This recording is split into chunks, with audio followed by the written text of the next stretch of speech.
snuffed the nigga, and it was on from there. The motherfucker, it wasn't nothing stopping them. What the rest of those niggas do? Man, the motherfuckers was ready for anything. The niggas was packing burners. The niggas was ready to fight. Whatever they had to do, Holmes. The niggas was on the real flip mode, Holmes. They was coming out like a motherfucker. The nigga was amped. He was like, come on, motherfucker. Come on, motherfuckers, come on. Come on, motherfuckers, come on. Yeah. Come on, motherfuckers, come on. Come on, motherfuckers, come on. Release the brainstorm to make your motherfucking brain warm. A strange form, something kind of lyrical. Biggie the bastard, so that's kind of spiritual. Well, in God we trust, guns I bust. Got that disgusting suicide thumping. And do you know where you're going to? Do you like the things that I bring? I got 7 Mac 11s, about 8, 38s, 9, 9s, 10 Mac 10s. The shits never end. You can't touch my riches. Even if you had MC Hammer and them 357 bitches. Biggie Smalls, the millionaire, the mansion, the yacht, the 2 weed spots, the 2 hot clocks. That's how I got the weed spot. I shot Tread in the head, took the bread and the lamb spread. Little Gotti got the shotty to your body, so don't resist or you might miss Christmas. I tote guns, I make number runs, I give MCs the runs dripping. When I throw my clip in the AK, I slay from far away. Everybody hit the D-E-C-K. My slow flow's remarkable. Peace to Mateo. Now we smoke weed like Tony Montana slipped the yayo. That's crazy blunts, mad L's. My voice excels from the avenue to jail cell. Oh my God, I'm dropping shit like a pigeon. I hope you're listening. Smacking babies at they cliffing. So you better grab your pistol, cause if you sit still, I'm gonna make your fucking shit spill. And I'm talking about buckets. What did I have to do it? So that said, fuck it. You got a gun, nigga, bust it. Cause I got more shots to pop ya. Big papa, breaking your own something proper. Sounding off is the hardcore rap singer, aka crack slinger, bring it anytime. Come on, motherfuckers, come on. Come on, motherfuckers, come on. Come on, motherfuckers, come on. Come on, motherfuckers, come on.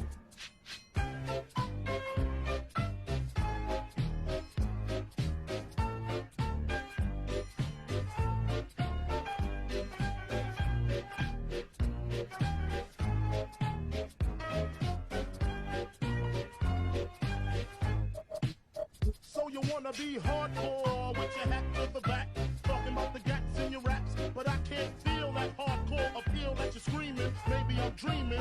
This ain't Christopher Williams, still some MC got the feel one, cats I got the feel some. To let niggas know that if you fuck with big and heavy, I get up in that ass like the wedgie. Niggas saying Biggie off the street, it's a miracle. Left the drugs alone, took the thugs along with me.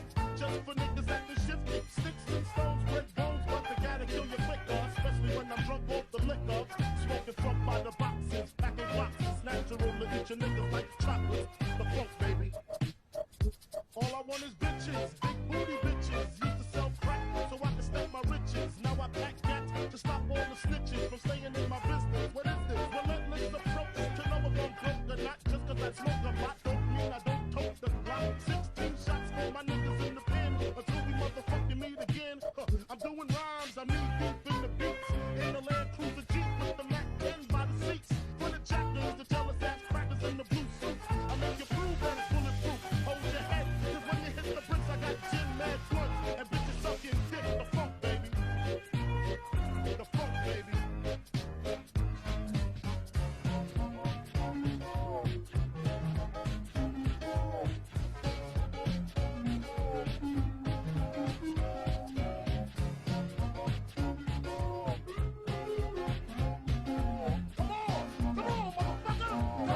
Motherfuckers, come on. Come on, motherfuckers, come on. Yeah. Come on, motherfuckers, come on. Come on, motherfuckers, come on.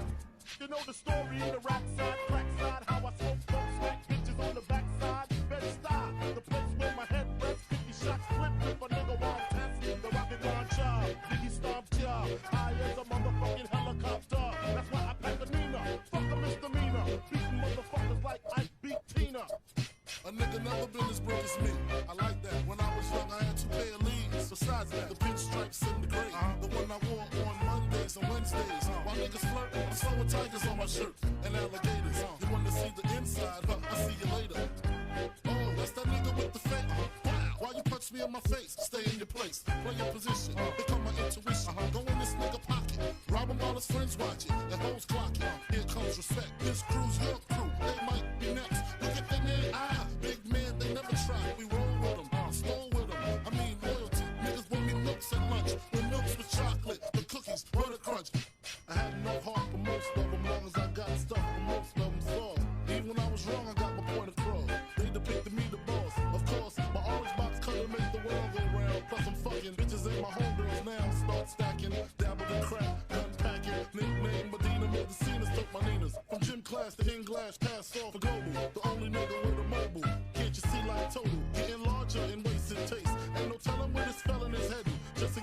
a shell at the tip of your melon. Clear space, your brain was a terrible thing to waste. After realizing to master enterprise, brain have to be in school by 10. I then began to encounter with my counterpart to how to burn the block apart. Break it down into sections, drunks by these selections. Some use pipes, others use injections. Syringe sold separately, fight the deputy. Take the grab my Smith and Wesson like my dick was missing. To protect my position, my corner, my layer. But we out here, play the hustler's prayer. Take a medicine, put money in my mom's hand. Get my daughter this college plan, so she don't need no man. Stay far from timid, only make moves when your heart's in it. And live the phrase, sky's the limit. So you trumps on top. Sky's the limit, and you know that you keep on, just keep on pressing on. Sky's the limit, and you know that you can have what you want. I lived, bitch, but I was also muted. Oh man, it's one of those days, eh? Oh, weird how I like start out most of my streams with "it's one of those days," isn't it?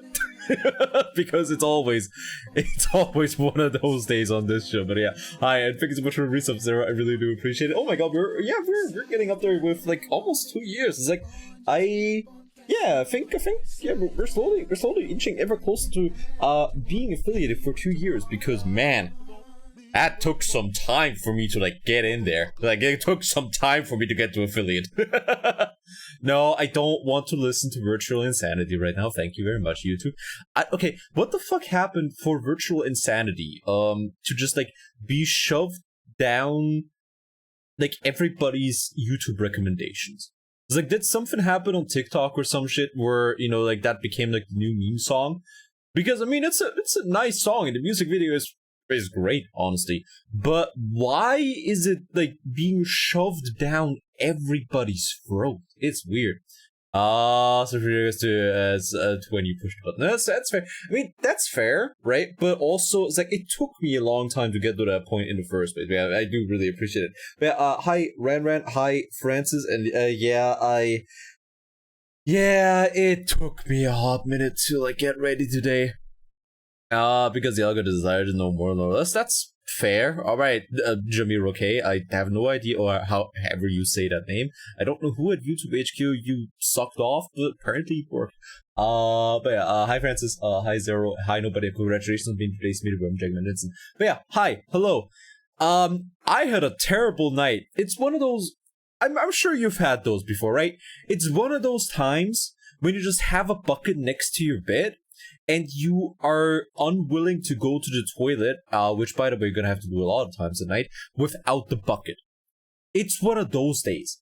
It's, you know what, let's just, while I talk about my, you know what, you know what, fuck it, while I talk about being a tummy ache survivor, we're just gonna listen to Virtual Insanity anyways, fuck it. Never heard of it? It's like, it's just been fucking weird lately. It's like, I've had, you know, it's like, I've talked about it before. I just sleep in the day. I don't want to. I don't want to sleep a lot. I wish I could make do without sleep. I want to have more of my day, just like where I can do things. It's like, if I could make do without sleep, I would be the happiest of all campers, honestly. But it's like, lately I've like, you know, I've been having nightmares as usual. It's like not as usual, but it's like one of those, like, those times come and go, right? And then, you know, I went to get Chinese food on Saturday, and I didn't really want to go get Chinese food. Let's do to dream about wacky shit. I don't want to dream about wacky shit, because the kind of wacky shit I dream about, like, it makes me wake up out of breath and like bathed in sweat. I don't want to have dreams. Build stuffs at night. Oh hell fucking yeah, let's go. Yeah, please. I want to spend the day doing something, and then at night I want to basically zone the fuck out on command and work on cosplay stuff. Just let me meditate and zone the fuck out while I sand a helmet down like for 8 hours every single night. That would be the ideal right there. When you wake up and sweat because without dreaming, what is the shit? I mean, you know, if your temperature wherever you are is like, what's the word, like at room temperature or above, that makes sense as well. But it's like, it's, yeah, I mean, could also be that you just have sleep apnea. I'm gonna be real with you. Could just be that you're having sleep apnea. What do you need the bucket for anyways? Because I was feeling this fucking close to vomiting at all times last night. It's like I managed to, I was laying awake for until like 3 a.m. and I was during those couple hours of laying awake, I felt like I was close to throwing up at all times. It was not a good night. It was a very bad night. It was a certifiably horrible fucking night. Oh, Jesus Christ. But yeah, I was like, my parents on Saturday were like, oh, let's go out to dinner. I was like, I don't really know. And they're like, no, let's go there. And it was like, okay, yeah, all right, if you, sure, all right, I will concede. Sure, they want me to come along with them, whatever. But the thing, and the place where we wanted to go was basically closed for like a private function. And the only other place nearby was this Chinese place that I don't like because their stuff is just like not very good quality. But I wasn't gonna be like, oh yeah, no, I'm not gonna eat there. Fuck you. I'm gonna have you guys like drive all over the place, because I don't want to go eat there. It's like I'm not gonna do that. And you know what? I should have done that. I should have been an asshole. So if you can take any kind of lesson from this, be an asshole whenever it comes to like eating at a weird Chinese place, because it's probably gonna give you food poisoning. Your bloodline is weak and you won't survive the winter. No, I'm pretty sure it's like getting food poisoning in this case. What did you order? It was like a buffet thing. So I don't even know. I think like some teriyaki chicken. I just like ate some teriyaki chicken and rice. This is the thing. It's like I'm a very simple man. Whenever I go eat like any kind of Asian food, I just chow down on a fat fucking load of rice for the most part, with everything else being garnished. They wash the chicken, possibly, I could see that. They probably washed the chicken and they splashed it all over the rice while they were doing it. Honestly, they washed the chicken and then they used the fucking chicken wash water to make the rice, for all I know. But it's like, look, it's not a testament to my stomach being weak. Though that might also be a problem. Or I just have cancer. Could be as well. But I think the problem in this case was more that the place in question put the chicken in the rice to dry it. I could see it. I don't like that place. I do not like that place. My stomach never quite agrees with them whenever I go there. But yesterday was especially bad. It's like, yeah, no, I will never go there again. And honestly, if that place, you know, ends up getting burnt down, you know, in the next couple days or something like that, you know, I am gonna have to ask you to provide an alibi, basically.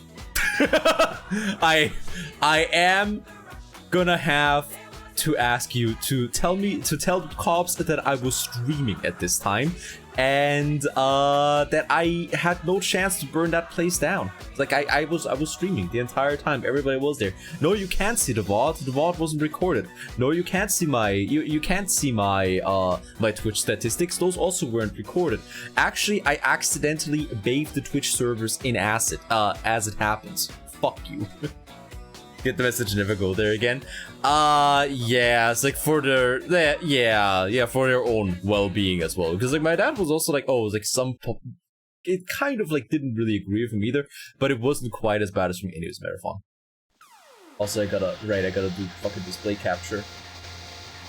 Wait, no, before I do display, before I turn it on, is there anything doxable? I don't think so. Alright, cool. There we go, alright. But yeah, anyways, moral of the story, don't go eat at the weird, wacky don't go eat at the weird, wacky Chinese place if you value your well-being, both your mental and physical well-being. Because yeah, it's like having a night like this is gonna make you recontextualize, no, makes you reevaluate a couple things, basically, is what I'm trying to say. Stomach hurt by eating dodgy food in small quantities is built immunity in big quantities. But the thing is, I don't want to eat dodgy food in small quantities. I want to eat normal food in big quantities to get the big calories. I don't have the time to eat a little bit. The people grew up with really funky tap water. That's actually fair. So what you're telling me is I should wash all my chicken and just thinking about that. And then I should drink. I can't even say that without the gagging. Ugh. I'm not gonna finish that thought. I'm not gonna finish that thought just because like trying to say it by itself already kind of makes me gag. I live in Chinese area, so I don't know, how does it feel? Like, oh, I'm so sorry about that. I hope they find a cure for that. Also, hi, Kodo. Hope you're having a wonderful day so far. But I do hope they find a cure for that. Right, I think we gotta talk to... Right, I gotta get used to the control schemes again. Like, I gotta get used to, like, the control everything again. Right, I think we got done here with the Ball Crusher 9000, and now it's like, everyone's talking about your exploits at Tau Zeti. Right. Right, he wants me to like... Right, we're turning on Toth. We're turning on Toth right now. Right, I remember now. I remember. We are currently turning on Toth, and or like we're trying to at the very least. Also, we don't have any of our gear anymore because we got absolutely fucked up by the four who poked around in our wet brain pan to try and get some information out of us. Or something like that. Alright, I fucking love it whenever they throw grenades at me. Really, it's the greatest draw in life. Alright, but yeah, biology, I mean, it's not really that biology was whack, right? Biology is great, and you know, I could get accustomed to large quantities of funky food by eating small quantities of funky food, because, you know, like, if you live in an area where you only have funky food, or if you live in an area where you only have funky food, you know, you're gonna have to, like, you're gonna have to get accustomed to that. So that's the body is, that's basically, for one thing, the body is really good at. Getting accustomed to weird stuff that ideally you shouldn't have to get accustomed to, but you will anyways. Just fuck you. Wait, what? Oh, alright. The four have traced our communications on our bases under attack by their cyborg slaves are immune to the ancient Spit virus. We're retreating deep underground now. During the search before destruction, there were 2 more activation sites here. No one knows for certain what will happen when Toth is activated, but if he does not help us, we are doomed. You will be stuck here. Once again, good luck. You are our only hope. Alright, Robert Blake is fucking deceased. Nice. Okay. Thank you for telling me what to do, Robert. I knew what to do already, but you know what? I appreciate your confidence? Question mark? It's like, you know, if you think about it, right? It's actually fucking radical that the body can get used to, you know, weird tap water or weird food or like non-ideal food, right? It's like, it sounds like a real life cheat code if you think about it, right? Why is there a fucking massage here? What the fuck was happening at Lawan? What in a goddamn? Anyways, it sounds like a real life cheat code when you think about, you know, oh, the body can just adapt to stuff. It sounds fucking insane if you think about it. What? A massager? A dildo? Or something of that nature. Okay, where the fuck do I go? Alright, I hit the switch. I am a disgusting zoomer. I hit the switch and now I want my participation trophy, please. It was a rubbish bin, but did you famil him? I don't... Where is it? I don't know. I mean, kind of, sort of. I guess, maybe? I don't know, it looks a little bit too... It looks too chrome to be a rubbish bin. You get what I mean? It looks just a tad too chromed. Does that make sense? Like, it looks too nice to be a rubbish bin. Oh, right, maybe I have to just go up here. Oh, right, hold up. Ah, I see! We're working with the kind of sci-fi where hydrostatic pressure is but a suggestion, of course. Right, my favorite. I too hate hydrostatic pressure. It shouldn't exist. Oh, hi. I too hate hydrostatic pressure and it shouldn't exist, and frankly, anybody who says it exists is stupid, and fuck physicists in general and Bernoulli in particular for coming up with some weird fucking formulas. Now that's the real sign of somebody having gone to like college for chemical, to college for any kind of like engineering that isn't like IT engineering. Because if you say the name Bernoulli and it triggers a fight or flight response in them, then that means that they've went to college for engineering. Because boy howdy, you are gonna know more about the Bernoulli formula than you ever thought possible by the time you're up. Yeah, no, just fuck me, I guess, huh? Bernoulli dabbing on the exoskeleton, yeah? If you don't know what the Bernoulli formula is, basically it's not really like related to hydrostatic pressure, right? Because it's like, you know, it's not really related to hydrostatic pressure at all. It's actually related to hydrodynamic stuff. Oh, Jesus Christ. Yeah, you know, fuck it. We're just... I don't want to deal with their shit. I am sick and tired of this robot garbage. I've had it up to here with these mother-loving robots on this mother-loving planet. Alright, here we go. Ideal gas formulas. Let's go. Wait, I mean, is it... It's not an ideal gas formula, right? Like, the Bernoulli formula is, like, can you apply that to gas as well? I mean, I guess... No, you can't apply it... no, you can't apply it to gas, because gases can be compressed, right? It's like... That's, like, the entire thing. Those are a lot of fluid physics, that's fair. But it's like the Bernoulli formula with, like, you know, hydrodynamics. I know that one shouldn't be applicable for... That one shouldn't be applicable to gases, just because, you know, it deals with pressure, and it basically deals with the idea of, like, you know, the pressure in something, or the pressure with something, staying the same in relation to a couple other things. And as such, whenever you would apply that to a gas, it would no longer work because it would be compressed, right? If I understand correctly, right? Liquid shenanigans, yeah. Like that's the fun part.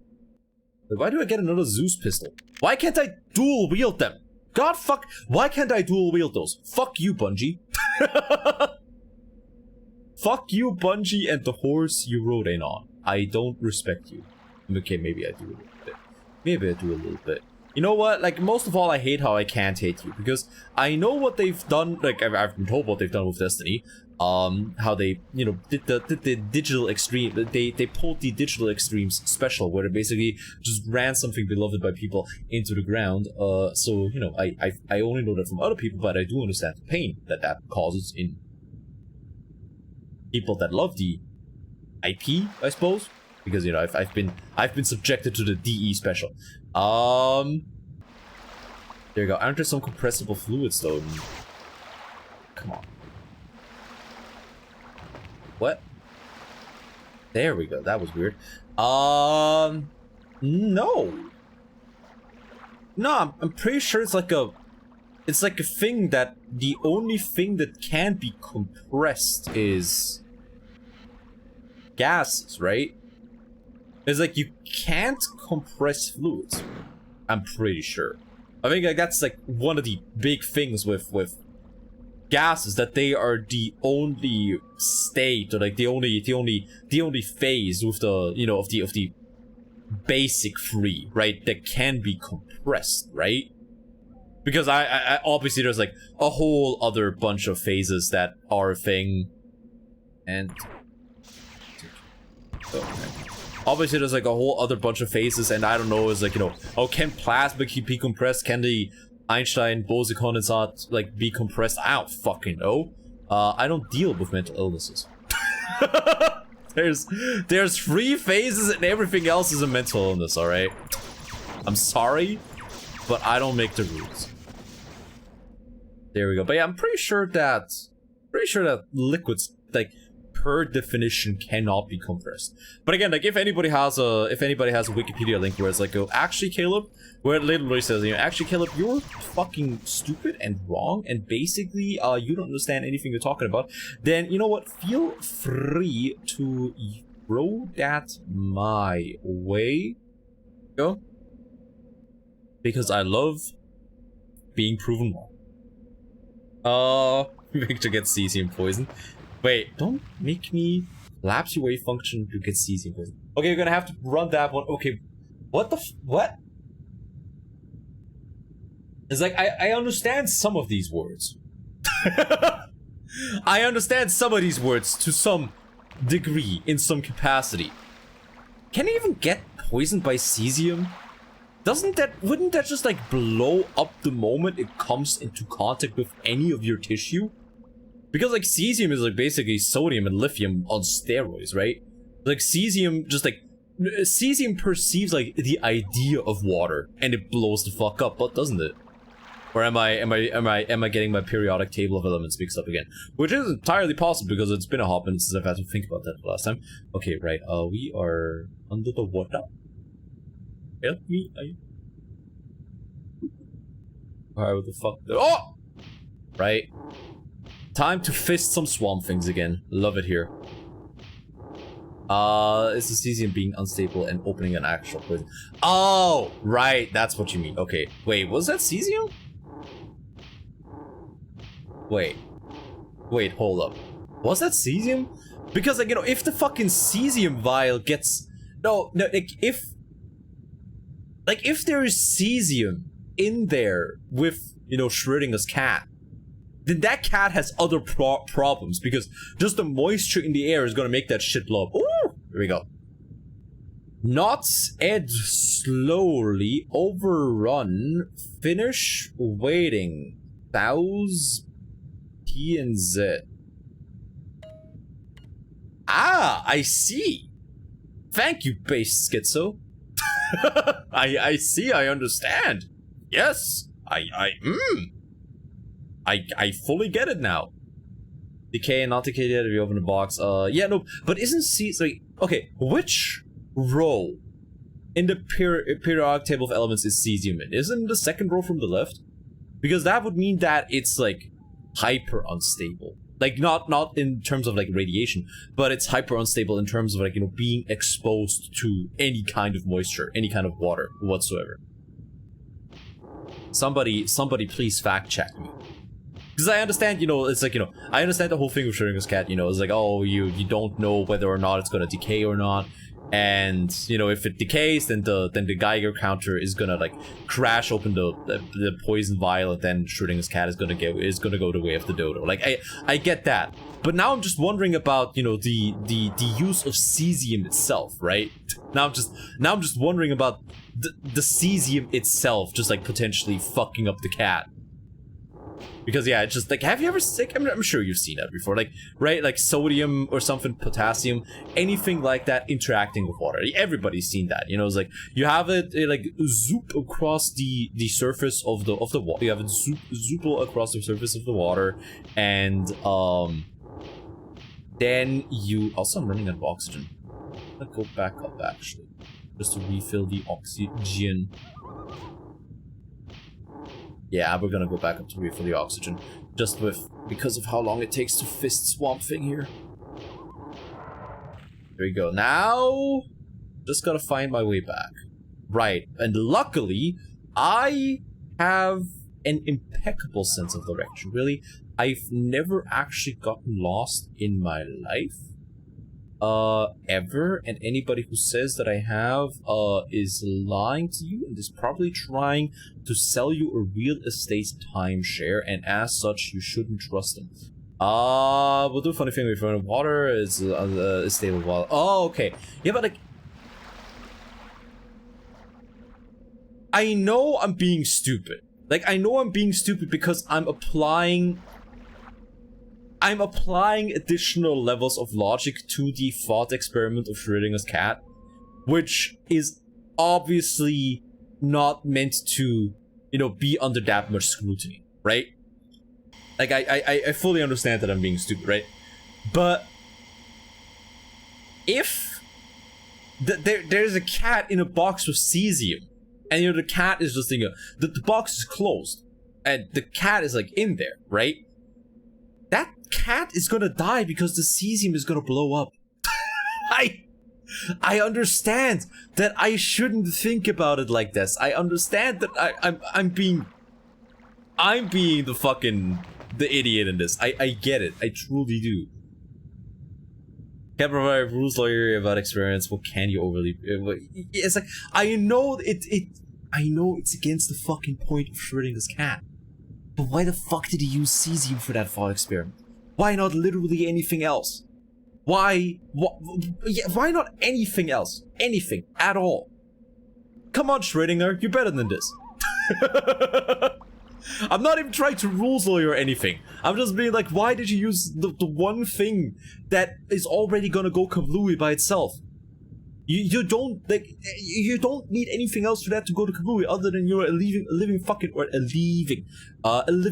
organism next to it.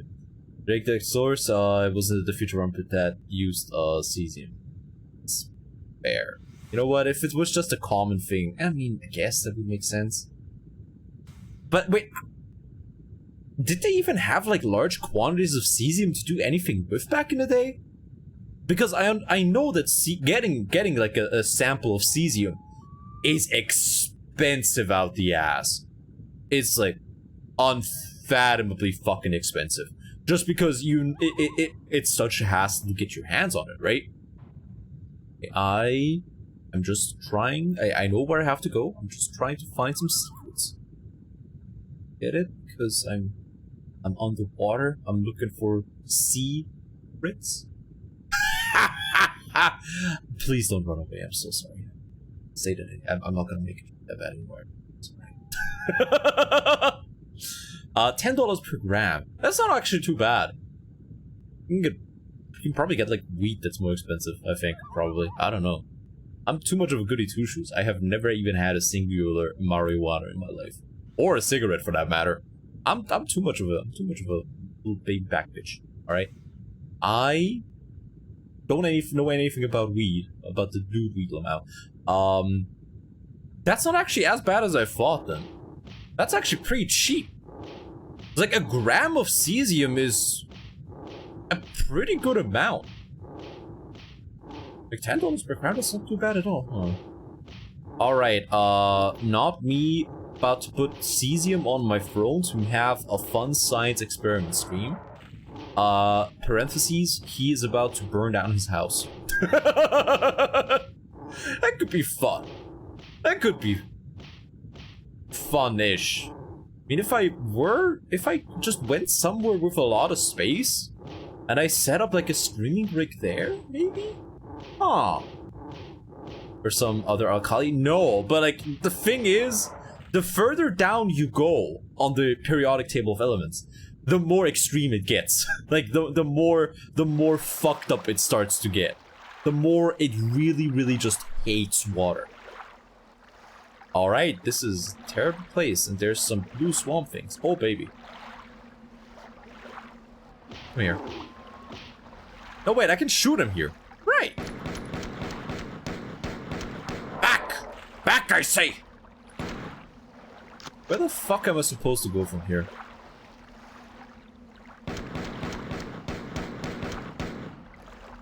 Please. There we go, thank you. The fuck is... Oh, that's a weird fucking rotor thing. Okay, where do I go from here? Oh, lordy. Okay, time to grenade hop. I see, okay. Was it really fun because it damn near explodes? No, the thing is, like, all of them explode. All of them explode because they all produce, hydrogen gas, I'm afraid. Yeah, because they all form alkali hydroxides. And with water, and over the course of that, hydrogen gas. Hydrogen gas also ends up being produced, and you know it creating the hydrogen peroxides is what causes a lot of heat, right? So they all produce peroxides, which causes hydrogen gas, and like the creation of the peroxides itself. No, not peroxides, hydroxides. Causes the heat necessary to make him go kablooey. Such as this before everything. Yeah, and like it becomes more severe and more like the entire thing cuts more angry as time goes on. Right, okay. That's not actually a thing to interact with. I see.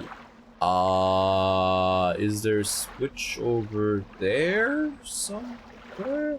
Out there? Oh, that's a health station. No, that's an oxygen station. That is a health station. There, that's a yellow health station. Nice. I may be stupid. Bottom text. Dokie. We're gonna have to like go back up to the start again because I'm running out of oxygen here. Bug. But yeah, no, it's like that's pretty much all alkalis. Like that's why all of them blow up, and it's just, you know, they, as you go down in periodic table elements, they just become a lot more aggressive with that reaction. Got some for you in your Twitch whispers.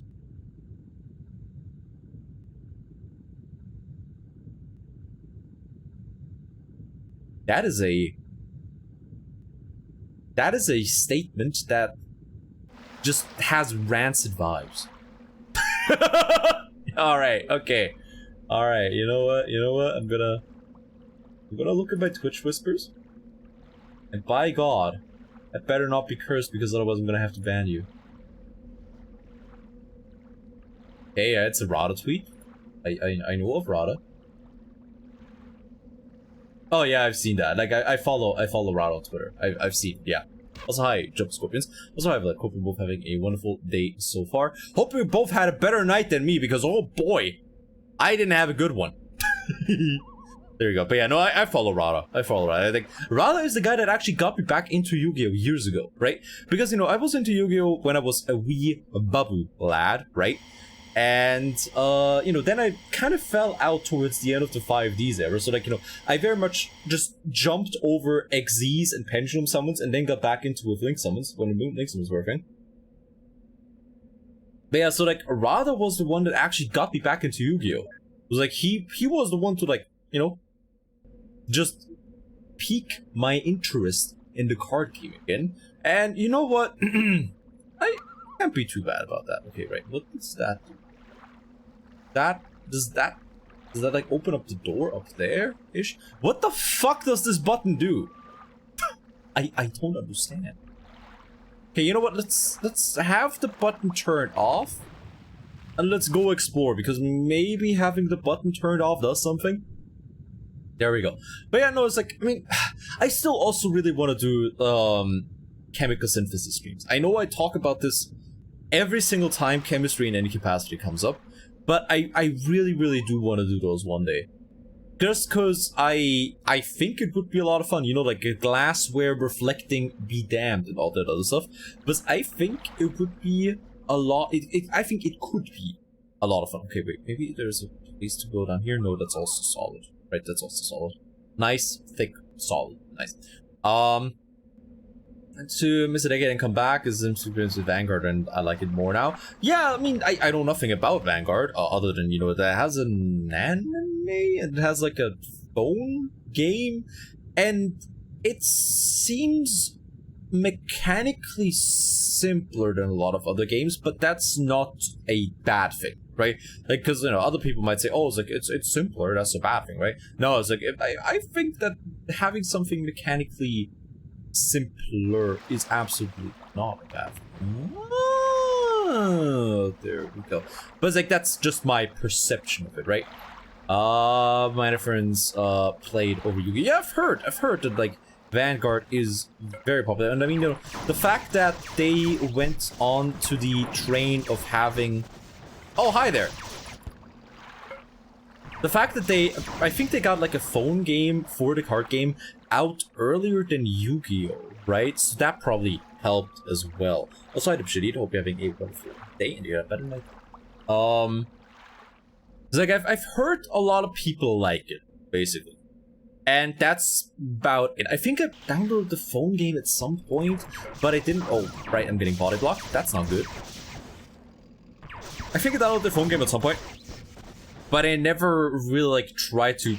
Maybe I should get around to like trying it at some point. Maybe I should get around for like to trying it like out properly. It's like, oh, that might be some good stream content actually. Just like trying out different card games, because, you know, there's a bajillion shit trillion card games out there, right?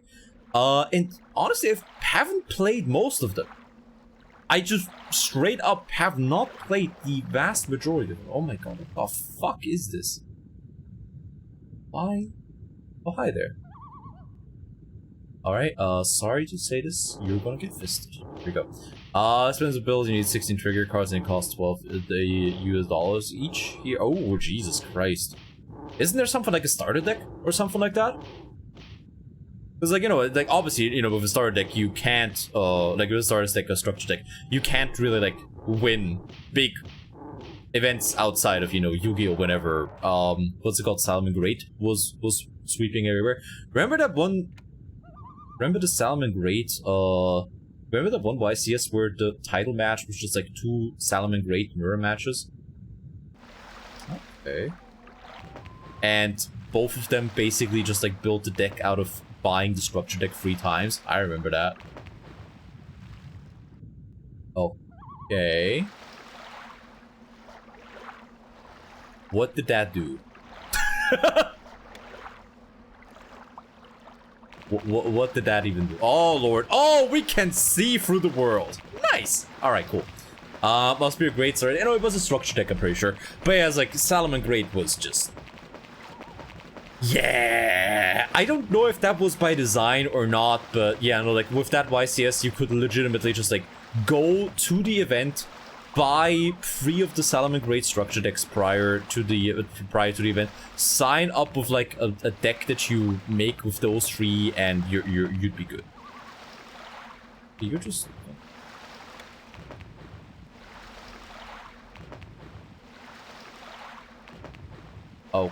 Okay.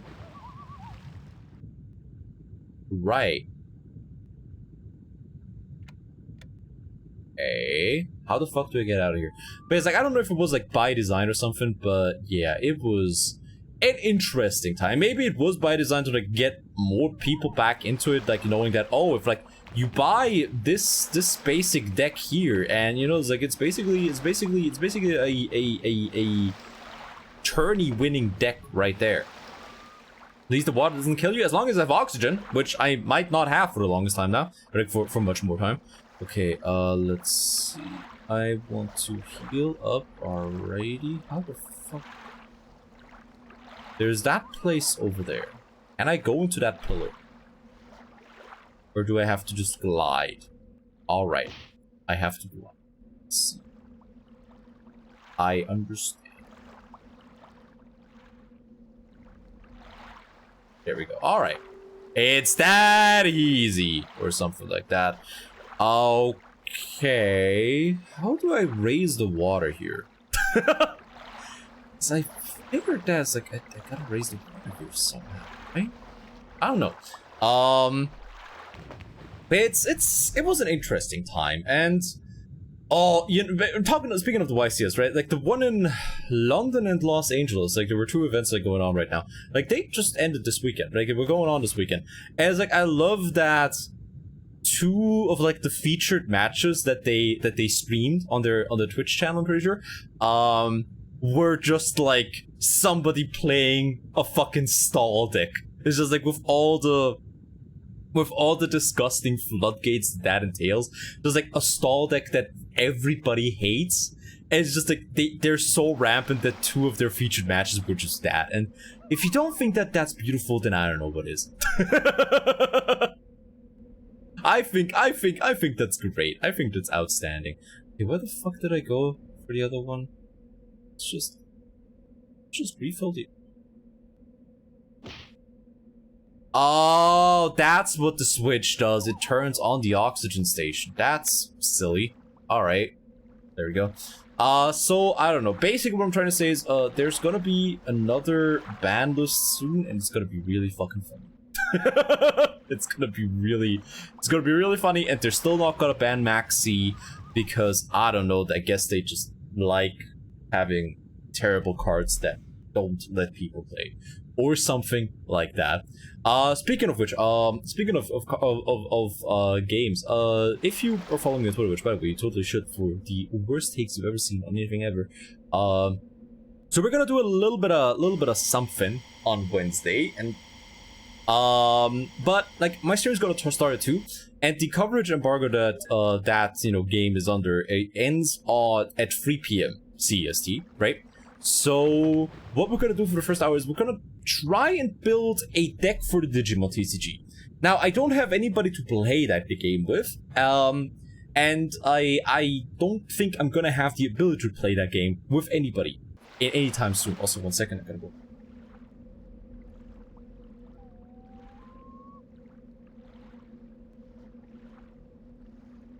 Not gonna, what color you're building? Probably black. Probably black and with a little bit of white thrown in for good measure. Because what I basically want to do is I want to try and build a Diaboromon deck. Because I have a couple Diaboromon cards. I have one Armageddon, and I've always liked those in games. I've always liked those in games, and I like how they basically brought the idea of, you know, the entire Armageddon line into the game, right? Where it's like, you know, basically, you know, if you've watched the Digimon movies, like Diaboromon, Armageddon, that whole thing is basically supposed to be like a computer virus, right? And what Diaboromon especially does is that it lets you summon basically like Diaboromon tokens, which, you know, are weaker than your normal Diaboromon, but you can then use those tokens as a resource to get some other stuff out onto the field for cheaper. Because it's pure malice with no defining goals. Yeah, no, it's just a fucking computer virus. Like, computer viruses don't have a rhyme or reason to them. Computer viruses just like fuck around. Make it sick. Yeah, alright.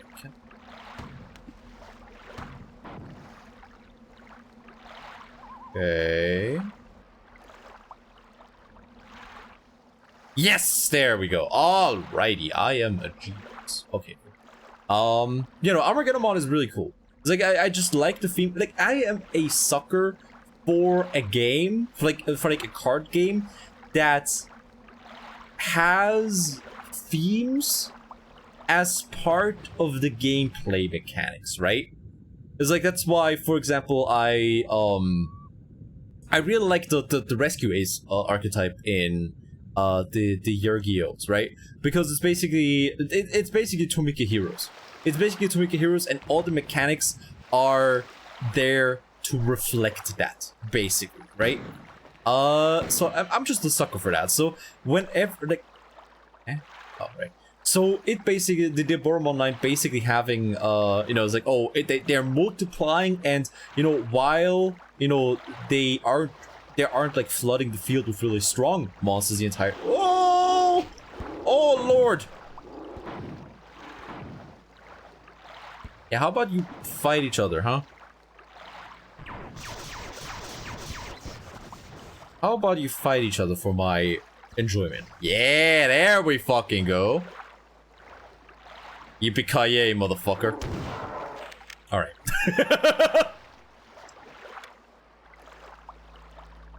Okay, we turned you on now.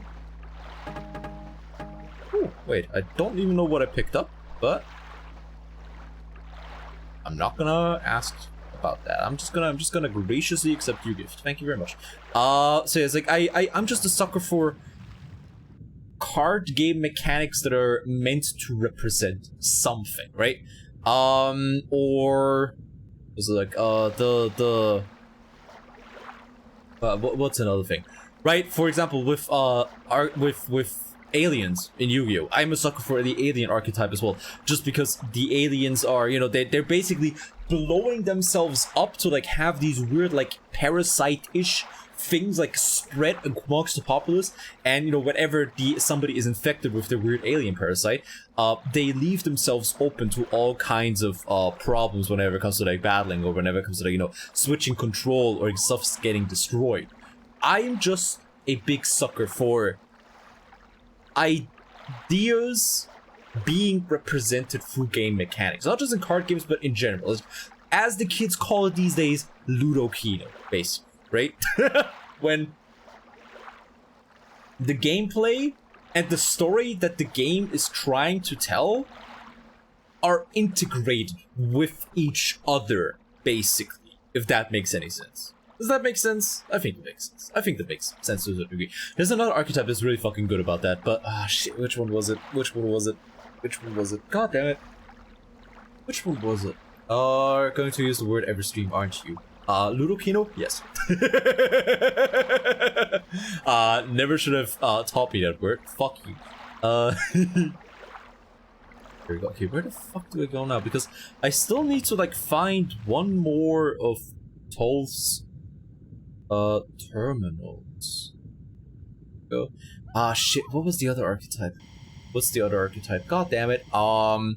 Right, the dreaming archetype that they introduced a little bit ago in the OCG, right? So it's basically like the monster that it's all focused around is like a little girl that's just dreaming, right? She's just sleeping the entire time. And all of her monsters, so basically when she's on the field, like she's sleeping, she's dreaming. And as she sleeps, Pearly and Dream Mirror are both TCG. No, not Pearly and Dream Mirror.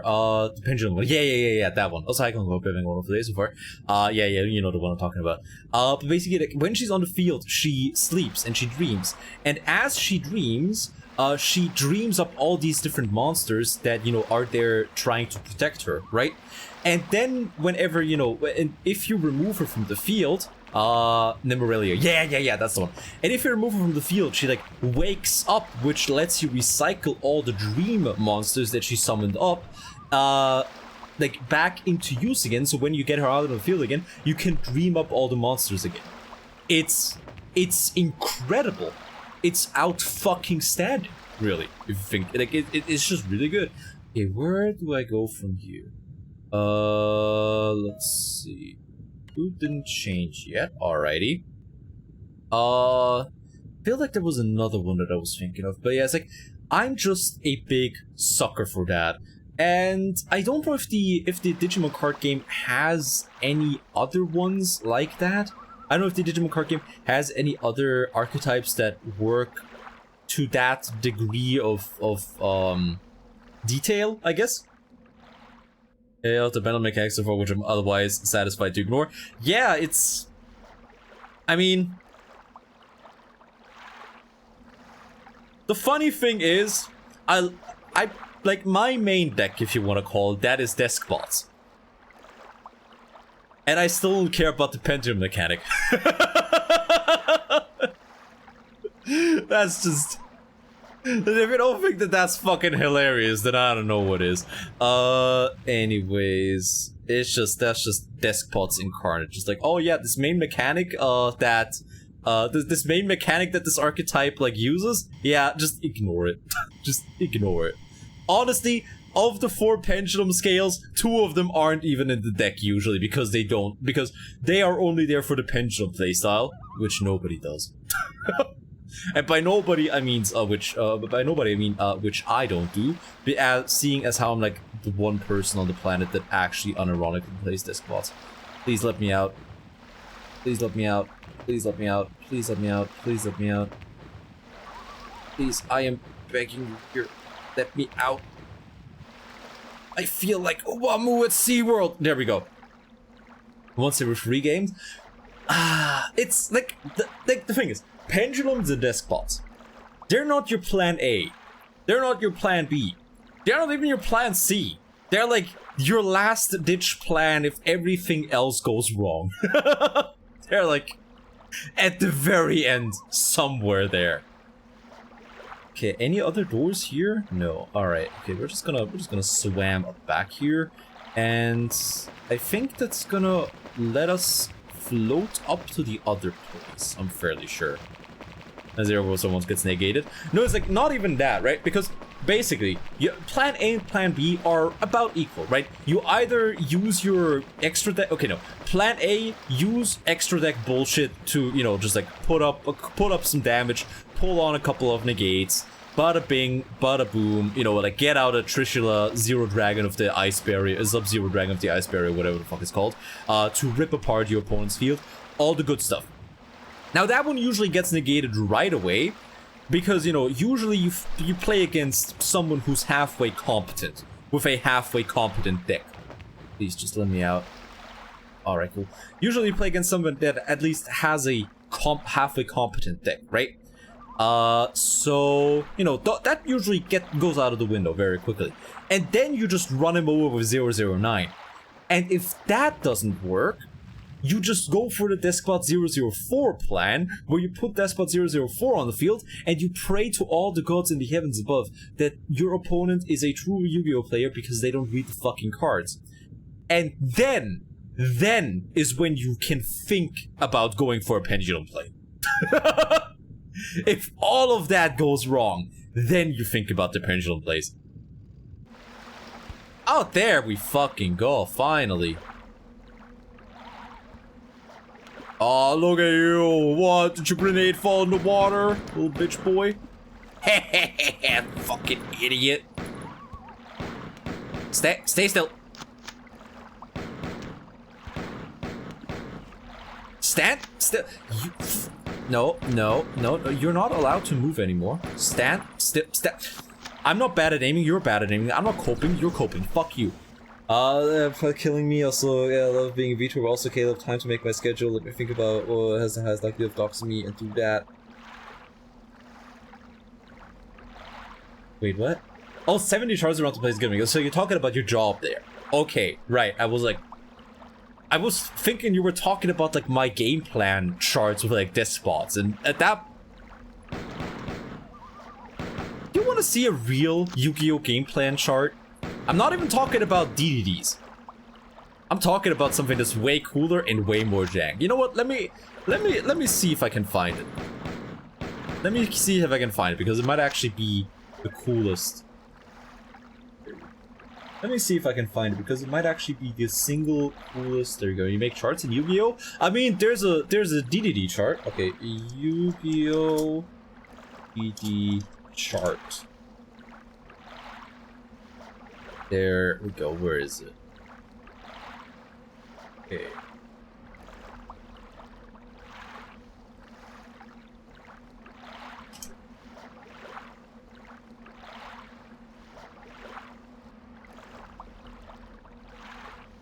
Let me think about what's the highest likelihood of doxing me and do that. Wait, what do you mean?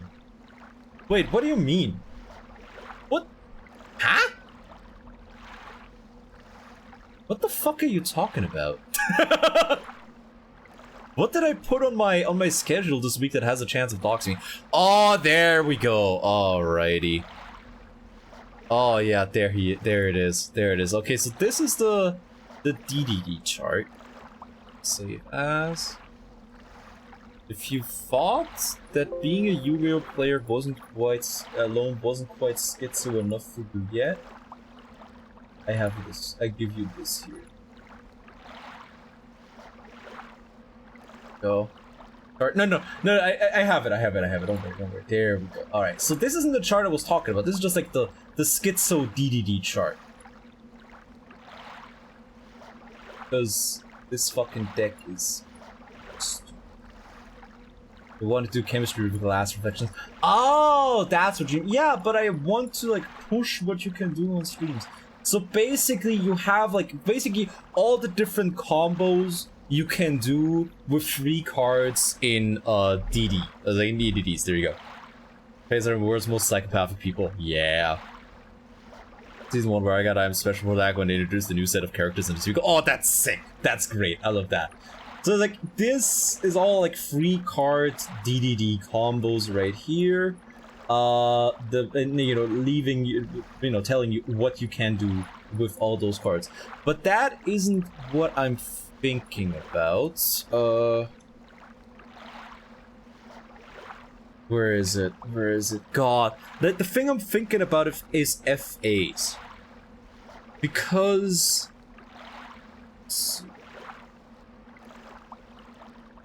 FA chart. God, where is it? Second, you have it? Alright, sick. Because FAs are all about level manipulation and attack point manipulation, and using levels and attack points as a resource to do your plays. And oh no, I have. Oh no, is that no? All right, no, that's not the chart. Let's see. Simplified DDD combo. No, that's not what I'm talking about. Taxonomy of a summon.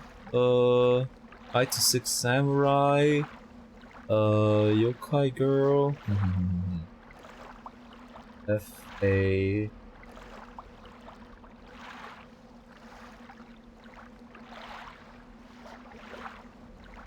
FA flowchart, maybe? Where is it? Oh, is that it?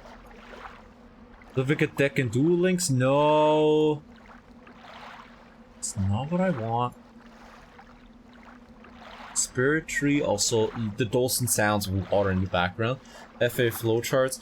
Basically, it's like I think it was like a guy just basically like scribbling his game plan on a piece of paper is the thing that I saw years ago, and it's been on my mind rent-free ever since then. It's actually insane. Where is it? Where is it? Where is it? Because like the only flowcharts I can find are about DDDs, which I mean is fair. Talk about just hard to Google. Give me 10 minutes or so. Just keep playing. All right, thank you for that. thanks for immediately knowing what the fuck I'm talking about. I appreciate it. All right, okay. There we go. But yeah, I just want to do interesting things, right? All right. Are you gonna? There we go. All right, cool. I just want to do interesting things, which is why I want to do stuff like the chemistry stream. Just because, you know, I think that chemical synthesis streams could be pretty fun. But yeah, I do appreciate you finding the stuff for me. I'm about to get ball crushed. No, I'm actually not. How the fuck did you die there? What the fuck did you do there, buddy? Oh. Alright, apparently he can't hit me after all. Okay, fuck me, I guess. But it's like basically somebody's like... It's like, man, where did I see it? I think it wasn't like... like a 4chan thread about Duel Links. Is where I found it, I'm pretty sure, for the first time. Because people were talking about FAs whenever they first came into the game. And people were talking about, you know, all the weird stuff that FAs can get up to. And somebody, like, shared the flowchart of a guy that won a tournament with FAs or something like that. And it's this really complicated like flowchart where about, you know, oh, do this, if your opponent has this, then do this, if your opponent has this, then do this, and basically like branching out from there with what you can do. Why are you like a hacker or something? I'm gonna beat you. I'm actually just gonna beat you. I'm sorry. It's like, I don't understand. It's like, why does 4chan have anything other than a reputation for being a fucking fed honeypot these days? You were open about the tournament data. I mean, how so? How so do you mean that? I'm a 4chan user, TBH. I mean, it's a fucking fed honeypot. What do you want? Oh!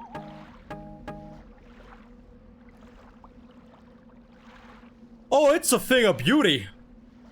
It's a thing of utter beauty. Oh, baby. I love me my flamethrower.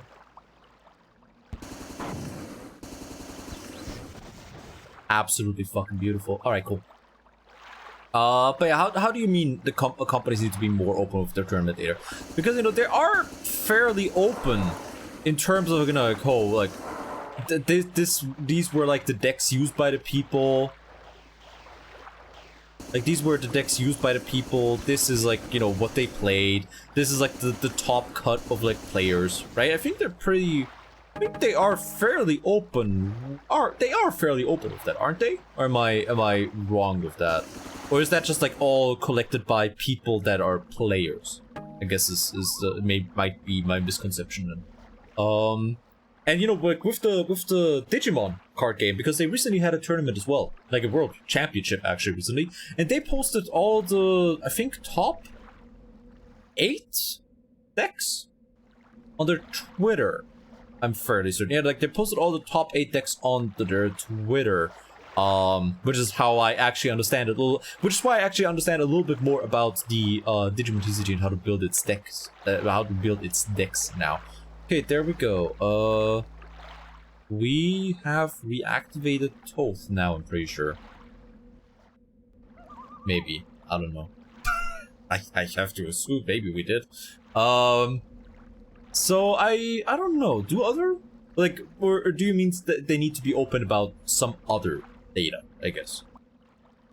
Which I couldn't really think of. Like, what other data What other data would you be interested in? I guess is the question. Questione in that case, right? Do I have to go back to the other thing to talk to Blake now, or what? Okay, we're just gonna go back and we're gonna heal up. Then, what the fuck we're gonna do then? I guess we're just gonna fiddle our thumbs up our own asses or something like that until Toth decides to wake up. Because we should be done now, right? Okay, no, that's the Toth terminal, so we're gonna go over here, then we're gonna go to the right here. There we're gonna go up here. Right, okay, I'm Imba. Okay. Guys, like, I think most games are fairly open with that. Plus, like, you know, I mean, is it wrong to think that most people that win tournaments these days just, you know, their deck lists are known anyways, because it's like mostly net decked anyways, right? Is that wrong to think? Am I delusional again? am I being stupid again? Which I mean is entirely possible. But yeah, it's like, oh, like is that weird to think? But yeah, it's like most of the decks are already out there, because I do think that a lot of people that, you know, win these days just they net deck anyways. Obviously, there's always gonna be, you know, a little bit of an upset. Like which deck decreases each day in the tournament. I mean, you kind of can see that with like the top cuts, right? Because if they say like, oh, the I don't know, let's say they have like the top 64 of the first day, and then, like, you know, you have the top 32, and then you have the top 16, top 8, top 4, and stuff like that. If you have something like that, you can kind of see it for yourself, right? Right? Or am I completely misunderstanding statistics, which is entirely possible. Okay, I guess we're gonna talk to Blake now, and we're gonna see if activating Toth like did anything, I suppose. So it's like, as long as you have that data, you can still make do. Obviously, it would be nice if obviously it would be very nice if they themselves, you know, like, gave us in-depth analysis of it, right? Like, if they didn't just give us the data, but they also gave us, like, in-depth analysis of, like, you know, what the data means, and, you know, like, how you can look at it, and, like, you know, like, numbers, basically. That would be pretty neat. Phase an overly generic term, and Formula Athlete is a term nobody uses. Yeah, don't worry about it. But yeah, basically, it's like, what? Let me just... I'm just gonna basically show you what it looked like. I can't get up without your own tech. Really? Alright, I mean, no, I've never been happier to be wrong, I suppose. Alright, cool. So basically what it was like is like, oh, it's like, you start like with these cards, and then, like, you know, you do this, unless your opponent has this, in which case you do this, which, you know, leaves you with these, which leaves you with, like, the ability to do this, unless your opponent has this, which leaves you to do this, or if you, like, you know, have this play right here, then you do this, but then if your opponent has this, you do this. And it's basically, you start, like, it has a very simple start, but it quickly branches out into something absolutely insane. Even a Yu-Gi-Oh! Okay, alright. You know what? I am happy to be wrong in that case. I am very happy to be wrong. There. Except when, you know, it's that one time with the Solomon Great Mirror match. Oh! Let's go! The single greatest fucking terminal in all of video games. In multiple days, some tournaments let people change their decks. I'd like to see those moves. Okay, that would be cool. That would be pretty interesting, yeah. I have been Roland, Beowulf, Achilles, Gilgamesh. I have been called 100 names and will be called 1,000 more before the world goes dim and cold. I am Hero. This fucking line right here is something we're gonna have to talk about more whenever we've played through the games, whenever we've like played through the rest of whenever we've played for the other marathon games and we've played for Halo and stuff like that. We're gonna have to come back to this line a lot of times because this is about the single most badass boast like ever. Okay.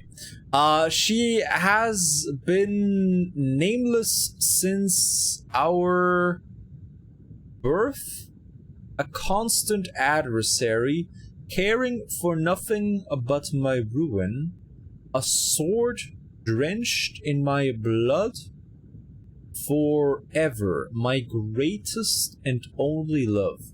She is the dark.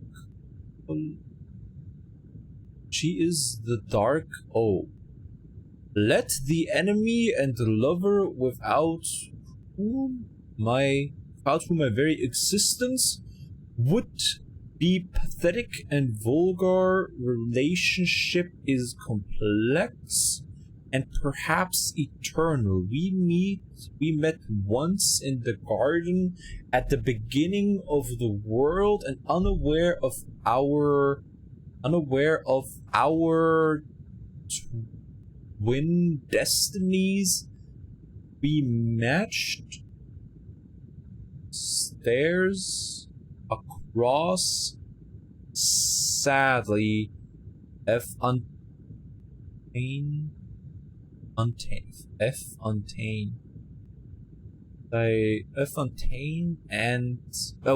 across sadly fountain, and I recall her smiling to me before she devoured the lawn and trees with that translucent blue flame and tore flagstones from the earth and hurled them into the sky, screaming my sins. I powder a granite monument in a soundless splash, showering the grass with molten drops of its gold in fey, sending smoking chips of stone skipping into the fog. She splinters an ancient oak with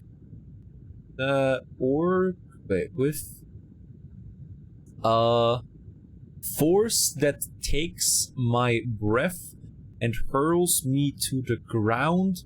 Jesus fucking Christ. Alrighty. Okay, we're gonna have to come back to this terminal down the line. This is an important one.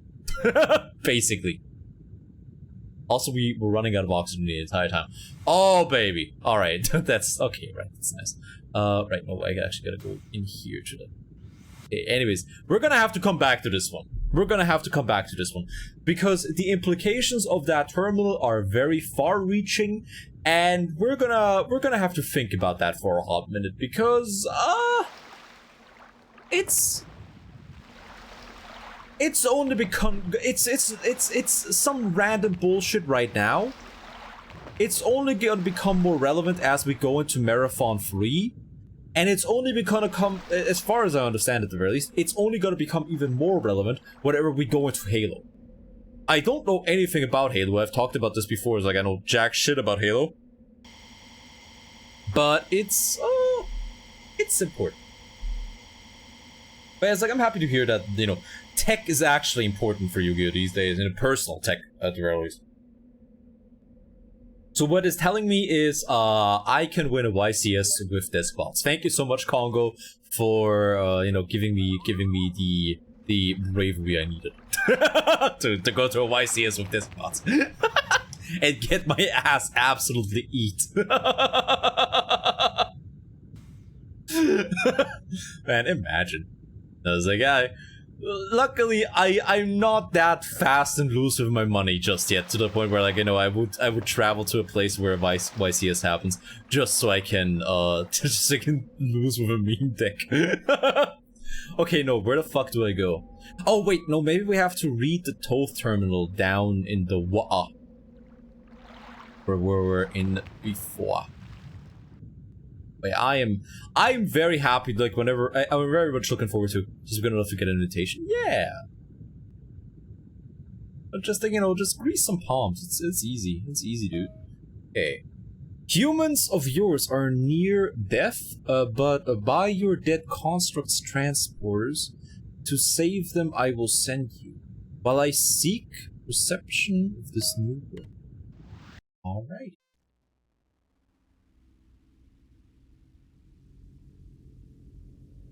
Simulacrum. Oh, right. Oh, no. Simulacrums. Ah, fuck. Not more of those guys. God damn it. Alright, I'm gonna have to shoot more of me, guys. Okay. You know what?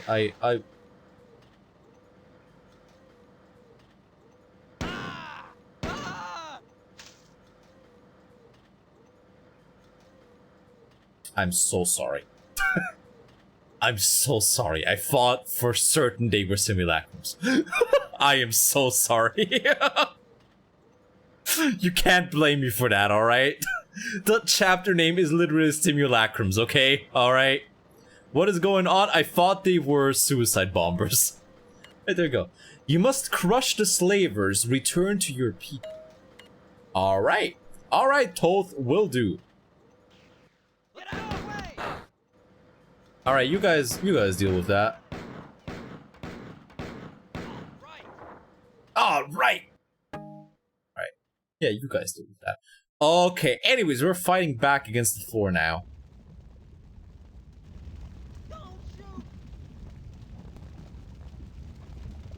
Are those simulacrums down there? Yes, they are. Dance! Dance for me! Wow, this gun has the worst spread. There we go. Alright, cool. Yeah, those were the simulacrums. Alright, so have we figured out a way to, like, distinguish the simulacrums from normal people now? Alright, cool. How do you even know who till they get very close? You can shoot them, because normal people have red blood, whereas the simulacrums have, like, green, weird, yellow blood. Alright, anyways, we are on the fight back now with the power, or with the help of an ancient Svit AI by the name of Toth, which we already know from Pathways into Darkness, because there is a good chance that it was Toth who, contacted Bill Clinton back in the 70s to, send people to the Yucatan Peninsula to pacify the working Kakandur that was down there under the pyramid on the Yucatan Peninsula. And if any of that doesn't make any sense to you, then I'm so sorry. But that is the quickest way that I can explain it. There is no quicker way for me to explain it. I am so sorry. I promise it makes sense.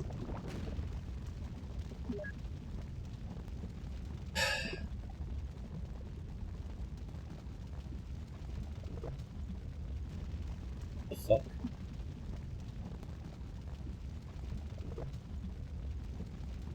Normal people don't come to hug you? That's true too. Right, no, what the fuck is that? I mean, sure. Anyways, I wanted to let you guys know that from next week onwards, I'll be cutting down my streaming hours to 2 3-hour streams per week. I met someone online on 4chan. It's actually incredible. She likes all the same things as me, including tokusatsu and card games, and she hates taxes too. She says she wants to be a trad wife, so I have to work on getting things ready for the marriage. The weird thing is that when we're talking, she keeps asking me to speak clearly into the microphone and...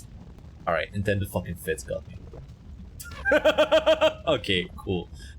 Thank you, Velik. Very cool. Also, hi, Unimi. Wait, did I say hi to you yet? If not, hi, Unimi. Hope you're having a wonderful day. And, if I did say hi to you, then you have to give me a hi back right now. Fuck you!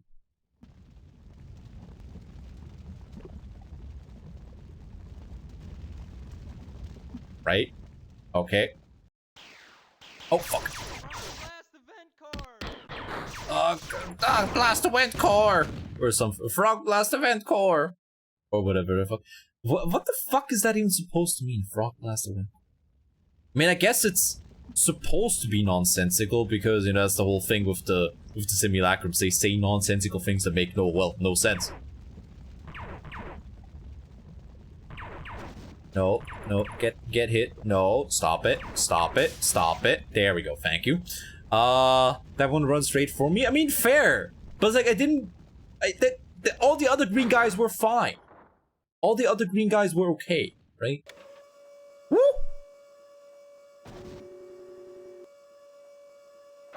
Hey. Oh! Fuck! You! Son of a whore. There we go. I thought those green guys were all Daijobu. I thought they were all okay. I thought they were nice. Alas, I was wrong, and you know what? As a direct consequence? Alright, you know what? You get to— oh, right, they dispense ammo! Right, I forgot about that. Unitary keeps telling you places where you can get guns with the funny numbers filed off of them. Yeah, I mean, wait, why are we in the salami room again? Why are we in the fucking salami room again? Or a salami room? Why does this planet have so many fucking salami rooms? Jesus Christ, I like lunch meat as much as the next guy, but this is ridiculous. Like, do you think anybody actually falls for that? Do you think anybody actually, like, falls for, you know, fucking based tread wife, fucking 96 or something like that, wants to know your location and your plans to, like, overthrow the federal government? Alright. Do you think anybody actually falls for that? I mean, you could have just, like, done a second redeem. You know that, right? Because I'm pretty sure... I'm pretty sure there's... Okay, no, that's not where I want to go. I'm pretty sure there's no time limit on the make me say something redeem. You could have just, like... You could have just had a second... You could have just, like, had a second redeem. It says out of stock? Huh? Hold the fuck up, buddy. Wait a gosh darn second. Is that why nobody ever uses it? Oh no. Oh my god, it shouldn't be. It should not be.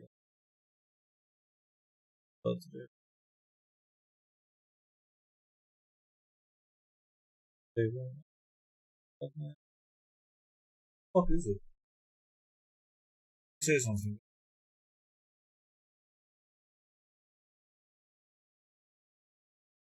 Be there? Go. That shouldn't be there. Alright. I would look at something and wonder how it got there. That's what it felt like right there. Huh? Ah, shit. Well, I just saved, luckily, so... adoy, I guess. There we go. Also, people give money to anime cat girls online, but they fall for the trad wife. I mean, you're the anime cat girl. Wait, never use it if you read anything in space anyways. Yeah, no, it's like, huh, that's weird. Because I didn't have any limiters on it, I'm pretty sure. I didn't mean to put any limiters on it, but again, Twitch just randomly sometimes decides, like, it knows what's good. Twitch sometimes randomly goes like, oh, I know what's good for you, fuck you, and then proceeds to, like, fuck with my settings for no good reason whatsoever. Also, I'm like one hit away from death. I should really refill my health. Nah, what could possibly go wrong? Come on, who even needs health? Wow. You know, we're gonna go over here because there should be... I don't trust you. You're green. I don't trust your ass. Go. Oh wait, did the elevator stop doing the thing? Ah shit. Okay, right. But yeah, I don't know. Do people really fall? No. I refuse to believe that people fall for that. No way. It's like, no, people don't actually have that little, you know, like, online security literacy, right? Right? Can we have the NPCs live? Yeah, I mean, in the first game, there were like sections where Leela would give you shit for not... Alright, okay, so that's a Ball Crusher 9000 there. There were levels in the first game where Leela would give you shit if you didn't keep a certain amount of them alive, but there were no downsides to just, like, murdering all of them anyway, so yeah, no, there's very little reason to keep them alive, at all, actually. Okay, right, so we were here before. Yeah, so very much just shoot all the green guys, plus shooting the green dudes gives you ammunition. Which... pretty nice.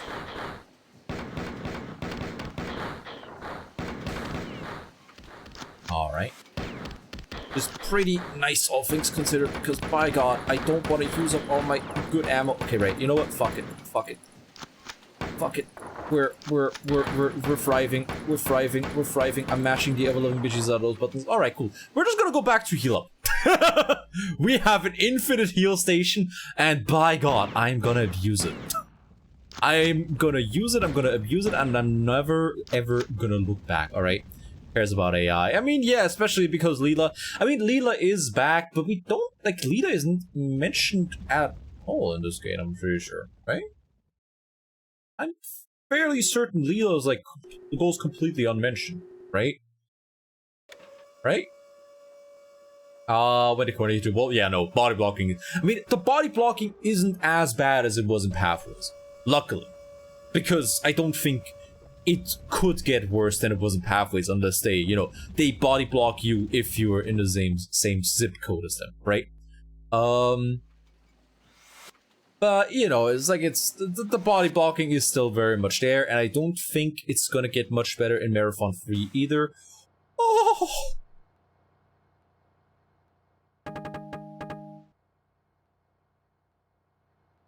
Beautiful. Absolutely fucking beautiful. I love being alive. Alright, cool. That invisible enemy is body blocking you. Yeah, in Pathways. It's not the case here. Luckily. Oh, oh yeah.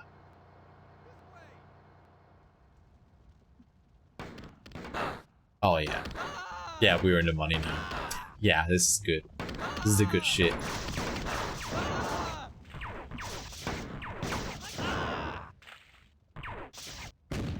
Go. Alright, and everybody's dead. Alright, cool. But yeah, so it can't be as bad as it was in Pathways. Luckily, because if it were as bad as that or worse, I would not be having as much fun. It's not gonna get any better in... Fuck you. And it's not gonna get any better... Okay, sorry, but all of you got to...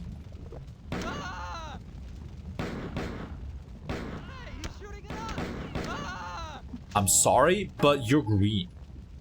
It's like I literally cannot even comprehend your green problems right about now. It's like, what the fuck is your problem? But yeah, so, and, you know, with Marathon 3, it's probably not gonna be much better than it was in this game, because the thing with Marathon 3 is that it's basically just an expansion for Marathon 2, right? Like, it was planned as an expansion for Marathon 2, and it just got turned into its own game down the line, if I remember correctly. So the game for the most part is still very much the same, even just like, you know, with most of the same content. I think they introduced a couple new guns, but that's about it. So yeah, now once we get to Halo, I don't think they're gonna be as sticky anymore. At the very least, I hope they're not gonna be as sticky anymore. It's like, you know, like I said, never played any Halo games in my life, but I've been told that they're a joy to play, right? So I'm gonna go ahead, I'm gonna believe them, the people that tell me that. And if they lie to me, you know what I'm gonna do? That's right, I'll cry. I'll cry. There, you'll have yourself. Oh, hi there. Hi, Mark. Okay. Ooh. All right. Cool. I'll cry. That's right. And you're gonna have to live with the knowledge that you made a weird bug on the internet cry with your lies. Terrible. I know, right? Games are shorter than this. Are they? Wait, no, they're not, because these games are fairly short for the most part, in my opinion. Yeah, no, these games are fairly short. It's like, you know, they kind of get long at times because sometimes you run around in the same place and you don't know where the fuck the game wants you to go. But other than that, right? Oh. Ah, right. None of you are actually simulacrums. My bad. Yeah, you can. All right. Yeah. Know what? None of you were actually Rock blast event core. By the way. All right, you're all simulacrums though. Certifiably frog blast event core moments. All right, cool. God, how confusing map is. Yeah, no, it's like marathon. Like the marathon games feel longer because you just run around the same place a bajillion times, not knowing where the fuck the game wants you to go. That's the only reason why it ever feels long. Really, they're actually quite short. Just like, you know, Pathways in Darkness is pretty fucking short in general as well, if you know where to go. And if you know, actually get through a level without having to reload 5 bajillion times. It's a pretty short game. Potentially, theoretically. But in practice, it's, you know, oh, baby. Don't mind if I do. How many shots do I have now? Yeah. It's time to oil up. Okay, cool. I mean, it basically what it's doing the retro game thing of, you know, we don't have room for big game, therefore we will make a game larger by making game very difficult, which I mean is fair. It's partially why I appreciate these old games so much, because they are very much unapologetically difficult at times, right? It's like an upper level. Yeah, it's like here I don't know where the fuck it wants me to go. It's like, does it want me to go back to the toll terminal now? Maybe, honestly. Because I'm pretty sure, like, I've gone everywhere now. But it's like, you know, the game doesn't tell you what it wants you to do beyond, you know, toll telling you, kill the slavers. Which, you know, obviously we know that it means the 4 with that, but it's very unclear when exactly you're done. It's a bit cryptic. Wish they had mission logs, yeah, but that wasn't really a thing that was in games. That was it? I mean, wait. No, because Marathon 1 was 1993, right? Marathon 1 was like 1993, right after Doom came out, right? So, and Marathon 2 came out 1 year later. It was 1994. Yeah, no, they had mission logs. They had mission logs in games back then. They can't say that they were the thing. I understand. Your construct searched for my creators, wishing to tell them that their old brothers are now slaves, waiting to be freed. A connection, Ansible, was left awaiting the next quiet peace. And though destroyed by the threes, it will scream over the void. Wait, what the fuck does that mean? Okay. Your construct search for my creators. Okay, right. So your construct, Jordan. Search for my creators. Look, the 11th clan, meaning the Svitker, I think. Wishing to tell them that their old brothers are now slaves. They're like looking for the Svitker to tell them that all the other the other 10 clans of the Svit are now slaves of the 4. Waiting to be free. A connection was left awaiting the next quiet. Peace.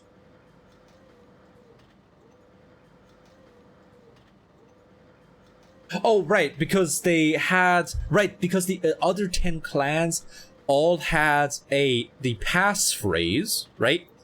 And only whenever the 10 clans were at peace together, they could, like, make the passphrase complete. And though destroyed by the threes, it will scream over the void 1 time. I don't know what the fuck that means.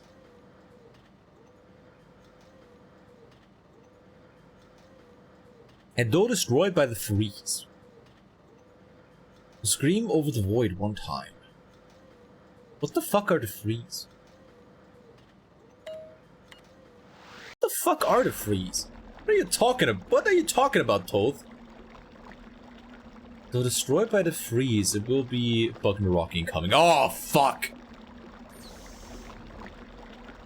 Right? Though destroyed by the freeze. Though destroyed by the freeze. Though destroyed by the fuck is that? Destroyed by the freeze. What do we want? What the fuck does that mean? I have no idea. Your humans are safe, but what are you? What is new is tainted. What is old is eh? What must be done should be clear. Humans are safe, but what are you? Okay, so it understands that I'm a fucking cyborg, or like Battleroid. What is now is tainted? What's old is eh? What must be done should be clear. New thing bad, old thing good, obviously. Can't believe Toth is a patrician video games. Must be done should be clear. I mean, yeah, just, you know, go out there and fucking kill him, make him proud. As our father told us way back in the day. Obviously. Right.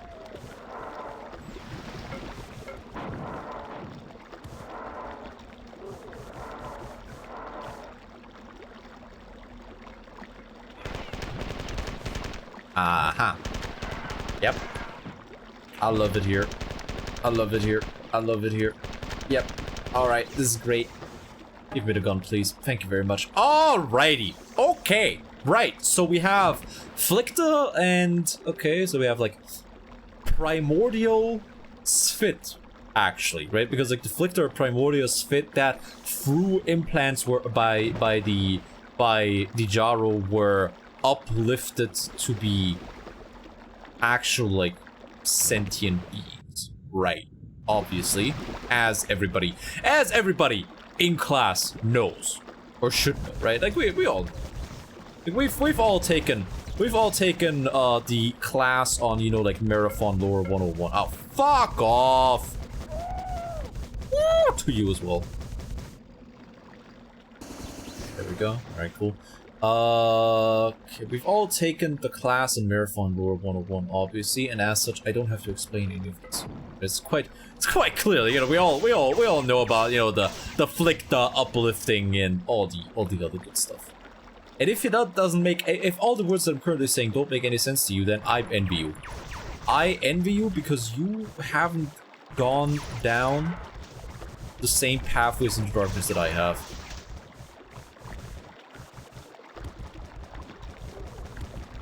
Okay, how about we let the Flicta deal with that guy, and we just go back and heal. What? Yeah, no, don't worry about it. Don't worry about it. Destroyed by the freeze. Destroyed by the freeze. Wait, does it just mean battle group free? Wait, was it battle group 3 that enslaved the Spit? Is that what it's talking about? It was will echo over the void one time. Right, so like, you know, it's like even if it was destroyed, even if the clans were destroyed, their message to, you know, contact the 11th clan will echo out over the void one time. So like, you know, even if they were destroyed, the message will still go out there. You will still be able to like send the message out there. Okay, so I get that, but I'm guessing that, yeah, it means Battle Group 3, because we know like Battle Group 3 was the one that was stationed here, right? But I guess the question is, like, you know, was Battle Group 3 also the one that actually did the fighting against the Spit, or was it put here later? I think Durandal might have actually told us about that, but I don't recall. think Brindle might have told us about whether or not Battle Group 3 did that stuff, but I don't recall because I'm very silly. Okay. Alrighty. Okay, hi. Flicker have... Oh, the Flicker have not taken care of you. Well, in that case, I need to thank you for taking care of the Flicker, you fucking idiot. You complete moron, you absolute buffoon. Jesus Christ, they're all dead. It's not a bad thing. Mind you, it's not a bad thing at all. less assholes for me to deal with. Alright, so this is just a... Right, this is just a pool filled with Flicker and feces, though the distinction between the two might be very difficult for the layman. Go... Destroyed by the free. Destroyed by... You know, that's the one door that we haven't tried to... No, no, let me on there! God damn it. God fucking damn it. Alright, let's try this again. Stand on that thing. Stand on here. Don't slide. Why did somebody spread butter all over this place? All over this fucking platform. I swear to God, it's not just me being bad at games. Somebody put oil and or butter or some other kind of lubricant all over the platform. Ah! Yeah, no, alright. Alright, I'm gonna let the Flicker deal with that. I'm gonna have to take care of whoever wins anyways. Oh, Jesus Christ. Hi? Alright, yeah, no, fuck you too, buddy. We're just gonna wait. Oh, hi there. Yeah, no, go in there. Go in there. Go in there. No, go. I said go in there. Oh, idiot. Dipshit. There we go. Alright, very to you as well. I do love the sound that they make whenever they get burned to a crisp. I don't know what that says about me.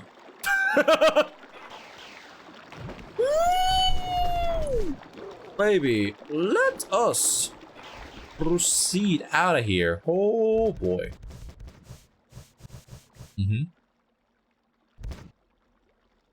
Okay. Alright. That's very much not gnomed.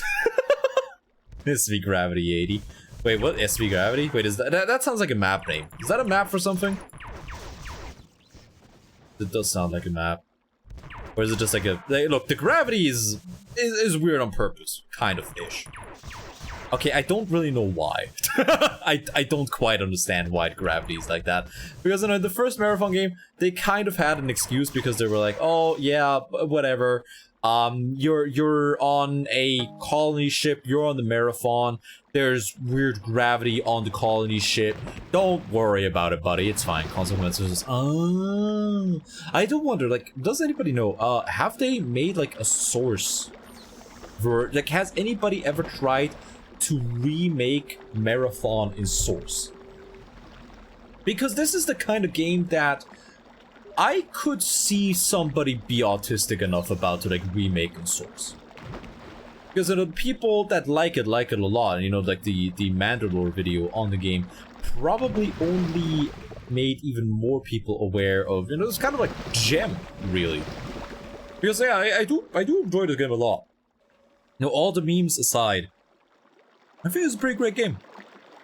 And, you know, Marathon 1 had its fair share of troubles, but Marathon 1 was still fairly fun. And Pathways in the Darkness, well, we don't talk about Pathways in the Darkness. We don't talk about that game anymore. Probably do it, but you get an actual jump button. Yeah, it's like,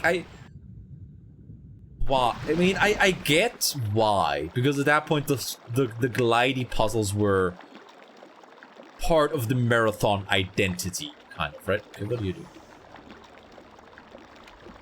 Alright, that did something? Maybe? Anybody down here? No? Alright, cool. Yeah, I can assume. Like, this kind of game very much would lend itself to, like, a source. remake with air quotes, I guess. Oh, right, now we can go through here, probably. Right, D. It sure is a door. Wow, no wonder this fit were fucking enslaved if all the infrastructure is this slow when it comes to opening.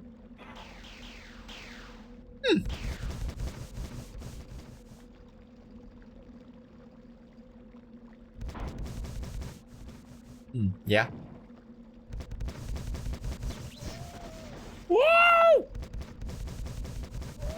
Woo! I fucking love that sound, dude. I really, really like that sound. I think it's hilarious. Did not bother, so I just use it as a feature. I mean, I think it's intentional, right? I think it's very much like not a bug, but a feature. I think it was very much on purpose. Woo! I should like try to rip that sound bit and use it as an alert. But I feel like it was very much on purpose, right? There we go. Woo! Yeah. All right. Cool. Wait. Actually, let me write that up on. Okay. Let me write that up on Google Post. What other stuff do I have on the post-its, right? Right. The paper reading stream. I still gotta make a poll for that, right? Time splitters. Right. I still gotta look at that as well. Yeah, like that. Okay. Marathon. Woo! There we go. Alright, cool. Fastest bug in the Whisper. Wait, the fastest bug in the Whisper team? Wait, what? In what context? When have I ever done anything that's fast? Other than motor mouthing all the way up and down city streets. Woo! Woo!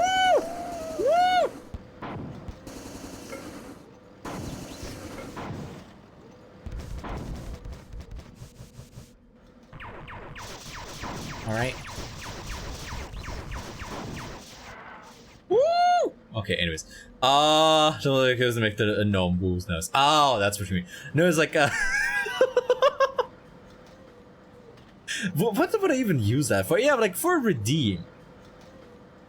Now, you know what I gotta... No, you know what I need to look into? I need to look into how I can make it so that, like, people can redeem something to, like, make the sound... Like, often... a bunch of times. To make the sound get layered over top of each other. I think that would be funny. You humans are safe, but what are you? What must be done should be clear. I mean, yeah, it's like, what must be done should be clear. I gotta kill the fucking Xenos. I get that. Because, like, I know some people have that with the redeems too, like, where the sounds can get layered over top of each other. But I don't quite know how to do it without something, like, outside resources, like Scream elements, where that kind of stuff gets automated. Fuck you too, buddy. Woo! Just imagine a random collection of soundboard sounds. Yeah. God, I want a soundboard. Oh, yeah, sure.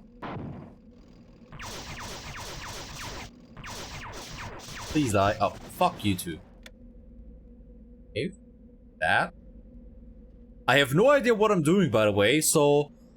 Fuck you for saying, oh, what must be done should be clear. So I have no fucking clue what I'm doing here, buddy. Caleb, it's too soon for new toys. I'm not gonna. Alright? I'm thinking about, you know, stuff like the Shining Assault Hopper, Assault Wolf, Metal Cluster Hopper. I'm thinking about it. I'm thinking about all those shiny new toys a lot. But I'm not buying them. I am being... just push every button. Yeah. Yeah, just... You know what? Yeah, I'm gonna make myself my own soundboard. I'm just gonna have, like, all the Comrade belts around me. Like, I'm just gonna have it hung up on, like, you know, a clothes stand, or like something like that, all around me, and I can just randomly press the toys whenever I need to. Right, no, that's not the wrong way. That's the wrong way. There we go. Would be kind of... No, I'm not gonna do that. Does every button? Yeah. It's like I am like I know because I've looked into the whole how to turn your gamepad into a how to turn your gamepad into a, what's the word? Stream Deck, right? Because I don't want to like buy a fucking, was like Elgato Stream Deck, because those are fucking expensive. Those are quite, those are quite expensive. Ah. Did I have an alien gun? I did. Alright, cool. But man, it's like requires a little bit of technical finesse. Just put it on your throne. I mean, I have other stuff for the stream on the throne. Like that's why I don't have the. That's why I haven't done the. Okay, are we done here? Oh, there we go. Glyphs never understood while young, alive. Now reveal the end of my creation. When one of foreign speech cast the papyrus yoke upon the mark. Think the bleating goes far from the lawn. Okay. Glyphs never understood while young and alive? Glyphs never understood while immature?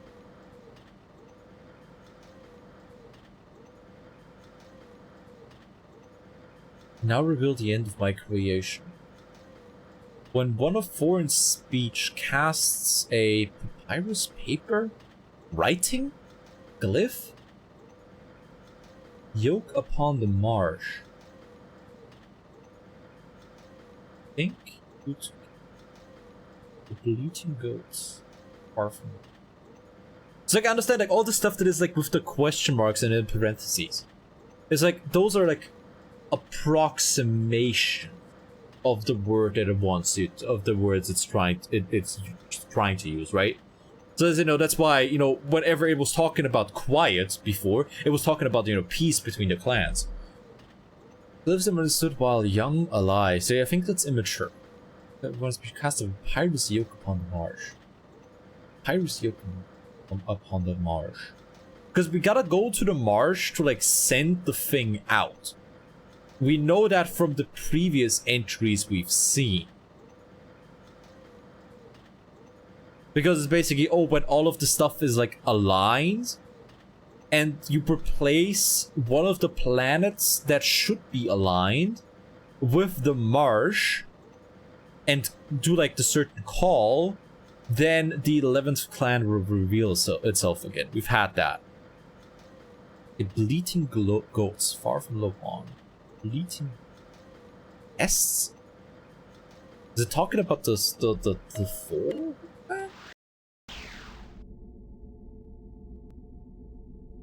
Oh!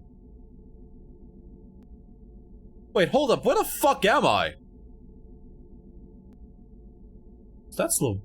Pretty sure that's the one right there. Where am I? Huh?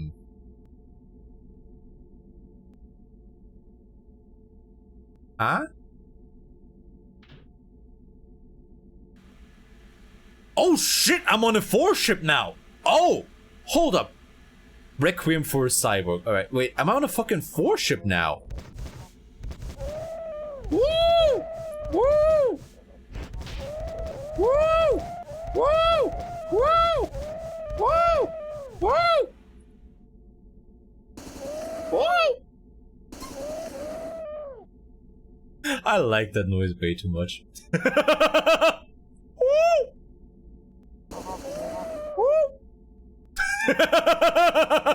What is wrong? I'm sorry for being the way that I am. No, I'm not. Hi, what is this? Hey, yeah, no, I'm on a 4 ship now. How? Why? Or does it need me to do something in orbit around Lawang? Is that what's going on? Like, is the 4 ship like the placeholder for the for Clea, the moon that they turn into a spaceship? Huh? I am very confused. It's like I feel like I'm on the On the precipice of understanding. Oh no. Oh no. Oh no. We got some non-Euclidean bullshit again. Oh fuck. Oh god, no. Alright, I'm just gonna throw myself down the non-Euclidean nightmare hole. Alright, yeah, sure. Yeah, I know there's some non-Euclidean bug garbage again. Nice. Alright, okay, yeah, we're not gonna think. Just not gonna think. It's not gonna think. It's fine. Oh. Non-Euclidean geometry. Oh. Alrighty. Alrighty. Well, don't mind if I do. Meet the fist. Okay. Ain't got shit on alien geometry. Yeah, no. Wait, no, this is a very odd ship for the Thor. Oh? Oh?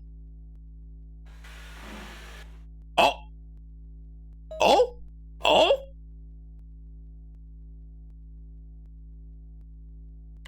Wait. Wait. Personality construct seeking cyborgs. Wait, hold up. Oh, it's the Durndal. Smug intellectual. Formerly rampant human-coded AI with a sense of humor seeks bipedal oxygen-breathing cyborg for serious relationship in the galactic core. I've got cool guns if you like to break stuff. No yuppies. Yeah, no, this is Durndal. Sleeping Beauty, long deactivated extraterrestrial personality construct in search of gullible carbon-based cyborg, less than 20% machine. To confuse, irritate, and teleport randomly around in an abandoned desert planet in the core, all answer. God's gift to neural nets, traitorous, extremely rampant, reprogrammed human AI with no sense of humor seeks elusive heroic cyborg of uncertain manufacture. You know who you are. For mind games and long walks in hard vacuum. Dams on the street, captured and partially disassembled human-coded AI trapped on an alien homeworld. Seeks succor from a tall, dark, and handsome cyborg with big guns. Let my rescue be the basis of a lasting relationship. Fucking Durndal, dude. I love this guy. I love this little guy. Okay, right, so Toth sent us up here now to get Durndal then. Alright. Cheeky ship. Yeah, no, it's not even just a ship. It's just Durndal. Just Durndal being a...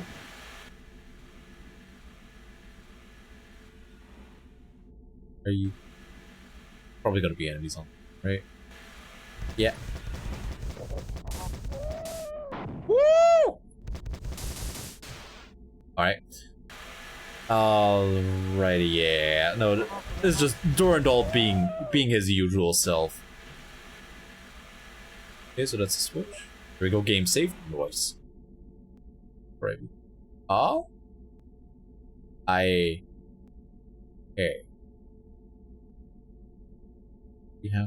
We need to lower all those? Yeah, we're on some 4 ship, but the thing is, this does not look like a normal 4 ship. This doesn't look like a 4 ship at all. This is way too angular for a 4 ship.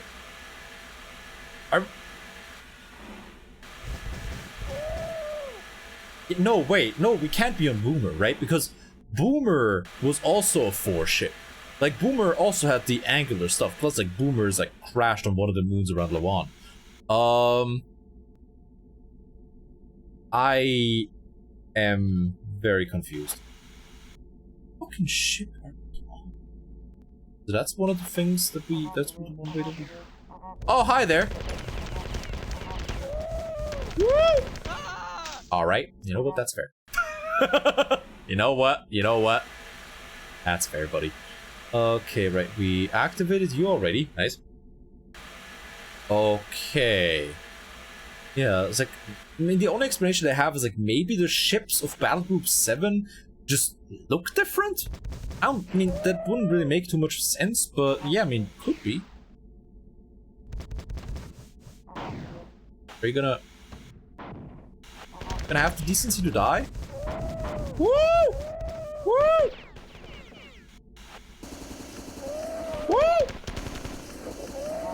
Oh, Jesus Christ, they just teleported him in all over the place, okay? Alrighty. Okay. Alright then. I think. I don't fucking know. Alright, cool. But yeah, no, okay, no, that's the only explanation I have. Like, the Battle Group 7 ships just look a little different, right? Because the color scheme is in keeping with the normal 4 ships, but... Yeah, no, the color scheme is in keeping, but the architecture is completely fucking different. So I guess they don't just grow their spaceships then. You know what? Good to know. Oh, hi there. Oh, good night. Hi. Oh! Or but that's just rude. Okay, right, so... Wait, so does Toth know that Durandal is still up here? How the fuck does Toth know that? How the fuck does Toth know that, you know, we probably need Durandal's help to do whatever it is? It's like, what? Wait, why do we need Durandal for that? I mean, I'm not gonna mind because, you know, I like the bastard, but why do we need Durandal for that? Why can't Toth do that? Okay. Why can Toth, you know, teleport us all over the place and, you know, like send out the unified message of the Sphit? I guess is the thing that I'm wondering about. Other than, you know, maybe it's not. Oh shit, that's not what I meant to do. Other than, you know, maybe it's not allowed to do that. Maybe like the Svitker put some kind of programming into Toth. How the fuck do you say that? To not be allowed to do that? Not sure. Oh, that puts us here. Nice. Okay. But then again, we do know that Toth has a certain degree of being allowed to do stuff. You shot the VTuber so many times, it stopped existing, went back to TV. Yes, I think. Maybe. I don't know. Also, hi, Faye. Probably. Honestly, at this point, that may as well be part of the marathon lore, because I am fucking lost. Not all those who wander are lost as fuck, but I sure am. Alright, I hope you're having a wonderful day so far, and hope you had a better night than... So, down here, there we go. Alright, is that Tycho? Oh, 4 transit. Alert all stations. The Farl has been boarded. Okay, right, so we are on a Battle Group 7 ship. All crew must localize, organize around boarding Procedure 8. Fleet Command has ordered that failure to comply with Procedure 8 will result in maximum enforcement, dismemberment. Okay, right, so we are on one of the Battle Group 7 ships. Tycho knows that we are here and he's panicking. Tycho knows we're here and he is currently shitting himself. That's good.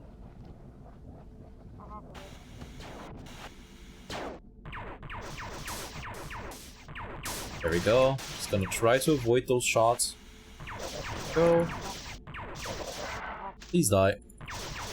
Alrighty. Yeah, no, Tycho is fucking scared. But it's just like, oh man, I find... Huh?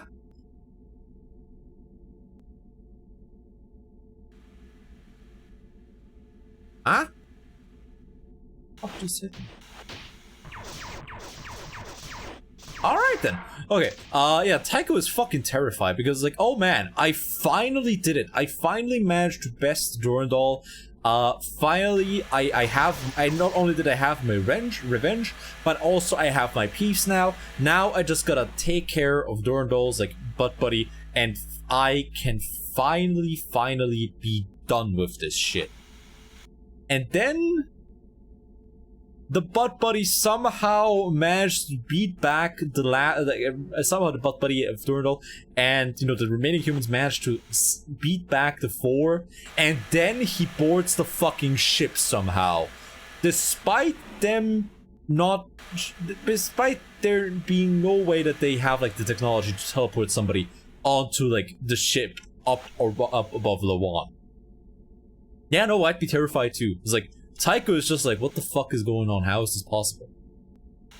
Because yeah, he, much like the 4, isn't aware of all the garbage that has to do with the 11th clan. Okay, so I can't turn you off. Okay, so I just fill the lava with weird 4 blood bullshit.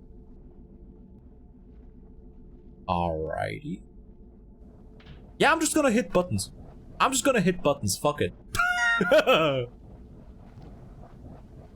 I was put on this planet for one thing and one thing alone. That is to hit the funny buttons and not think about what the hell I'm currently doing. Really, it's simple, honest work. Okay, what do I do now? Okay, right. So I've done my job, I've done my duty by the game. What now? I'm a little lost here. I'm just okay. So I filled the pools up with weird lava blood. All right, as one is wont to do. Whereas, like, you know, he who has never filled a pool with lava blood, may cast first stone, right? So we did that. We need to beat like more wires. Okay, so there's nothing here. Do we need to beat more wires into the ground? Because I can do that, I think. I'm fairly certain I can do it. Okay, so that's here. Wait, no, I don't think we've ever gone in here. Hello? Right, so here's... Oh, hey, there's the guy that shot me before. Alright. He's just having fun with the elevator. The simple joys of the compiler people. Just riding up and down the fucking elevator. Honestly, I wish I could be like half as happy with that much. Oh! Oh no. They're about to put my ass into vacuum.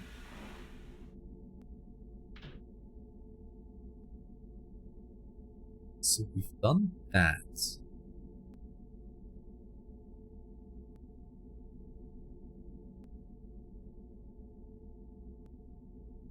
Oh.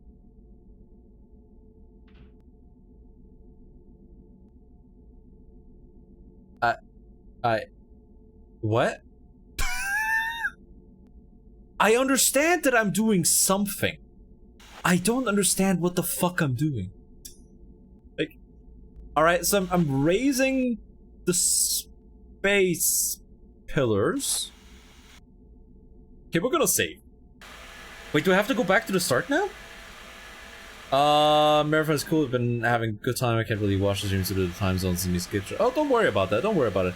I'm always happy if people can't show up to my streams because, you may call it cope, but I just tell myself that they are merely, getting shit done in their life and they're taking care of themselves. But yeah, it's great. Like, I'm having a really good time with it, even if I don't understand most of the stuff that is going on at pretty much all times. So we're here now. Okay, right. So we lowered that stuff. Oh! Okay.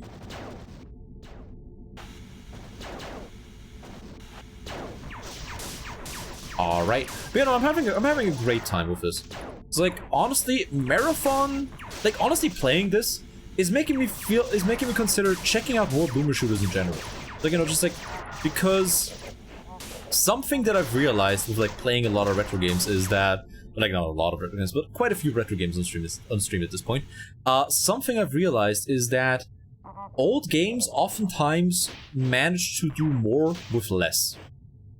And I wasn't as aware of them doing that up until, you know, I actually, like, you know, did more, basically, with them.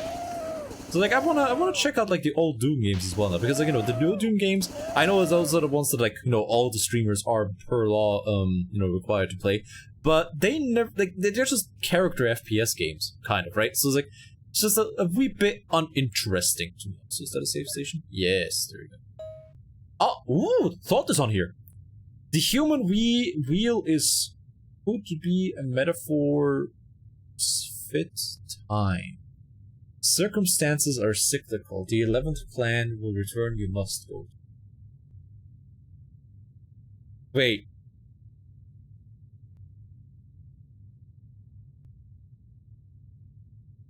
Wait, hold up. Are they saying that the human wheel is a metaphor for the Sphit and for the Sphit perspection of time? Wait, hold up. You could read this as...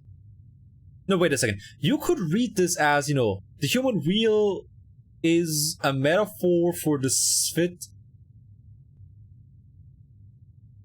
outlook on time. Is that just the Sphit idea that time is a flat circle? Wheel, circle, cycling. Yeah. Also, hi, hope you're having a wonderful day. So far, you had a better night than me. It's like, you know, is it basically just a metaphor for the circumstances surrounding the Sphit being cyclical? Or is it that the Sphit outlook on time is cyclical? What will happen again or something? Yeah, it's like, I mean, you know, because like what we're doing here is kind of like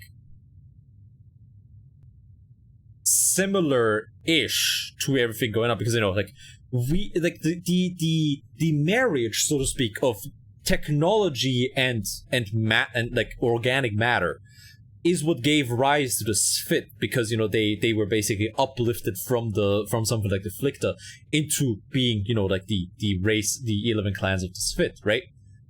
So like, you know, us, the organic thing, like us being a battleroid, being the marriage of, you know, again, organic and technology, or, you know, just like us as a human working together with AI, again, the marriage of, like, you know, organic and technology, is, again,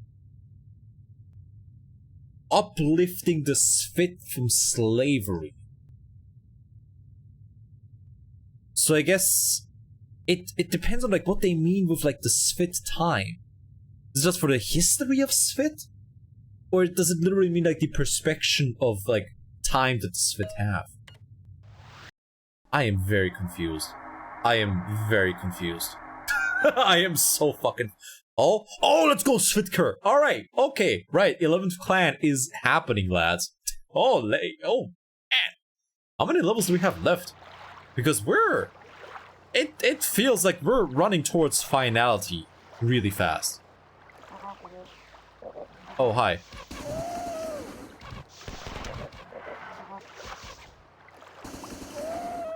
Oh.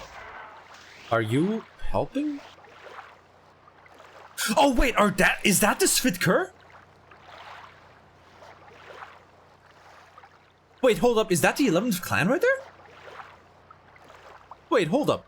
Hold the fuck up. Wait, was that the 11th clan right there?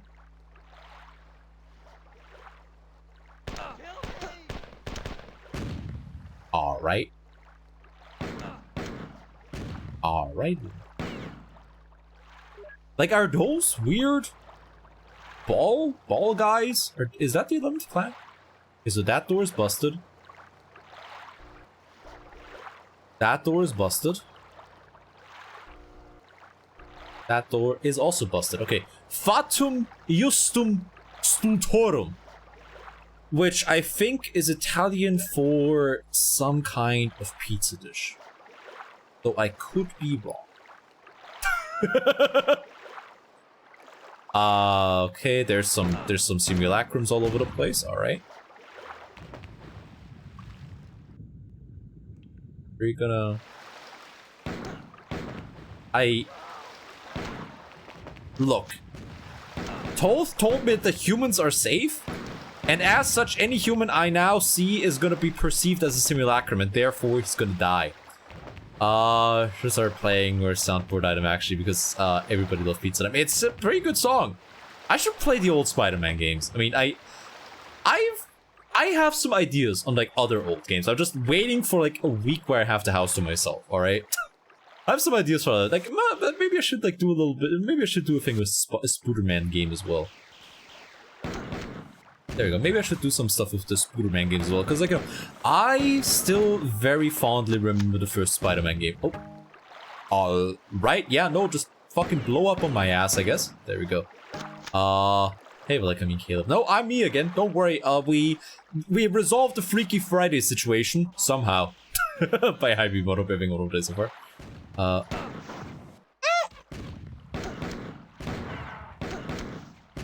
Well, luckily that guy was fucking stupid. Yeah, I think those are the Svitker. There we go. Ooh, Durndal! I'm back! I've subverted the largest force ship in the system, the battleship Kefiva. And I'm making the rest of their fleet drink vacuum. The Svitker have arrived and they are enraged. The fight is glorious. Once again, we are triumphant. The remaining 4 must be destroyed. You will fight alongside the 11th clan in the final battles. You won't recognize the cybernetic exoskeletons, but there are Svit inside those machines. Do not anger them. Free Svit are deadly opponents. Alrighty. Okay, yeah, so that's... Yeah, okay, alright, so those are just the 11th clan, the Svitker, that didn't want to fight. Tycho's ship has been destroyed. The crater where it annihilated itself on Lawan's inner moon is still glowing. There were no survivors. With a focused message laser, I burned his epitaph into the surface in the crash site. In letters 300 meters high, Fatum Iustum Stultorum. Okay, what the fuck does that... Okay, alright, I need a Spider-Man PS1, so it is pretty great. Okay, what does that mean? Fatum Iustum Stultorum. What does that mean? Okay, Google. Fatum... no, Fatum is Justum Stultorum. Okay, that's a song apparently. Okay, what does it mean? It means the just fate of the foolish, or the just fate of fools. Oh man. Gee, Durndal not being a fucking prick 5 seconds challenge, level impossible. Oh man. It's like, just like, oh yeah, you were a fucking idiot for even trying to fight me. Jesus Christ. So yeah, somehow Durndal managed to once again be the single most magnificent bastard in the entire story. I love this guy. I love this little guy.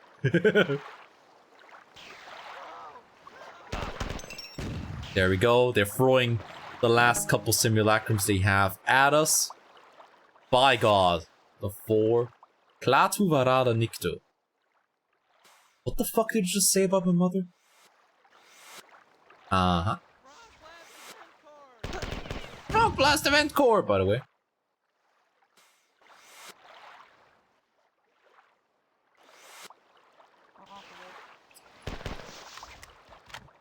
Please, Svitker. Please, Svitker. Help me. There's a health station right over there. There's a health station right over there. Please, Svitker, help me. Get the health station. Oh, let's go, shoddy ammo. Oh, baby. Alright, cool. Isn't Klaatu the planet from what's it called? Not Space Invaders. Not Space Marines. Starship Troopers, there you go. No, that's Klendathu, right. Because we can ill afford another Klendathu. Woo! Ah! Let me put some back here. Alrighty, and you're still probably busted. No, you're no longer busted. Alrighty. But you're still busted. Oh, baby. Okay, right. So now it's once again just clean up. Yeah, let's see some Flicta maybe that I gotta take care of. I'm out of ammo.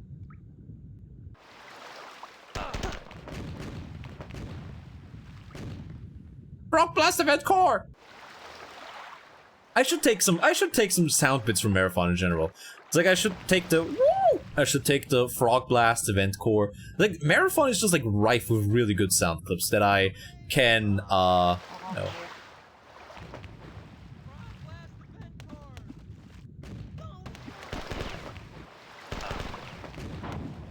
go.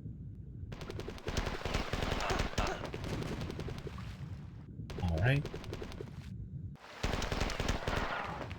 Alrighty. And we're just gonna slowly take all of them out before I go back and heal because of a baby back bitch. Alright, there. Go, please. Please, need help. Where the fuck did I come from? Where the fuck did I come from? Alright, hi? Hello? Ooh, that looks good. Yeah, buddy. Alright, cool. Okay. Right, I'm only a little bit confused. Alright, yeah, no, but it's like, once again, I do like how the end stages, like, the end stages of the marathon games aren't really, like, the later level, like, the end, yeah, the final levels of the marathon games aren't really necessarily, oh, it's like, oh, big battle against, like, one giant opponent. No, it's like, you already won the battle a while ago, but now you're just, like, now you're just cleaning up.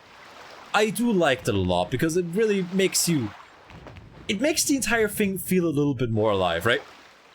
Because an encounter, like a battle, isn't just won whenever Big Boss McEvil Guy is taken care of, right?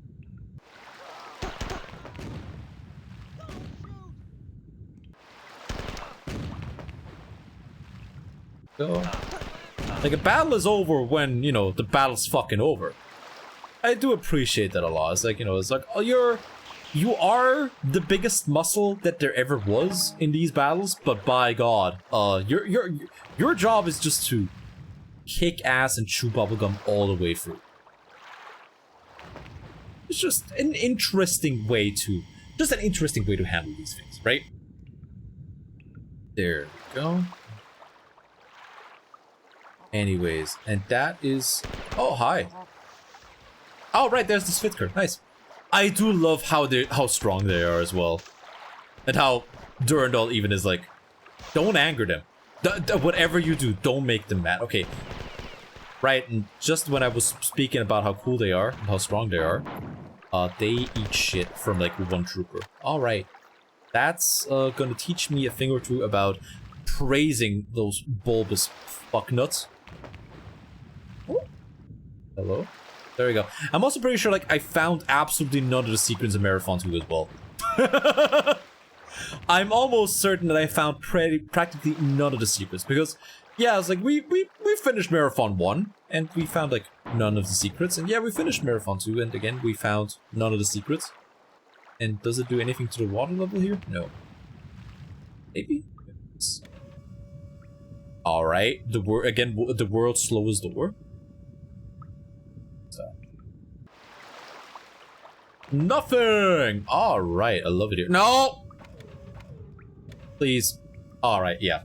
World's slowest door. There you go.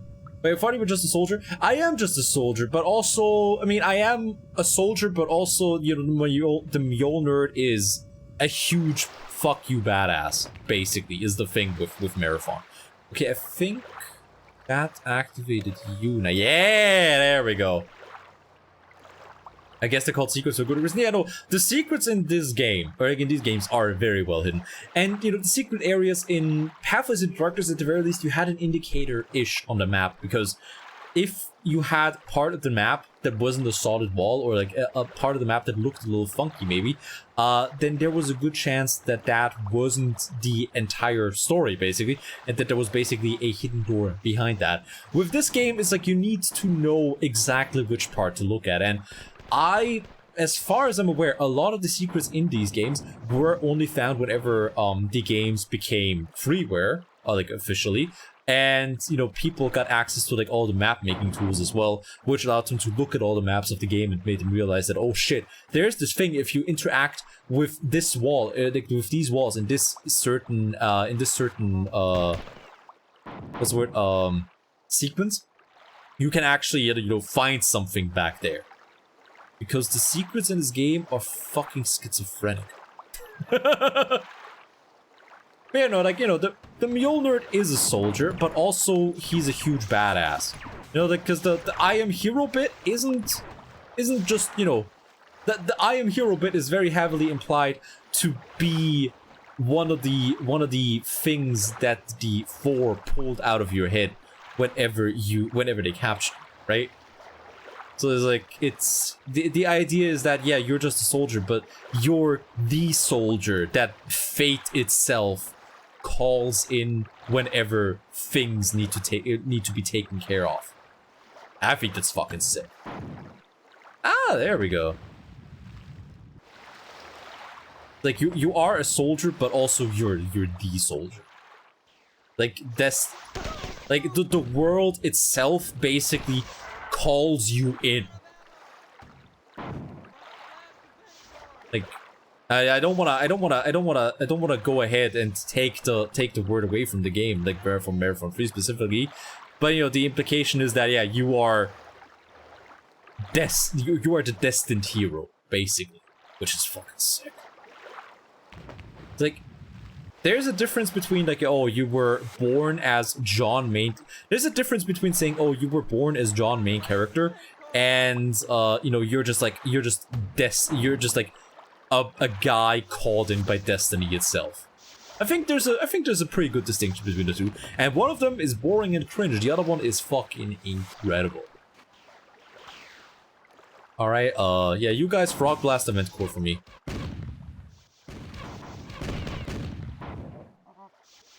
Yeah, fuck me, I guess.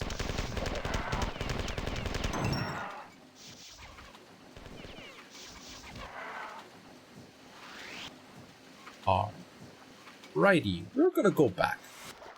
No, we're not. We're not gonna go back. Yeah, we're not gonna die, right? What's the worst that can happen? Because, like, I'm probably gonna... Like, I'm thinking about, like, doing... oh, lord. Fuck! I'm thinking about doing another playthrough.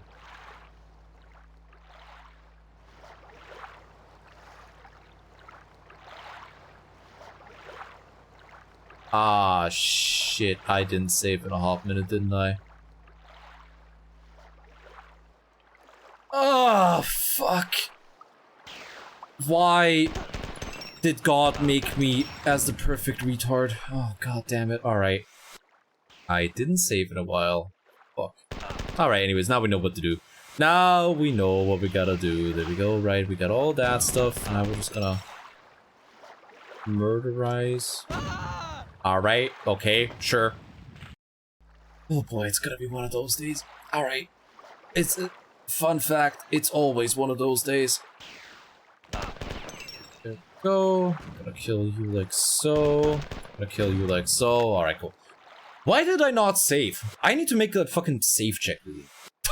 Because my dumbass, for absolutely no good reason, didn't save there. Go, fuck you, fuck you. Right, once we're done with this area, we have a healing station coming up. Is anybody spawning in behind me? No.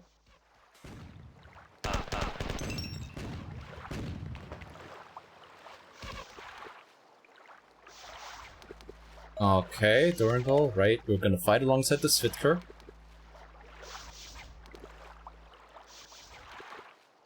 I think we're gonna save.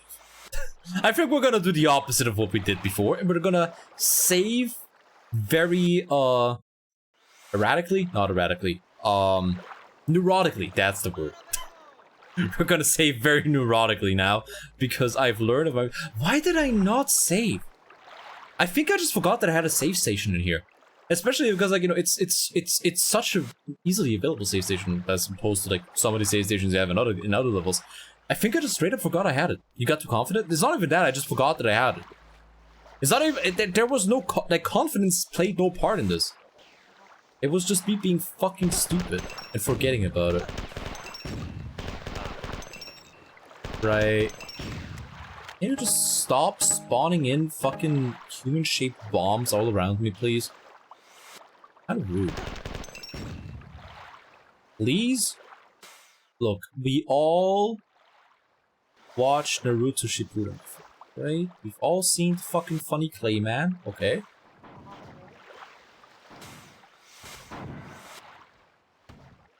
Nope, we're not gonna fuck around with that. Nope, stay out, this is my safe space. There we go. Okay, this... Okay, alrighty. I understand the game wants me to use the shotgun, but the shotgun is also a rare commodity. The shotgun is a rare commodity, and there's... Look, the fucking simulacros, they die way too quick. Okay, I'm not gonna use up so many limited shotgun supplies I have. Oh, okay, there we go, right? It's quite easy, just... use the fucking safe station, you troglodyte. The joke is that me, it is I'm the troglodyte. Okay, we're gonna go up here. Go. We're just gonna be a little bit faster with it this time. And man, I wish I could get out of it. Just climb. Just climb, mule nerd. Please. Oh. There we go. Alrighty. Reminds me of like when I was a kid and you know I had absolutely no fucking upper body strength and you know getting out of the pool actually was like getting out of a pool without a ladder was actually a bit of a hassle. But then again, you know, that was also during a time where I was probably like a little chubby fuck, so you know. I was a fat little piggy. There we go. You know what? There were probably other reasons for that as well. Yeah, right, that's not the right way. So I'm gonna try and get up here. There we go. Then we wouldn't get 8th guy. I think you can say it should have ended up like they could have just like pulled out 8th gate guy at the end. You know, like I understand that they had to make sure that you know Naruto was literal Jesus, right?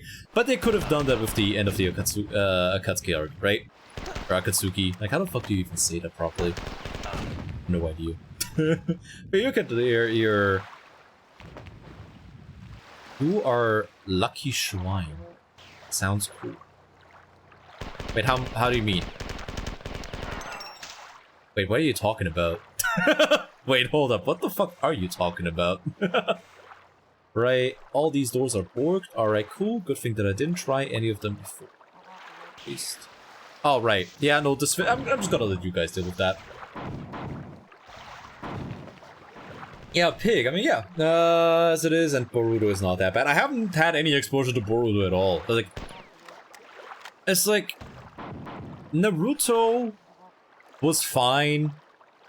Shippuden was a step back overall, in my opinion. And I have no idea about Boruto. I know nothing about it other than, you know, it's fucking, you know, Boruto. It's Naruto and pals, you know, the later years. Naruto and pals do taxes, basically.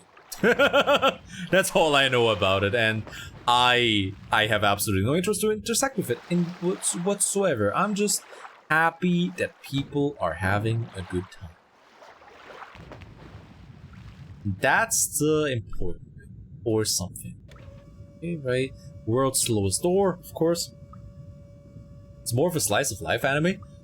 Really? Because like I mean, obviously the algorithm generally like shoves that kind of stuff down my throat with wild fucking abandon. Is it a slice of life thing? Because there seems to be like a lot of angst.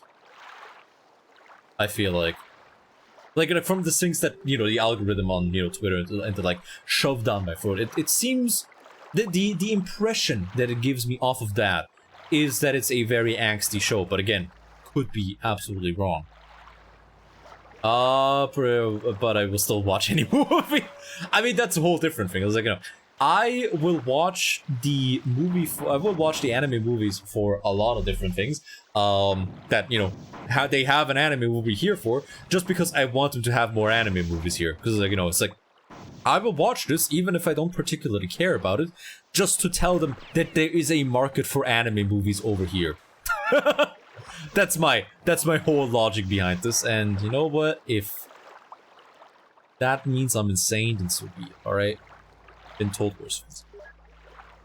There's angst, but not nearly as much as in Naruto. That's fair. But like, to be fair, it only really got angsty with Shippuden. With like the OG series, it was just, you know, with the OG series, it was mostly just like, you know, the silent, the sad Naruto violin, alright? Please let me out. Please let me out. Realize Battle Royale movie scheduling. Wait, what? Wait, where the fuck do you live? Dox yourself right now. No, where the fuck do you live again? In the Svitker spawn in, please? Dox yourself right now. Where is that? Like, I assume Southeast Asia or somewhere, right? Because, yeah, it's like, I don't think they have... Yeah, Southeast Asia. Yeah, that's fair. Like, Southeast Asia generally, like, has access to a lot of those things usually as well, right? What's nice was the only movie I was only, the only one day. Yeah. It's like, you know, I also watched the Demon Slayer movie recently that was basically just 3 fucking episodes cut together very sloppily. It was like the Demon Slayer movie that they have, where it's like, you know, the last 2 episodes of the Red Light District arc and the first episode of the Swordsmith Village arc. It was very sloppily cut together. It was like actually kind of embarrassingly bad with like how it was cut together. But I still went to watch it. Just okay, right? You're not gonna get out of the way again, because I don't want them to. I don't want to get them pissed off at me, right? Okay, we're gonna have to. There we go. Where the fuck? What do I do? Oh, right, that's what I gotta do. Right, I remember. Okay, here, and we're gonna fuck up. Nice. I had some because of other people, so having over myself was a real blessing. Yeah, no, I mean, I like cinema, but like mostly just because it gives me an excuse to like shovel an entire huge bucket of popcorn down my throat. I'm a very simple man. I just like food. I like food so much I started working out just so I could eat more. Come on, there we go. Watch the recap movie then. Yeah, no, it's like yeah. I still went to watch it, and you know, I didn't regret going to watch it, right? No, that's about it. Okay, cool. For like a day here in Australia. It's like, it's kind of... Huh? Huh? Excuse me? Oh, I think I accidentally shot the guy a couple times. Alright, okay. I mean, it's kind of the same over here. It's like usually whenever they have anime movies here, it's like it's like an event thing where it's like only one showing, viewing, one thingamabob. I don't know what the fuck you call it. Where it's only one of them, right? But for example, with the Demon Slayer movie, they've had showing. What the fuck do you call that? What do you call the presentations? No. You know what I'm talking about, right? Maybe there are a lot of cinemas there. There's a fair amount of cinemas here. Like my city has like 2, 3. My city has like 3 of them if you count like one that's kind of up its own ass. All right, okay. Do it all nice. Robert Blake left something for you a few minutes ago. He and their humans captured a 4 refueling ship and found or forced someone to pilot it for them. They folded out the system immediately after I received the message, without so much as a "thanks for saving us from becoming plasma on Tau Ceti, Durandal." Anyway, the message reads, "The dead walk again. We cannot wait. Blake." I think he means me, but I'll let him go anyways. Goodbyes were always hard for me. You know I'll never let you go. But now is no time to get sentimental about my resurrection. Dry those tears and stuff a fresh clip in your assault rifle. The 4 down of the planet are not defeated yet. But yeah, it's like with the Demon Slayer movie, they have a bunch of them, like a bunch of showings of that. I think showings is the right word, right? With the Demon Slayer movie, they have a bunch of showings. Whereas you know, usually it's just a one-time thing. So I guess it's slowly picking up. I guess anime movies are slowly but surely picking up, even if it's for the most part, you know, just the big names. But you know, I can't really complain, because at the end of the day, it's anime movies are anime movies for the sake of, you know, the people running the cinema when it comes to, you know, whether or not people are going to be interested in that, right? My God, please. I am expecting you to carry, hold your own weight, you spit bastards. So please, actually fucking kill. I'm begging you here. It's really weird because, it's like, I'm pretty sure the only way that I'm ever gonna be able to see Shin Kamen Rider here is if I go to one of those cinemas that is very up its own ass. Because they're the only ones that would, you know, hey, thank you for the health, I guess. Because they're the only ones I think that would take enough of a gamble, right? To... They're the only ones that would take enough of a gamble to, like, go ahead and, you know, show something like that people aren't gonna be too interested in, right? I mean, I'm very open to getting proven wrong. Really, I would be elated if I were to get proven wrong on this. And you know, all the cinemas over here started to show Shin Kamen Rider, and also Shin Ultraman, and also Shin Godzilla. And basically, if it were a second coming of Tokusatsu Jesus, but I somehow don't think that is going to be the case. No matter how much I'm gonna pray to, you know, Shotaro Ishinomori himself. Right. Why the fuck did you give me rockets and no rocket launcher, by the way? Man, it feels really nice to have actually, like, helpful guys now. No longer just bobs that run in there with a pistol and immediately get blasted into the next century. But actual... Oh, there we go. Yeah, fuck. Thank fuck. Yeah, spawn more of those boys in. Thank you very much. Righty? Woo! Yeah, I think it's shoddy time. I want to say we're probably very close to the end of the game. I think it's time to get to not gasp. Glasp? No, what the fuck is the word? Gleam? No. What is the word? Gaze? No. What is it whenever you bask? That's the word, bask. I think it's time to bask in the glory of the dual shoddy in this game again. Just boy howdy, I love the dual shoddy in this game. They show less known movies, but generally more expensive. Yeah, I get that. It's like whenever I was living in this other this other big city for oh, fuck you too. When I was living in this other big city for 2 years for university stuff, there was a small cinema there, and they actually you could actually rent them out. And this basically one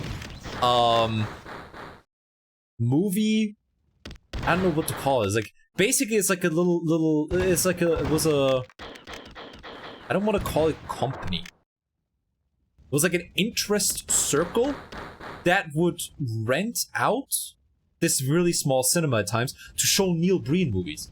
It was fucking incredible, by the way. It's like I managed to catch one of them because I had time for it and was around for that. But it was fucking incredible to like watch. I think it was Fateful Findings even. To watch Fateful Findings in admittedly a small cinema, but still a cinema nonetheless. It was actually incredible. Once paid my uni. Used the cinema. It was way cheaper than paying franchise. I mean, wait. Why does your uni have a cinema? Wait, hold up. Why does it? What do you mean, like your uni's cinema? Why does your uni have a cinema? Fuck.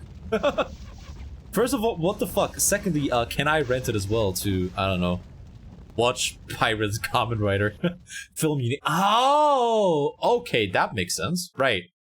Probably should have thought of that, eh? I don't know what the fuck that did. It did something. What it did?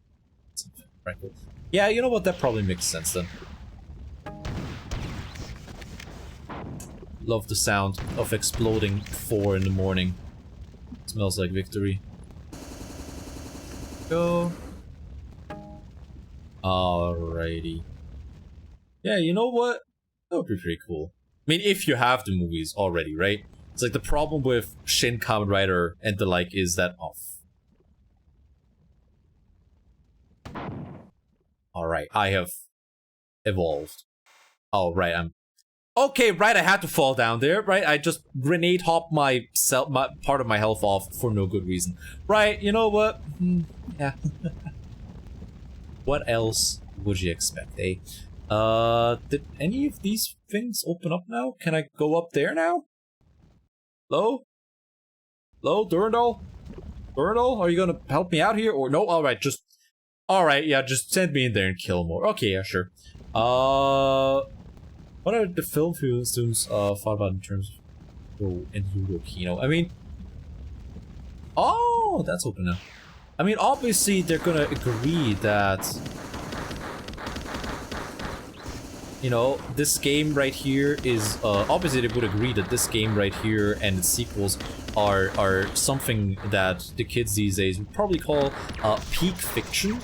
So, yeah, I think the film students would agree with me and everybody else on this. Peak fiction, Ludo Kino, and all the other funny buzzwords with absolutely no fucking meaning. Ooh, there we go. Oh yeah, you want me to use the shoddy, don't you? Alright, you know what? Asking you shall receive. Save. Okay. That's health. That's health. That's better health. Alright, Durandal. What do you want to yell at me now? Durandal, Durandana. Charlemagne used to always call me Durandana, the fruitcake. All the many implements of war to him were in some way feminine. Not that you know the history.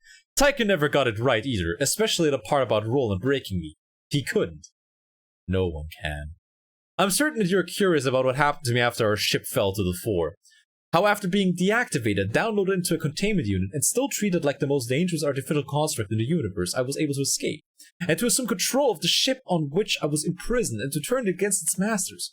The answer is simple. Tycho was a fool.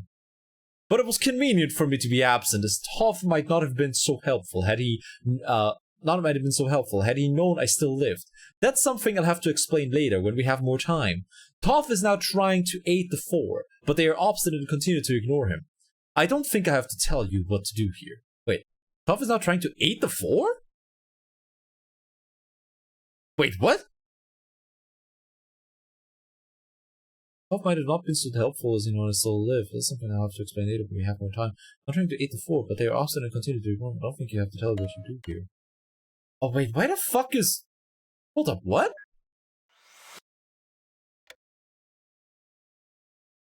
Why is Toph trying to help the Four now? Like, the 11th clan is fighting the Four right now. What? Huh? The fuck? Alright. Or Ludokino though, yeah. What the hell? That's... Wait, why is... Wait, that makes no fucking sense. Why is... Huh? Okay, so we have that door. We have that here. Is this open up? Okay, this is just gonna raise you. There we go. Alright, cool. That makes absolutely no fucking sense. I mean, maybe it's like that Toph, like, views Durandal as a danger? Maybe?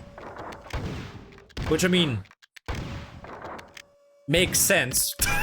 Honestly, he's like, have you listened to the guy? I think, you know, unless you're vitriolic best buds with the guy, I think everybody would probably view Durandal as a danger. As like the only reason why he's not a danger to me is because he loves that he could just like send me in there to kill. Oh shit. Hi Bless, how's it going? 1 second. Yeah, I'm not all those who wander are lost, but I sure as shit am. But hi Bless, let me give you a shout out real quick. What were you up to, and was it based, or was it in fact cringe? No, I completely butchered that name. There we go, bless everything. But yeah, hi, hello, what are we up to? If you know the show, I'm Killer Pro Ziga, Think Master, please don't tell Sean Toy about me, because he will DM see me to help back. We're currently finishing up Marathon 2, I think? I'm not 100% sure.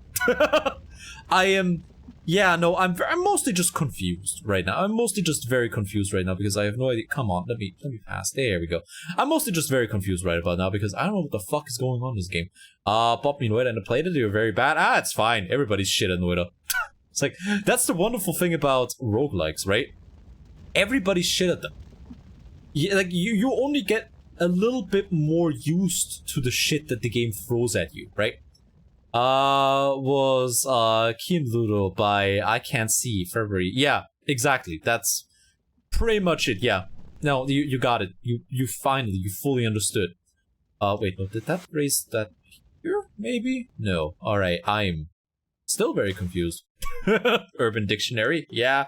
Of course, everybody knows Urban Dictionary is the single most reliable source for anything ever. Hi, Durandal. Did I do the thing? Durandal, Durandana, Taiko was a fool, right? Okay. Jay, what was the thing to do? Yeah, no, it's fine. It's like it's that one kind of roguelike where it's a special kind of roguelike where, you know, you don't even have any meta progression, so to speak, right? Because that can be very, I don't want to say infuriating. It can how do I say this? It can seem rather pointless, right? It can seem very pointless if you know, there's no meta progression. So it's like you feel like it's entirely pointless to what you're in regards to what you do. So do I have to?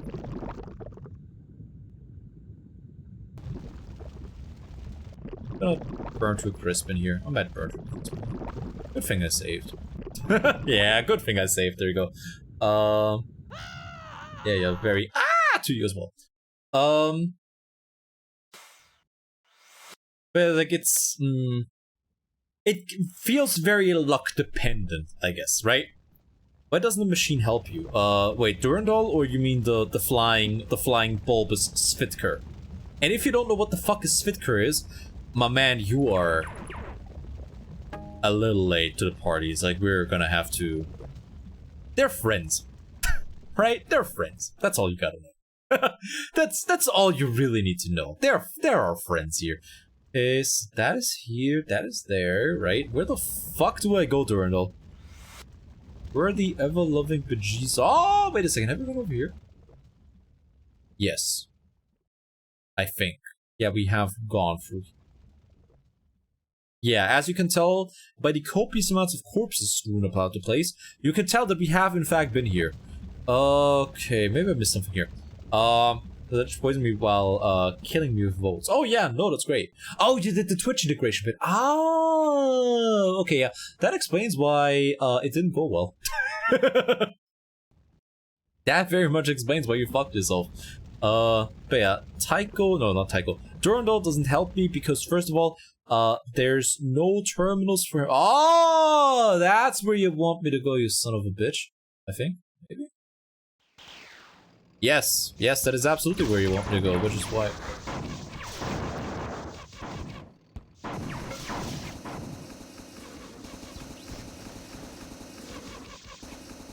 Why are they flamethrowering each other?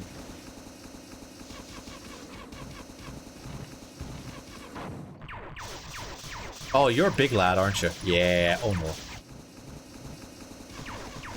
Yeah, no, this is bad. There we go, alright. Big boys. There we go, alright, cool. Alright. But I mean, that probably doesn't help when you're trying to get good at the game. Which, you know, is like... It's already questionable how much getting good there is at Rogue. Yeah, you know what? That's your problem. That is entirely a you problem. Nope, it's now a me problem. It has very quickly become a me problem. God, I love these shotties. Honestly, one of the best shotguns in video games. Oh my god! Alrighty, fuck me, I guess. Okay. Where the fuck do you want me to go now? Right, it's like back over here, then we're gonna go back up that way? Where do you want me to go? Shit, dude. Alright. Every game would probably lose it would probably lose its from. Those kind of games, I mean, I think it's a little bit of a... There's a sweet spot, right? There's a sweet spot where it's like... You understand its systems enough to work with the game's systems that are in place, right? but there is still enough of there's still enough unpredictability in the game for you to still have fun with it, right? I think that's the sweet spot you want to ideally get to with those kind of games, right? Game also makes you feel good. Yeah, it's like it's a sweet spot situation. You want to be able to like get into the very specific sweet spot of it, right? I'm just running around hoping that I'm surviving.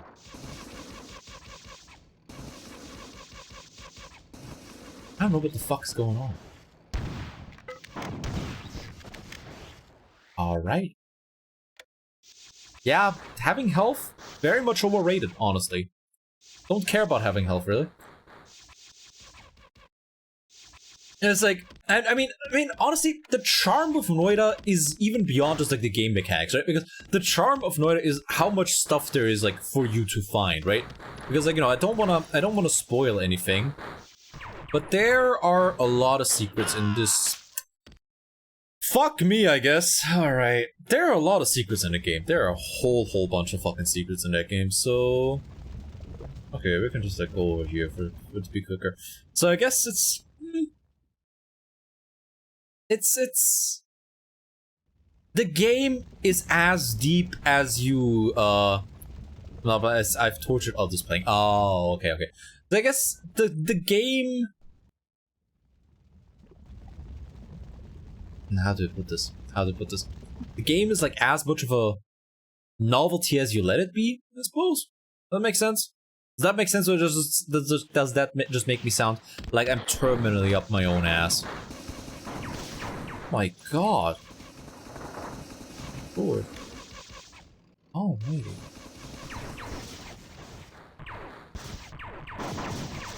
Please die. Please die. Please. Alright, no, fuck me. Jesus Christ! Okay, yeah, this is some final level right here. I don't know if this is the final level, like, period, but this has some final level vibes to it. Holy shit. I'll get through all this vodka. What do you mean someday? I mean, the best time to get through all that vodka is yesterday. The second best time is right now. Bottoms up, buddy. You hate drinking? Yeah, me too. Yeah, I have a peculiar relationship with alcohol, let me put it like that. It's disgusting. I mean, you know, you are basically, you know, drinking antiseptic fluid right there, right, buddy? It's like, there's only so much you can, like, you know, blame alcohol as a total for if, you know, you subject yourself to that with vodka. Like, vodka is the fucking devil. So much sugaring I can do to make it tolerable?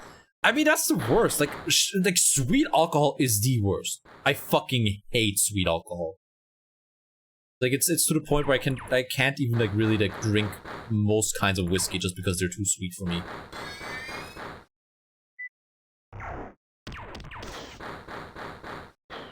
There we go, I hate it all. Why'd you buy it then? Still... Why'd you get it then? Oh man! You still have full control of... Oh, fuck off! You still have... So Jack can bribe me to drink? I mean, with money, right? At the very least, you got paid, right? Right? Money? Okay, that's fair. Okay, you know what? In that case, you don't get to complain because you got paid. Fuck you. Alright? You got paid. You don't get to complain anymore. Fuck off. Mix both in one stream. I hope, the hangover will help you forget. It's like, man. Real OGs remember that one drinking stream I did, where it's like, I actually don't remember. That's the real test of like the early bird Caleb Horus VT experience.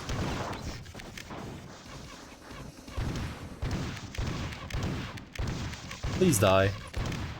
So I'm pretty sure the shotgun's actually pretty accurate over long distances. There we go.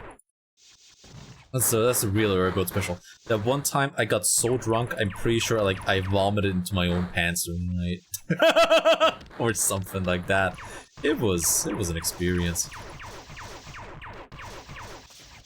There we go. Please die. There we fucking go! Oh my god! Okay, all of you. Alright, you help out your buddies over there. Alright, are we done? Okay, I think we're done. Oh, baby! Oh, nope, we're not. Fuck you, buddy. Get fucking triple teamed. Lord Almighty, keeps telling me to drink water because water is good for you. Water is the most delicious drink out there. Okay, right. Jesus Christ, what a mess. And I also drank, but making the guy who hates booze chuck the whole can for 20 bucks seems to be a crowd pleaser. Yeah, no, definitely. Oh shit, that's one of the big boys from Marathon 1. Alright, the four in retreat that the Svit have broken off the fight. The old clans are being formed again as Svit, newly freed from slavery in Battle Group 7, joined the rebellion. A 4 assault ship carrying the 723rd Aggressor Squadron was badly damaged and is forced to land on Lawan. This 723rd is an air armor division from Epsilon Yoruba, with a long history of successful ground actions against the Nars Elite CFN units. They wisely abandoned their wrecked transport before I annihilated it, and deployed their forces in an old mining complex on the far side of Lawan. What route of the 4 would be complete without embarrassing one of their finest army units? Alright, so it's basically like, go in there. Oh, ho, ho, ho, ho. Alright, Durndal. Alright, buddy. Yeah, I am, in fact, picking up what you're putting down, my man. Oh, I love it whenever he just goes actually balls to the wall. He's like, oh yeah, here, have all the toys. Go out there and make us proud. I love that. I mean, yeah, but like, that's the thing. Suffering on stream is always peak content. It's like, no matter what, no matter who, people... Oh my. People fucking love it when the streamer suffers. It's just like, it's just a core part of the entertainment on this hellhole of a website.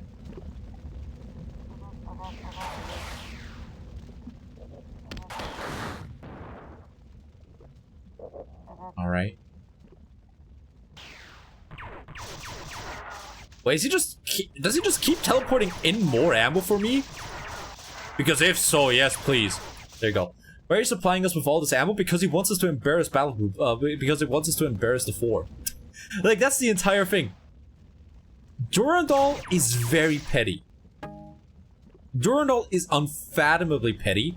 And the most important part, like, the reason why he values us so much is that he can send us in and he knows that we're gonna kick ass, right? So that's why Durandal, like, works with us. That's why Durandal gets as close to respecting us as he possibly can to respecting someone, right? So he's like, oh, fuck. Shit, I was drinking. So he's like, while I make a fucking mockery of them in space, and, you know, I just, like, completely fucking embarrass them in, you know, space naval combat, you go down there and you just, like, you know, embarrass them in ground level combat. And it's like, oh yeah, by the way, here, have all the fucking tools you could ever want to do that job for me. Like, that's what Durandal appreciates about the player, basically. It's like, he can send you in to kick ass, and he knows that you will kick ass. And yeah, no, that's fucking sick. That's great. I love that. He basically just, like, you know, much like he was used as a tool, you know, for, like, you know, opening doors on the marathon, he kind of, like, views you as kind of a tool as well in that aspect. So, like, you know, basically set you loose to make sure that whoever fucks with him is never gonna make that mistake again.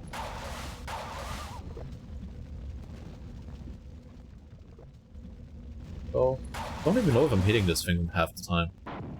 God, I wish I had like the Half-Life rocket launcher. Alright, that was bad. That was very much no bueno. Let's go back here. Alright, so I think that's the, yeah, he just gives us more and more ammo because he's like, oh yeah, sure, there's like big guys in your, I foresee big lads in your immediate future. How about you have all this ammo here, just, you know, in case you want it. I think that's the beautiful part of the relationship between the Mule Nerd and Durandal. Because just like, you know, you need Durandal to teleport you all over the place and to, like, you know, bring you from level to level, Durandal needs you to actually do the things in all the levels. Oh, right, it still has the same fucking death sound. Oh my god, alrighty. It still has the same death sound that reminds me of the pager sound whenever I was doing EMS stuff for the Red Cross. Gives me full... Huh? Alright, I think Durandal just like annihilated another spaceship or something like that. Alright. Is that purple? Is that purple? Oh, it's the purple! Let's go. It's time to oil up. Oh, I love the purple. I love the purple in this household. Yeah, no, he's just like, oh, buck wild, buddy.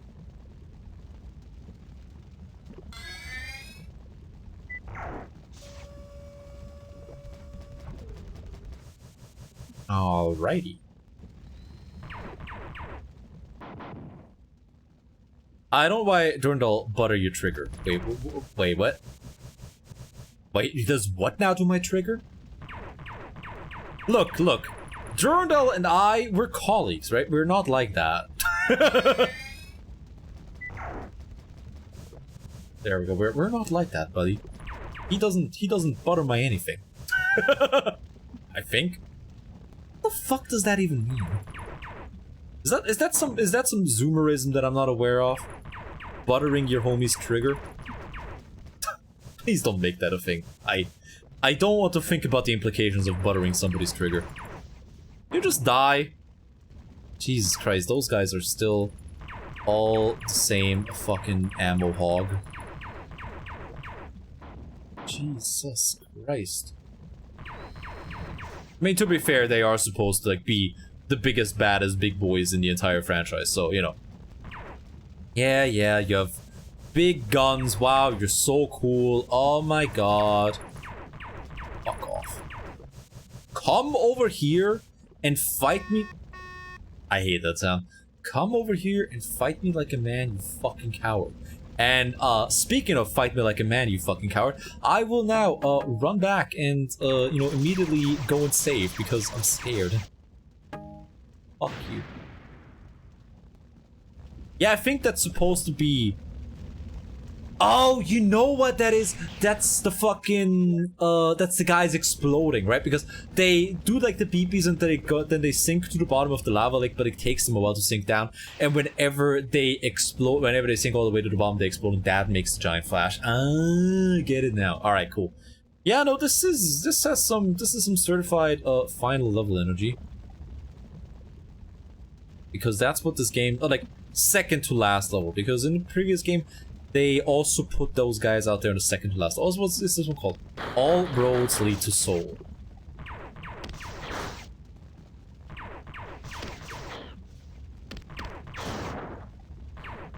Alright, big boy.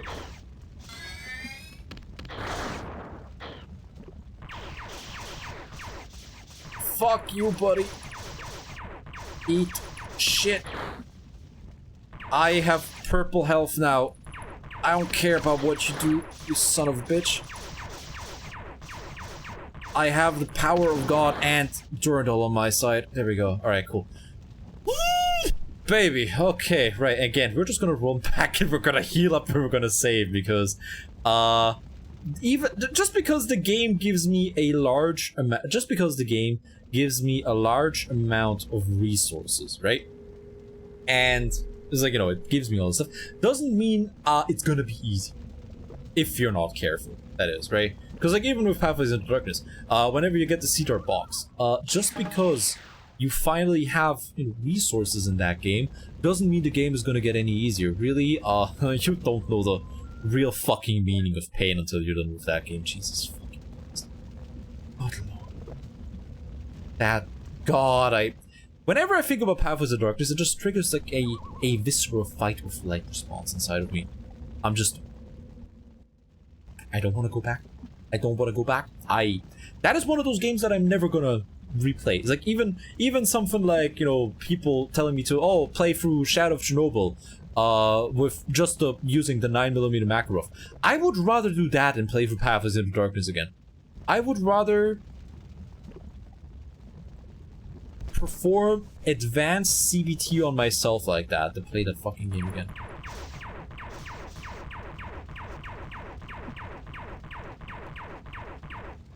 I don't even know if I'm hitting him. I think I'm hitting him. Alright. Shadow of Chernobyl knife only. Oh, Jesus fucking... I mean... the knife is strong, right? Can you even have enough healing supplies for that? It's like... Are there enough healing supplies in the game for you to do that? Because, like, you know, obviously...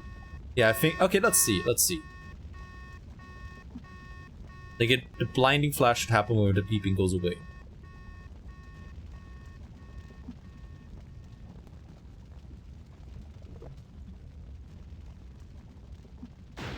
Hey! Mazel tov! Alright. It's a safe spot over there. Let's get that. There we go, okay. Like, the knife is obviously very strong in Shadow of Chernobyl, but, like, are there even enough healing supplies? Because, you know, your armor is gonna get torn the fuck apart, like, no matter what you do, right?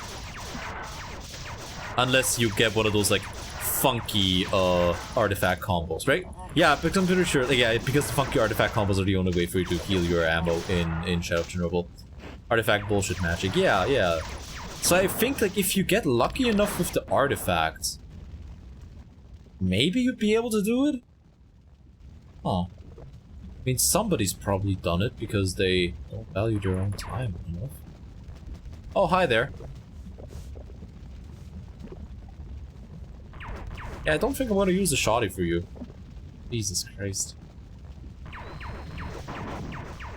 Yeah, use your rockets more. You should use your rockets more, buddy. Well, I said use your rockets more. Okay, right. Apparently, you can't even fall. Yeah, go into the lava. Actually, you know what? Go into the lava.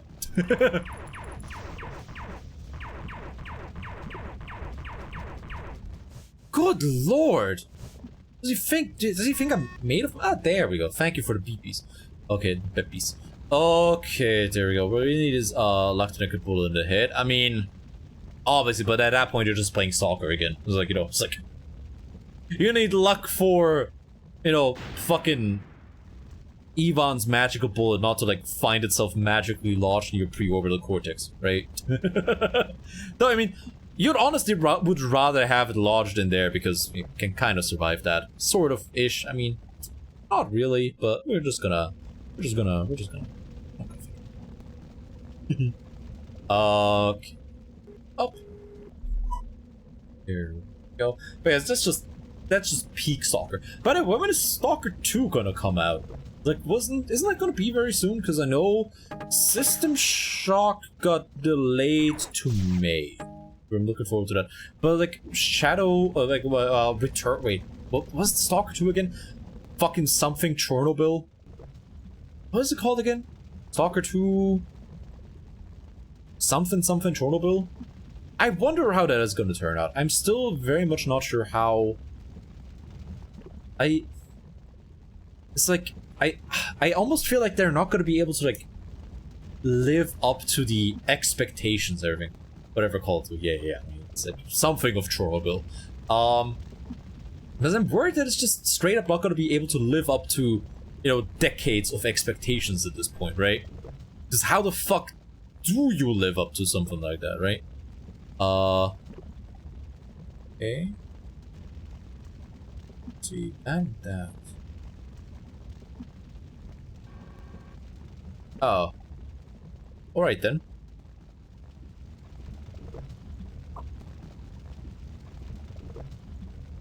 Well, I am a very simple man. Whoop! We're just gonna swim for lava. Heart of Chernobyl. Yeah, that's what it's called. That's why I love Super having a wonderful day and that you had a better night than me. Hold up, is that shotties? I mean, sure. Sure, game. Who am I to argue? Who am I to argue with the game telling me to use the fucking shoddy, eh? Alright, okay, there we go. I'm fairly sure most of the original team was laid off and the company almost went bankrupt. Yeah. It's like, I want it to be basically Stalker Anomaly, but without the dumb milsim bullshit. Because Stalker Anomaly is a lot of fun, even if, you know, there is way too much dumb milsim bullshit in it.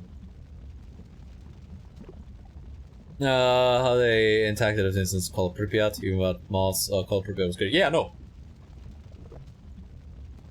Call of Pripyat was a fucking joy.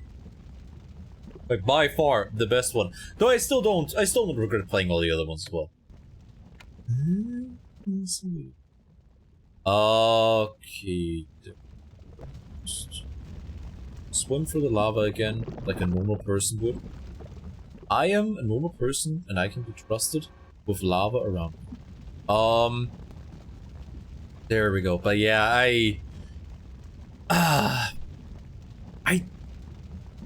like, what would it have to do to, like, actually live up to the hype, right? Is what I'm basically trying to say, right? Like, how do you live up to the hype of basically just, like, the legend of Stalker, practically, right? Does that make sense? Right. I did hit you. Right, I'm maybe stupid. Bottom text. I may be just a bit dumb. Alright. Like, Call Pripyat but bigger? Yeah, like, Call Pripyat, I mean, you're just, again, that's just kind of Anomaly, right? Like, Anomaly is basically just Call of Pripyat. Yeah, Call of Pripyat but bigger. That's basically it, isn't it? Like, Call of Pripyat with the extra maps from Clear Skies, like, stitched onto it, right? Solve autos so the community can fix it. Please. I mean, it's gonna be Slavjank, right? It's like, if anybody gets that game and expects it to work out of the box, like, you are actually fucking insane. It is gonna be Slavjank to hell and back, right?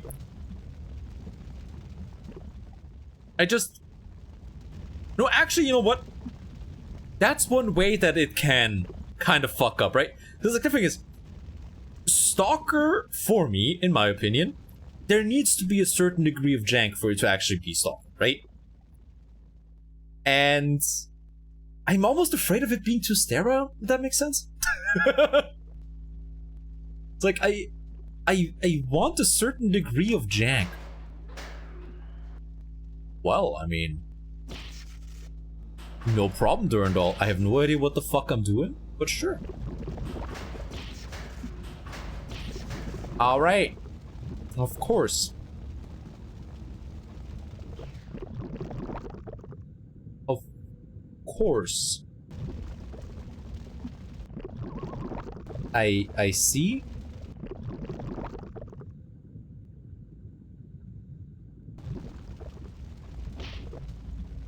What?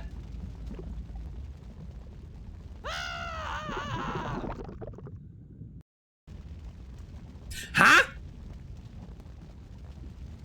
Excuse me, what the fuck? What the shit was that? If it is a poor frame for it to be modded just to stare at the bottom, then yeah, it will be fucked. Yeah, it's like that's the thing. a Slav jank must happen organically, right? Can we just open up all of you beforehand? Okay, we can't open up all of you ahead of time.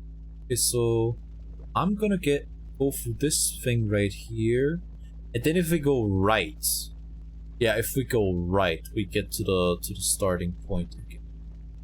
Oh, and there's stairs at the starting. Righty.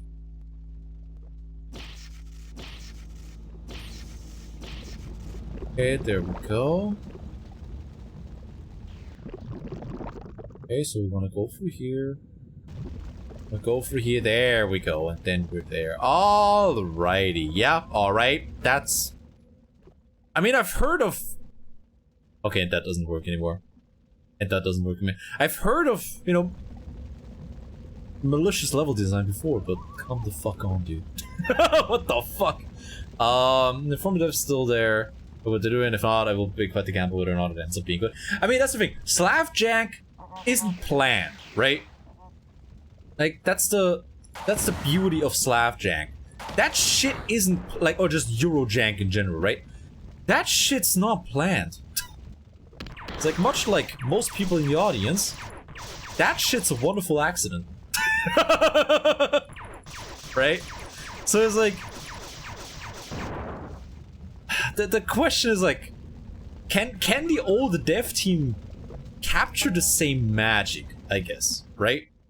Ah, shit, right, I can't use this. Fuck.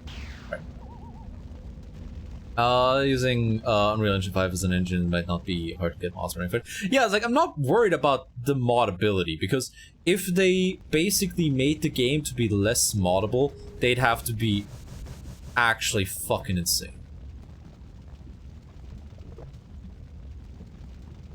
Like, if they made the game less moddable, they would have to be actually physically, like, mentally.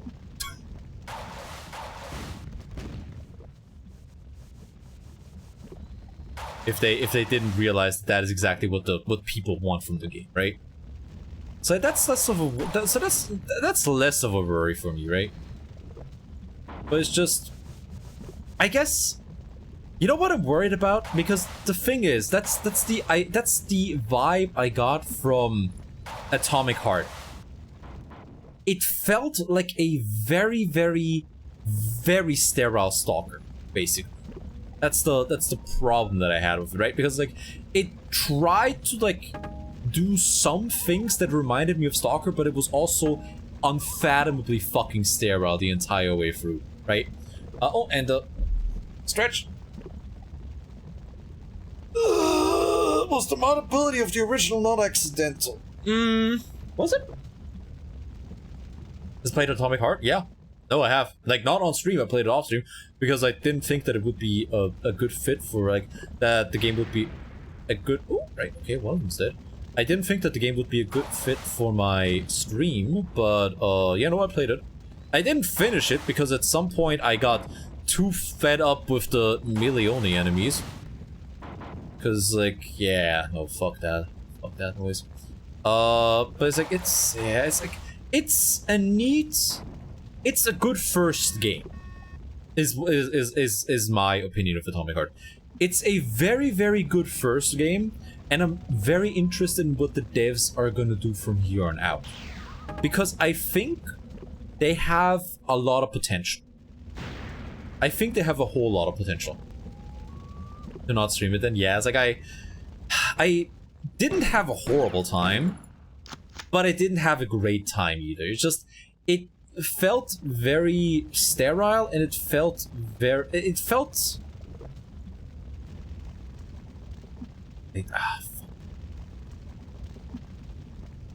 a little, how to put this, over polished. That makes sense? Does that make sense? Is there such a thing as like an over polished video game? Please. Please. It's not bad, but it's not great either. And by God, I know it's like, oh, you can just turn off the voices. I fucking hate the voice acting.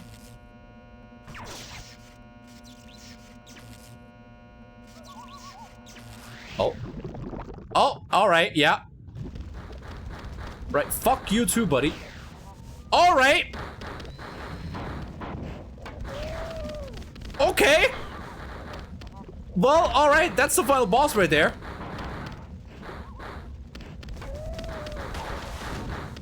Jesus fucking Christ!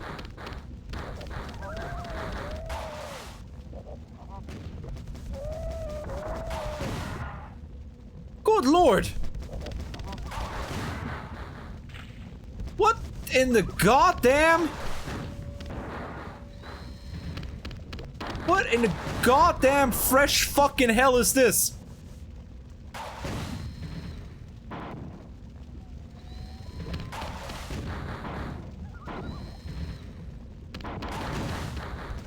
Good fucking lord!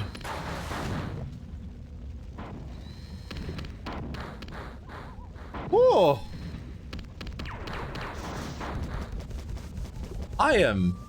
My butt cheeks are clenched to hell and back, lads. There we go, alrighty. Okay then! Local bug runs around screaming, somehow turns out okay.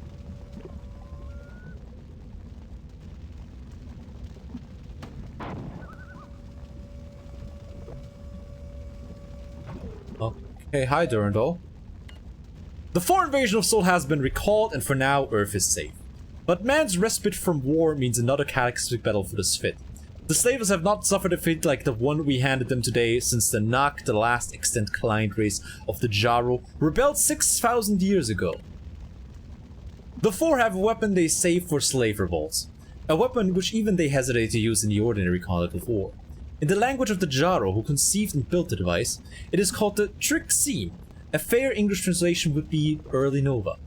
There is not a single Nak alive today, and if you look at further stars, you will only find the ever-expanding clouds of superheated gas and dust light years in diameter. The evacuation of Lawan has already begun. In a matter of hours, this planet will be a thin shell of plasma, riding the shockwave of its exploding star.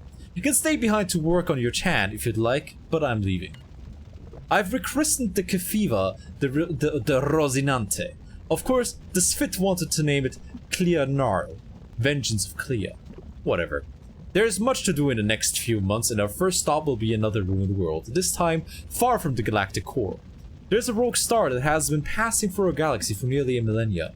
We will meet it in one of the great voids between the spiral arms. Alright, and think... Hey, let's go!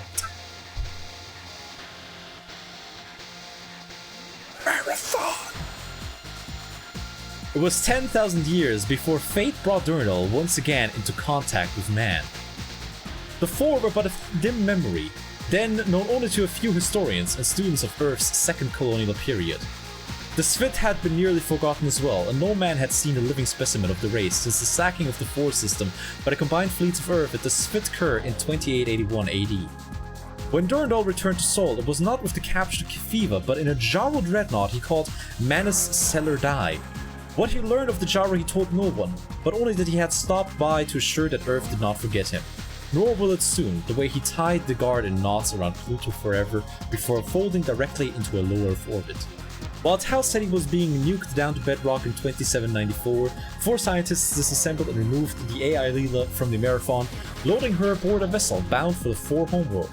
But the ship fell into the hands of a Nar privateer between jumps of Beta Naxos and was never seen by the 4 again. Thinking the cargo load more than scrap, the Nar captain sold the 4 ship, Leela and all, to a Viley merchant. The subsequent crash of the Viley FTL network when Leela was reassembled and reactivated is still legendary in Yanos rampancy, and then Vilea had long since accepted that they will never expunge her from their 15 world network. So Leela went just like fully fucking rampant, holy shit. Despite having lost Leela, the 4 learned much from Tycho during the 17 years before he was destroyed by Durandal in the Lawan system.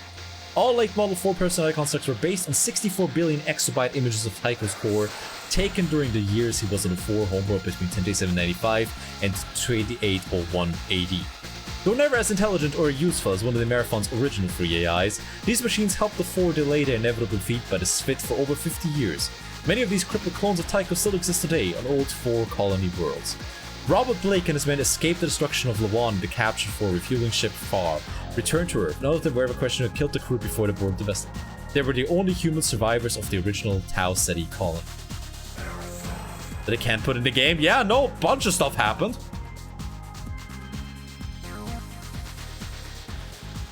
Alright.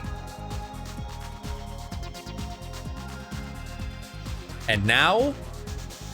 Right, they... Right, didn't they... Right. What was that again about the working cat can turn the sun? Oh no. Oh no. Oh no, no, no, no, no. Oh shit. Oh god, oh fuck.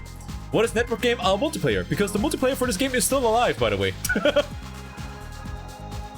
Right, yeah, right. What was that about? You know, Eero yeeting the working Kakantur into the sun because it killed Pythia? Like a battle royale? No, I don't know. It's just old boomer shooter versus, I guess. Something like that. But yeah, what to the end? Yeah, no. I haven't finished Ghost Game. No, I'm still like on episode 29 or something like that. I still have a far way to go. Here we go. Every single other enemy started infighting with the boss. Yeah. The infighting is pretty fun. And you know it's gonna come back in Marathon Infinity. There we go. Alrighty. Well, that was Marathon Durandal. That was fucking great. That was incredible. That was sick. I love that. Are we gonna start Marathon free right now?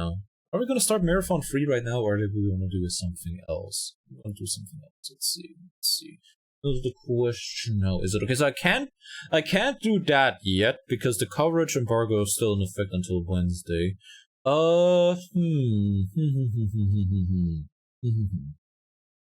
Maybe just a bit of the intro, maybe. Okay, how about this? I am gonna go get myself some more tea.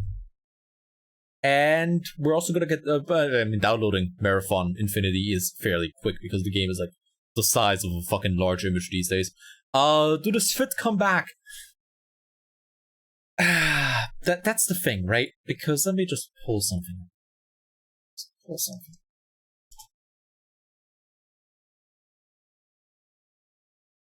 Let me just pull something up, right? There's something you have to understand first. Because now we've basically sort of finished the story, right? It's like, let me just show you the Marathon timeline. He's getting the graphic out. Let me just show you the Marathon timeline. Now we're getting into it. Now we're getting to it. This right here, Marathon 1. This thing on the very left side is Marathon 2. And so let's size that a little bit. Thing on the left side here is Marathon 2. All this other shit is Marathon Infinity. So the question of do the Sfit come back requires a PhD in you know, theoretical physics to answer. Which I don't have. So I'm gonna I see they lost their mind. Yeah. This is the point. This is the reason why you play Pathways. This is the reason why you play Marathon 1. This is the reason why you play Marathon 2. Because yeah, now we're getting into some shit right here. Now we're getting into the real shit. Aiwakaru doesn't wakaru at all. Was a Marathon enjoy? Yeah. Wait, what the fuck, by the way, is the Pepsi timeline? Like, Pepsi designer lore. Pepsi design document. Automatic's Pepsi logo design document, right? Pepsi universe, right? I see. Work in progress document was actually created by a New York-based brand consultancy agency. Starts relatively normal. Golden ratio. Earth's geodynamo. Pepsi energy fields. I see. I understand. Oh, that's something. Okay, you know what? Okay, alright. Wait, okay. The work in progress document. I want to look at that. We want to look at that. Alright, you know what? You know what? I'm gonna go get myself some tea. Then we are gonna look at the Pepsi design document to give ourselves, to create a fucking tulpa for ourselves, so we can give ourselves the necessary schizophrenia for the upcoming Marathon Infinity, alright? So I'm gonna put on break screen for a minute, and I'm gonna be right back.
Look, the thing is, it's difficult to update the museum galleries because I basically need to do like the cutouts of the. I basically need to like. Long story short, editing that image together was absolute hell on earth. Editing that image together was terrible, and I've just been dreading the win again. Said it a year ago. Yeah, and I'm still fucking dreading it. Yes, absolutely, it's not the same. The understanding of the Svit's motivation. I mean, the Svit didn't have any motivation for the longest time. Okay, right. Let's see. Okay, what are we gonna listen to in the background? What are we gonna listen to? We're gonna listen to this in the background. All right. Okay, let's read some fear. It's the stuff that people on Twitter talk about, right? What they mean whenever they on Twitter they tell you we.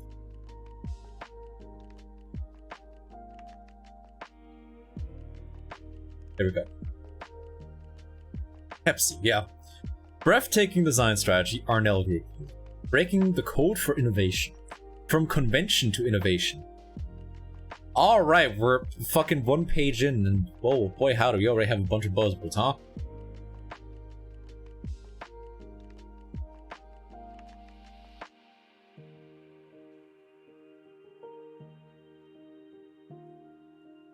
What? What? Hold up. Okay, okay, you lost me. Alright, page 3. You've officially lost me. Alright, okay, so...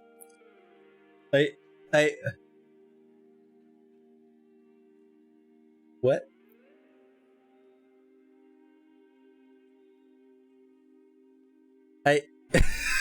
What? What is this Peps? I don't think this is math. I think this is myth.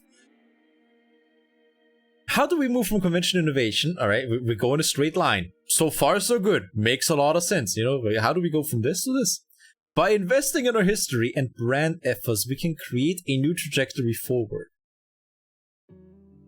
Okay, now you've lost me again. I was drinking the secret of the universe. I didn't know I was drinking actual schizo juice the entire time, but here we are. Okay. Where do we get the DNA from? Am I drinking cum? No, that's RNA. Am I drinking somebody's blood? A Soylent Pepsi people? The future not lead to innovation? I don't know. Isn't there that entity? Oh, I see. Okay. So wait.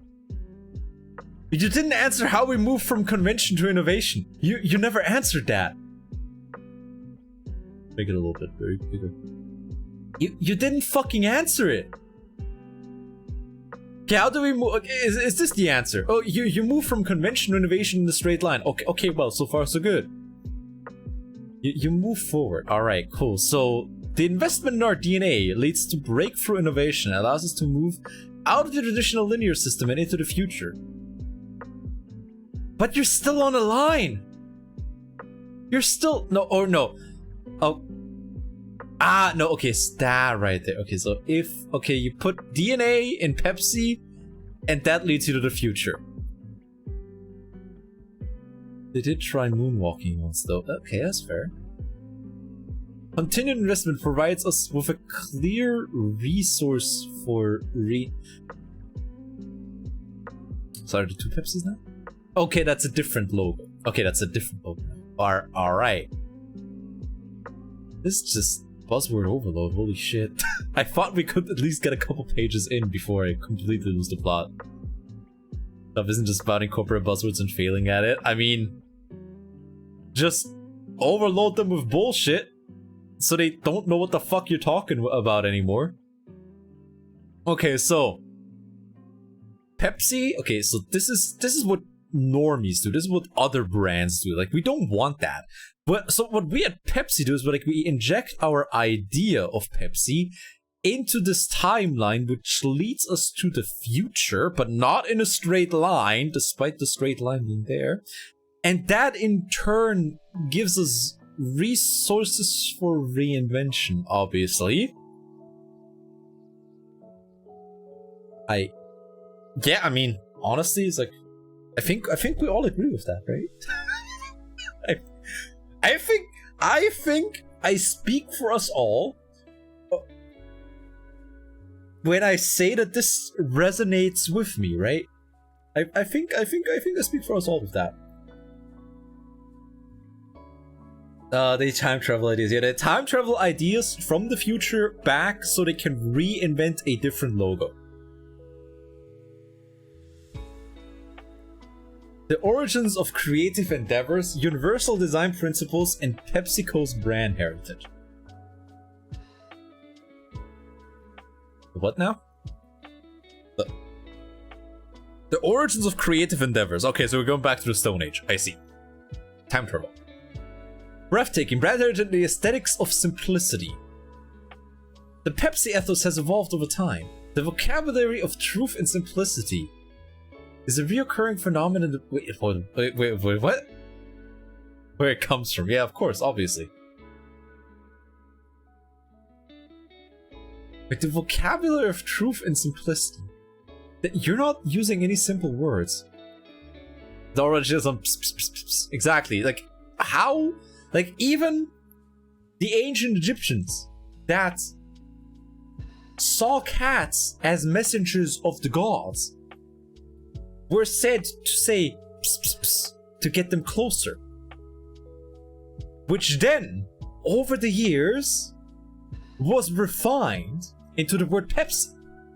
So really, when you drink Pepsi, it is as if you were communing with the gods themselves. And also, the vocabulary of truth and simplicity is a reoccurring phenomena in the brand's history to reflect this simple truth. It communicates the brand in a timeless manner and with an expression of clarity. Pepsi breathtaking builds on this knowledge. True innovation always begins by investing in the historic path. Going back to the roots. This is the new age bullshit generator. Put the cocaine back in it or not, I wish they did. More conserved, they would douse Pepsi. Just a new age bullshit generator. Bullshit generator. This is just a new age bullshit generator.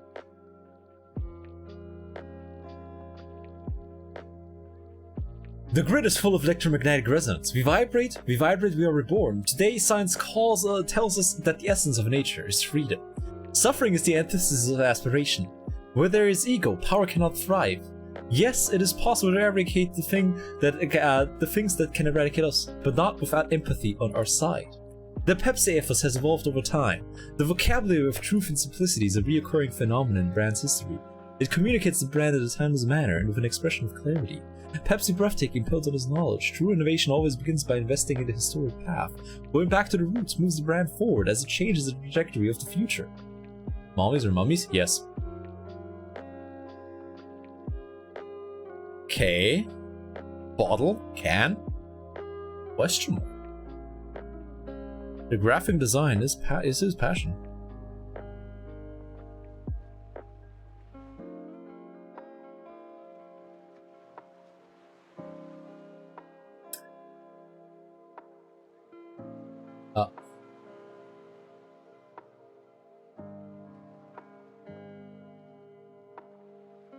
Is this going to be in the test? Is this relevant for the exam? I need to know. Breathtaking is a strategy based on the evolution of 5,000 years of shared ideas in design philosophy, creating an authentic constitution of design. This chart documents the origin and evolution of intellectual property. Pepsi Nazi.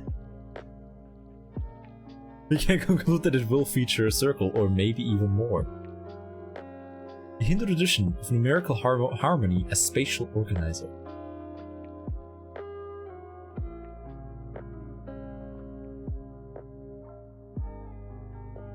Hold up, 1 second.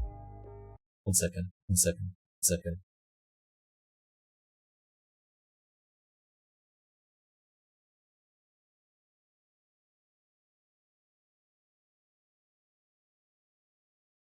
Hey, alright, where is it? Where is it? Where is it? 1 second, 1 second, 1 second, I gotta check if this is the right one.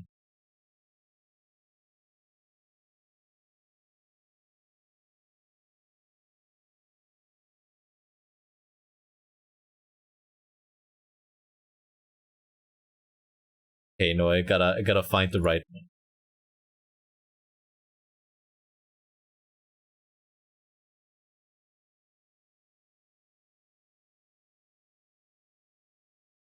I gotta find the right thing. I gotta find the right thing. Wait a second. Okay, no way. Come on, please, please. Pepsi Hugo Boss double feature. Oh no!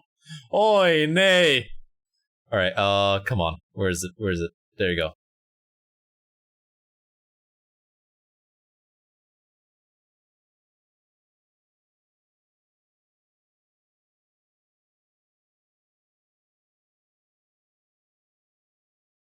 Okay, there we go. Alright, cool. Okay, so now we can listen to the actual background song that should be playing whenever we look at this design document. Lesson 5はこのためにありがとう。それしか言う言葉が見つからない。ありがとう。ジャイロ。Alright, okay, anyways. Okay, right. Because we're going balls deep on Speed Heal Ball Run. What is this country of origin? The guy who made this, I don't fucking know. Pythagoras creates the spatial hierarchies. Euclid explores the mathematics and proportion of nature. Ancient Chinese art of placement and spatial arrangement. In the Architectura, he demands a strong, useful, beautiful. Alberti draws on the relation of numbers and areas. Rediscovery of the Vitruvian principles and their publication. Descartes develops the Cartesian coordinate system. Möbius creates a surface with only one side and edge. Le Corbusier draws algebraic relations in the human body, and of course, Pepsi introduces breathtaking. The great masters coming together to finalize the ideals of nature. Obviously. It was that Jaconda was perfect. So yeah. I have no idea what a Jaconda is, but yeah, sure. Iconic geometry. Derived from PepsiCo's rich packaging legacy, inspired by some of its earliest forms and proportions, breathtaking revitalized the essence of PepsiCo and creating an iconic shape for the brand.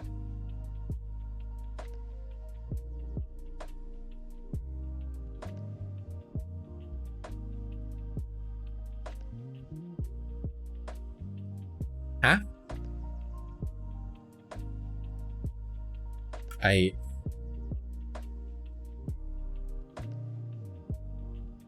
What? Gioconda. One of these. Ah, okay. Does it feel reading some half-assed I need to fill pages papers? Probably. That's basically what academia is all about. It's like that. Yeah, no, that's 100% it. Jago, is your voice pitch higher? I don't know, is it? I'm just really fucking tired because last night was terrible. But also I'm not here for being one of the days, so far your night was better than mine. I don't know, is it? Is my voice a pitch higher? Also, have fun eating your beans. Alright, tracing the Pepsi DNA. Oh lord, what the fuck am I looking at here? Perimeter oscillations. The Pepsi DNA finds its origin in the dynamic of perimeter oscillations. This new identity manifests itself in an authentic geometry which has become proprietary to Pepsi culture. I see.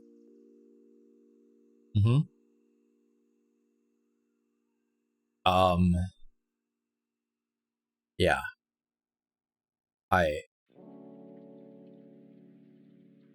Uh-huh. This dude is, in fact, eating beans.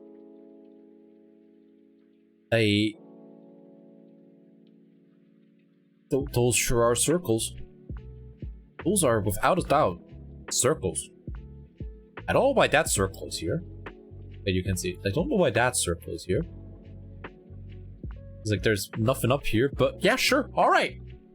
But yeah, I'm eating beans, hell fucking yeah.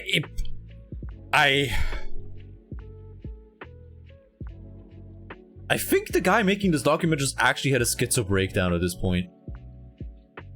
It's like he actually just lost his fucking mind. He just lost the plot. What the fuck are we looking at here? Why are the circles getting fewer now? Why are there, like, back in the day we had many circle, now we have few circle. How is this not a downgrade? Oh, there we go, now we have more circle again. What the fuck? What? Golden Ratio Corporate didn't tell us, Hontoni to Mabari Michi Arigato Jairo, or the fuck the quote goes. Wait, what's the quote again? Arigato Jairo quote. Call back to page 3, of course, yeah. There you go. Hontoni nate to imabari michi. Arigato Jairo. Alright. Call back to page 3, is it? Is it? Oh my god, you're right, circles. Oh fuck, how was I so blind? How could I be this blind? Okay, right? Towards innovation, projecting Pepsi's future, applying universal laws to establish a blueprint for the brand. For the circle of life, you don't know. Yeah, as you consume Pepsi, the Pepsi consumes you because it melts a hole into your stomach's lining. Artists and architects have proportioned their works to approximate the golden ratio, especially in the form of the golden rectangle, in which the ratio of the longer side to the shorter side is the golden ratio. They believe this proportion to be universally and aesthetically pleasing. The golden ratio plays an essential role in the human perception of beauty.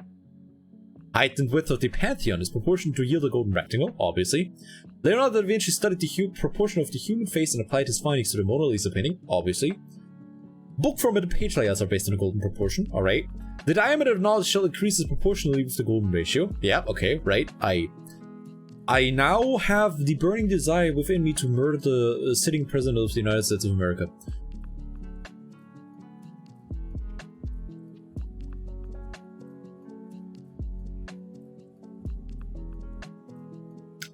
Okay, so the golden ratio, it starts with a square and one thing. I don't know why, it doesn't even matter how hard I try.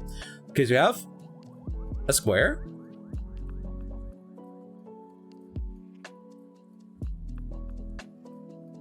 Okay. You have a line to like half the length of the square. What's B? Wait, hold up. What's B? Wait, hold up. Huh? Is this the Pepsi words? Yes. Yeah. We're trying to give ourselves schizophrenia to prepare ourselves for Marathon Infinity. Is basically what's going on here. What the fuck is B? So there's a circle in here? What's B? Why is B 1 now? Why is A no longer 1? Wait, no, yeah, no, wait. No, why do we apply numbers to A now? Because it's just that, okay, we have A? We have like 0.5A. What the fuck is B? Why is A like a number now? That kind of way to tackle what is on the right. Yeah, no, I'm just trying to understand the golden ratio right now. So we have B, A. Where did it come from? And then, okay, right, and then you just like have the same thing but smaller over and over again. Oh. What?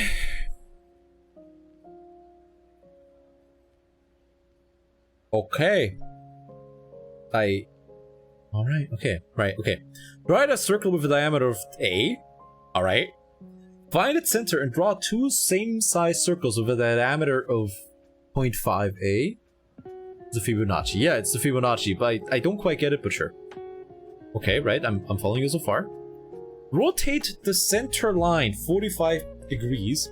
Copy one of the smaller circles. Place its center on the intersection of the larger circle and the rotated center line. Draw a circle that lies within the larger one. Its diameter is such that it touches all three circles and exactly and only in one point. Okay. Yo, Leon, how's it going? I am just as confused as you are. By ancient arcane knowledge of Pepsi, he must have been a Freemason. Yeah, no, it was like I mean, makes sense because cocaine is like the one way that I could see this actually come into a human's brain. Okay. Rotate the center line by 56 degrees.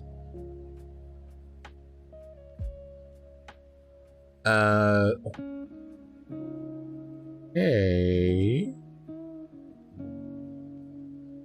Place the smallest circle with its center on the intersection of the largest circle at the rotated center line.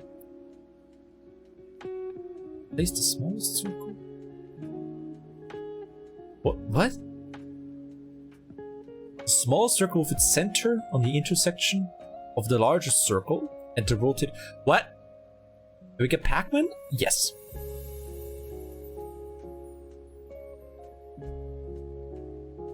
Okay. What the fuck? Surprisingly makes sense. I'm afraid of this making sense. This BIP is worth it? I mean, it's fine. I think. Like, it's about as bad for you as every other kind of soda, so maybe? Okay, so rotated center line, okay. Okay, so you have like, okay, so you take the circle of this size and put it in the rotated center line at 56 degrees, okay. The Pepsi brand is created by intersecting circles with a set proportion to each other.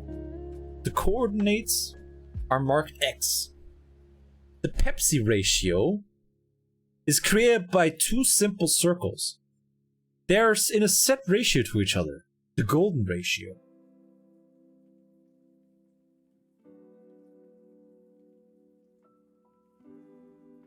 Pepsi ratio is aesthetic geometry.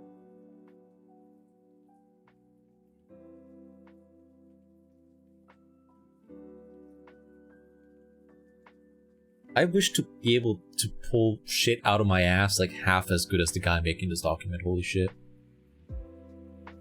It's golden. Yeah, no, like, you can't argue with that. Literally, like, Fibonacci, Pepsi logo, it's literally the same fucking thing. This and this. They are the same fucking image. 100%. Like, never seen anything simpler in my life, honestly. Scales and dynamic relationships. Geometry of aesthetic proportion. The golden ratio establishes a proportion of one part A and a relative to another B.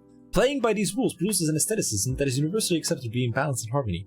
The Pepsi aesthetic respects these rules. The brand that can be derived from two circles that have a set relation to each other.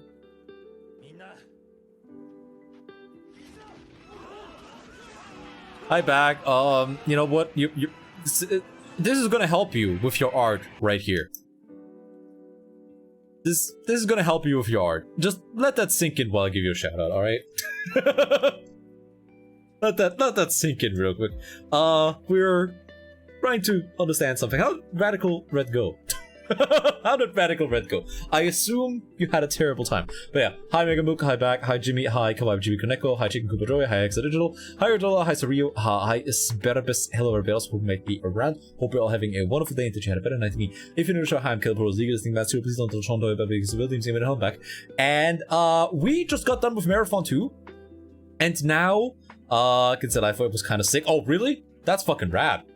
Are you actually gonna finish the game at some point? No. Holy shit! I mean, at some point it's gotta work out, you know. Sex cat? I don't have that model. And guess what, Hero Dollar? You're not getting your fucking points back.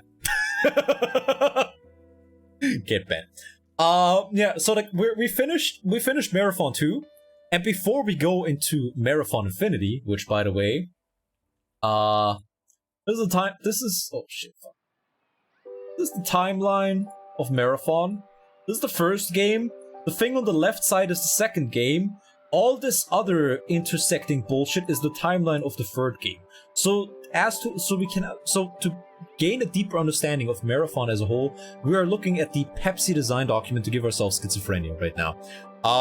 Who the fuck made this? I don't know. Probably somebody who's like having a giggle at like making people believe that a company would pay actual money for some bullshit like this.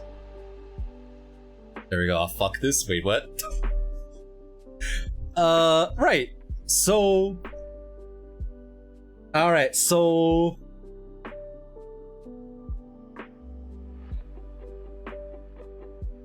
We have the Pepsi logo.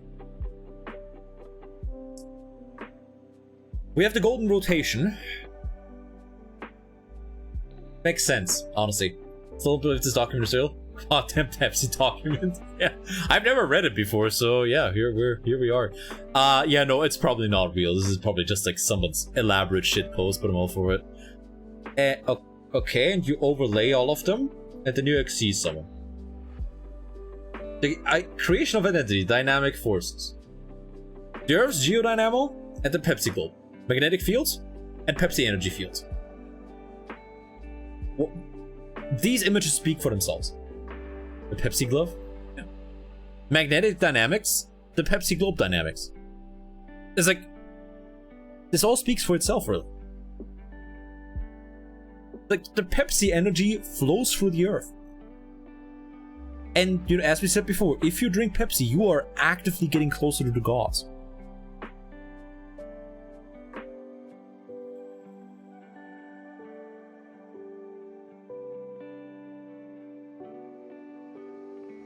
Multiple points of view, one object. One identity, multiple emotions. My man, he's just having a stroke. Like, this man is having a stroke and he's calling for help. Which one is getting the best head? This guy right here, because you can just... This guy right here, because you can just tell that he's like, if he had hands, he would be holding on for dear fucking life, right? It's like, if he had hands, he would be like he would be giving the couch the death grip right now. I'm Pippi's TM right now. Yeah, I know, right? No, but this man is having a stroke. He's just calling for help, and you're sitting there and you're laughing. The face of a new generation. Yeah, it's either this guy or this guy that's getting the best hit. One of the two. Motion transforms 2D into 3D. A sphere is defined as the surface formed by rotating a circle about any diameter. Alright. The brand identity is dimensionalized through motions. Alright, you lost me again. Okay, you have the Pepsi logo. You extrude it. Pepsi. I feel like we're missing a very important step in the middle here. I feel like we're missing a very important step. Color theory. Alright. Alright, so each color of the color wheels is subject to psychic and emotional value. Okay, I think I need some sources on that. I'm not saying you're full of shit. I am saying I want some sources on that right now. The breathtaking color palette is derived using the scientific method of color assignment based on the product's essence of primary nature features. Okay, cool.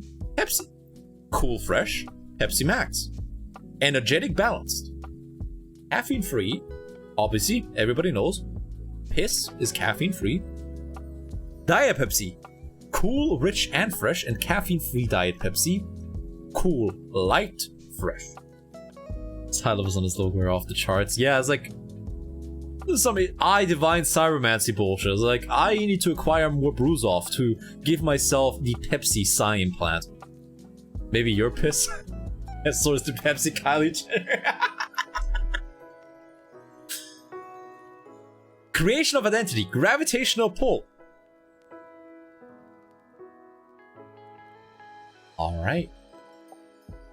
The Pepsi proposition. Establishing the gravitational pull to shift from transactional experience to invitational experience.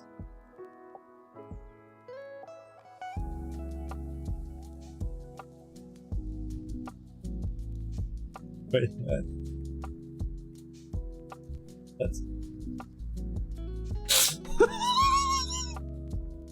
Wait, what?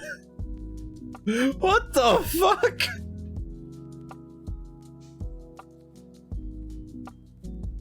My man is about to get absorbed into the hypercube? And you're just sitting there thinking about Pepsi, what the fuck? He's about to get spaghettified and you're laughing. This is a fucking joke to you? Don't you just hate it when you're shopping and there's Pepsi in one of the, like, on one side of the aisle and you just fucking crash into the aisle? I fucking hate it when that happens. I can't go shopping anymore because I knock over an entire shelf. God. The Pepsi black hole. Fuck. He's about to get absorbed into the hyper circle. Fuck. Gotta go shopping, so gotta get that trajectory first. Slingshotting around the Pepsi logo.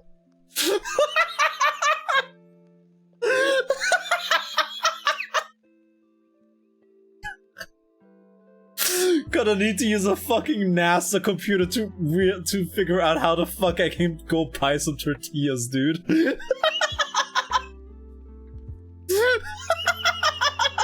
Is Kermit on there? Imagine going out to buy milk without a planet. All of a sudden, you're just like stuck in orbit with no fuel.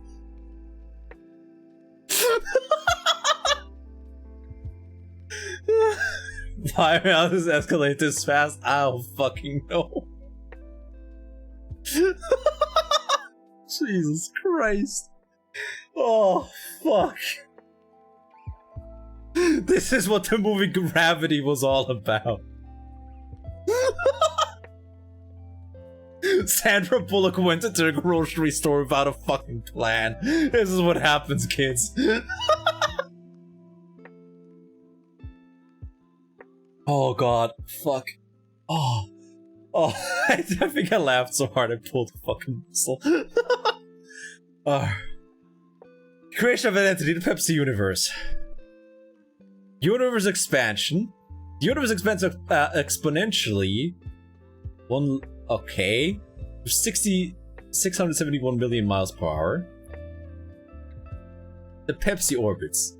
Dimensionalize exponential. The what now? The what now? Okay, so we're back up here with, you know, which Pepsi face is getting the best head. And now all of them are in a different energy elevate. Oh my fucking god. Hold up. Wait. Alright, so this escalated very quickly. Okay, we have the Pepsi planet, we have the Pepsi galaxy, and then we have the Pepsi hyper dodecahedron. Pepsi singularity is upon us, brother. Hail the Pepsi Saya, brother.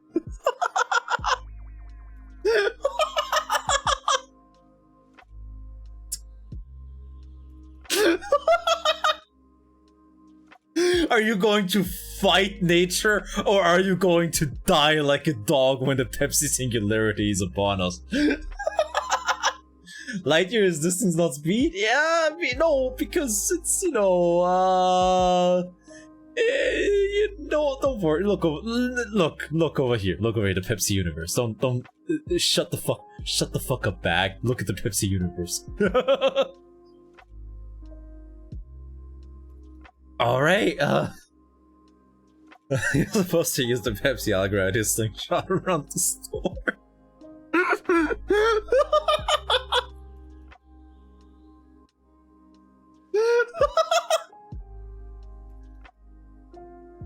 No, please, bro.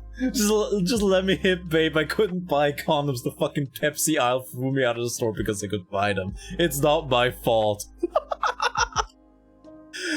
Oh lord. Alrighty. Well, I think I speak for all of us when I say that, you know, when I say that, you know, the goal of superpositions of possibilities is to plant the seeds of fulfillment rather than selfishness. I think we can all identify with that right about now. Okay, anyways, let me download Marathon 2. Or Marathon 3, actually. Wait a second. We're gonna do a little bit of Marathon 3. Marathon load. There we go. Hey, the fun Marathon stuff. Because luckily the game is about the size of, you know, a fucking JPEG these days. Marathon Infinity! Okay. Download for Windows. Alright, it's already downloaded. Sick. Was that fucking AI wisdom? No, it was the new age bullshit generator. Up. Yeah. Please purchase WinRAR. You know what? One of these days I will.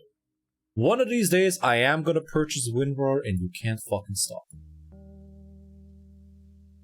Alright, though, before we get into the game, we need to do... Wait, fuck. Right, Marathon... Infinity... Manual.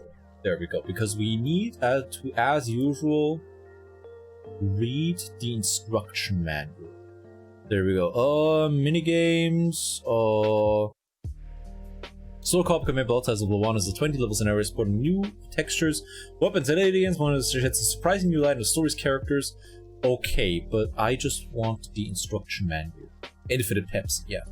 Marathon Infinity manual file. Go download. Right, I need to turn off. Right, I need to turn that off. Alright. Can I please save you? Thank you. Alrighty. Nerf Infinity. Alright. Okay, alright. There we go. Wait, what's up there? Okay, there we go. Trilogy Man. Alrighty. There you go. Nerf. Wait, no. Wait, hold up. That's for the first. Wait, is it? Is it? Civilians. Bought pistol packing bobs in Marathon 2 were tough.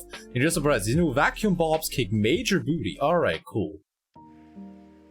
Weapons, alrighty. We got all of those. We got all the classics. Ooh, flechette. Ooh. Fancy. The Gathering, Replace, Troubleshooting, Forge, key definitions. Oh, right, this is the level creator. It's the level creator they had. A miscellaneous tutorial. Where's the fucking lore? Tricks of the trade, using anvil. Where's the fucking lore? Where's the fucking lore? Please support to be a Vidmaster, getting started. Preferences, Forge introduction. What does it mean to be a Vidmaster? Ah? About this manual, requirements? Wait, hold up, what? No, where's the fucking lore? Forge? Key definitions? Where's the fucking lore? I think the problem is that this is like the trilogy box set. Okay, right, so that's probably the problem. Okay. Marathon Infinity Manual. Let's see. Downloads Marathon Infinity. That's just different levels, right? Because this is the one where they actually put out the one that they actually put out levels for. Okay, there we go. That's the one. Okay, download PDF, please. Yes, I'm not a robot. Alright, yeah, that's a traffic light, and that's a traffic light, and that's a traffic light. Okay, can I please get the fucking PDF? Thank you. We're at the end of the previous one? No. No, you are. Oh. This dude thinks we're still on this dude is still on a linear view of time. Lamau, look at this dude. He thinks we're still on a linear view of time. Fucking imagine. come on. Next thing you're gonna think that the events of 2 actually happen or something. Okay. Put you in there. Alright, there we go. Okay, alright, there we go. Alright. Okay, please don't pirate, yada yada. Infinity Marathon forever. You've been one busy security officer. You repulsed the 4 attack on the colony ship Marathon, uncovered and reawakened the fabled 11th clan of the Svit and the ancient AI Thoth, rescued the stranded humans survivors of Tau City and halted the 4 advancing Earth. And you delivered yourself from your service to Durandal, the rampant AI, whose taste for irony is second only to his unpredictability. Durandal, who at last sighting left to tool around the galaxy in a newly rechristened 4 vessel with a crew of Svit comrades. Durandal, true to form, left much unanswered. In Infinity, you'll find reality is a flexible and ever-changing thing, where the very physics of the world change from level to level as you go from soothing Earth-like waterscape to a poisoned realm of vacuum, weightlessness, and hard radiation in one teleport, and where shifting loyalties make meaningless the distinction between friend and enemy. You also find answers to what role you play in the saga and the common thread that binds these minds and stories together. Hint, Durandal is not your father, and you will not join the dark side or rule the galaxy together as father and son. Sorry. Get it? It's Star Wars. Parallel story, it's a parallel universe. We're getting there. We're gonna get there. Don't worry. Alright. You know how it works, but it doesn't work that way anymore. With Infinity, you can change it.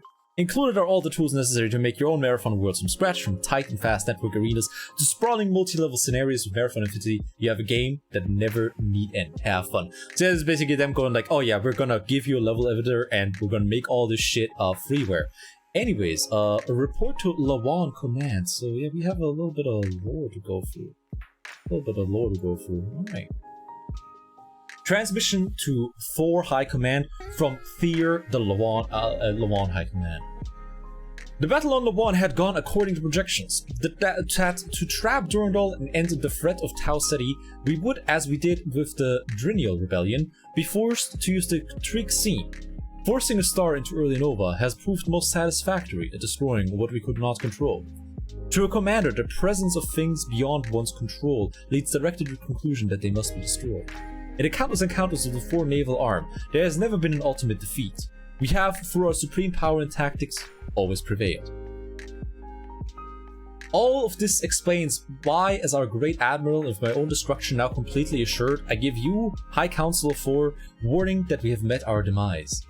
Yet it comes not from the threat of Tau Ceti as we feared, from being of such destructive power that to control it would be control the universe. What follows is my bereaving of the events here in Lawan, leading up to the current situation. The trap we set for Durandal went off as planned. We tricked him into believing that we were weeks away from Lawan, while in fact we were hiding in the outer Lawan system. We waited quietly while Durandal dispatched the garrison fleet's pickup ships, and we used the data from this battle to discover some of the modifications that Durandal had made to our captured scout ship. When we sprung the trap, it appeared at first our quarry had expected it, but we adapted our positions, surrounded and disabled the ship with acceptable losses. We caused this retreat to a heretofore undetected station located in an asteroid field on the fringe of the Lawan system. Of course, according to protocol, the appropriate officers were notified and executed. Although he had evaded destruction, he was nonetheless trapped. This contingency was taken into account in the overall battle strategy. The battle was proceeding according to acceptable parameters. I ordered the deployment of the Trick Scene. Almost immediately, our enemy began transmitting ridiculous warnings concerning some sort of ancient chaotic being trapped deep in the Lawan sun. Of course, at this point, mercy was unacceptable. The time to end the collective dream of the Svit had come.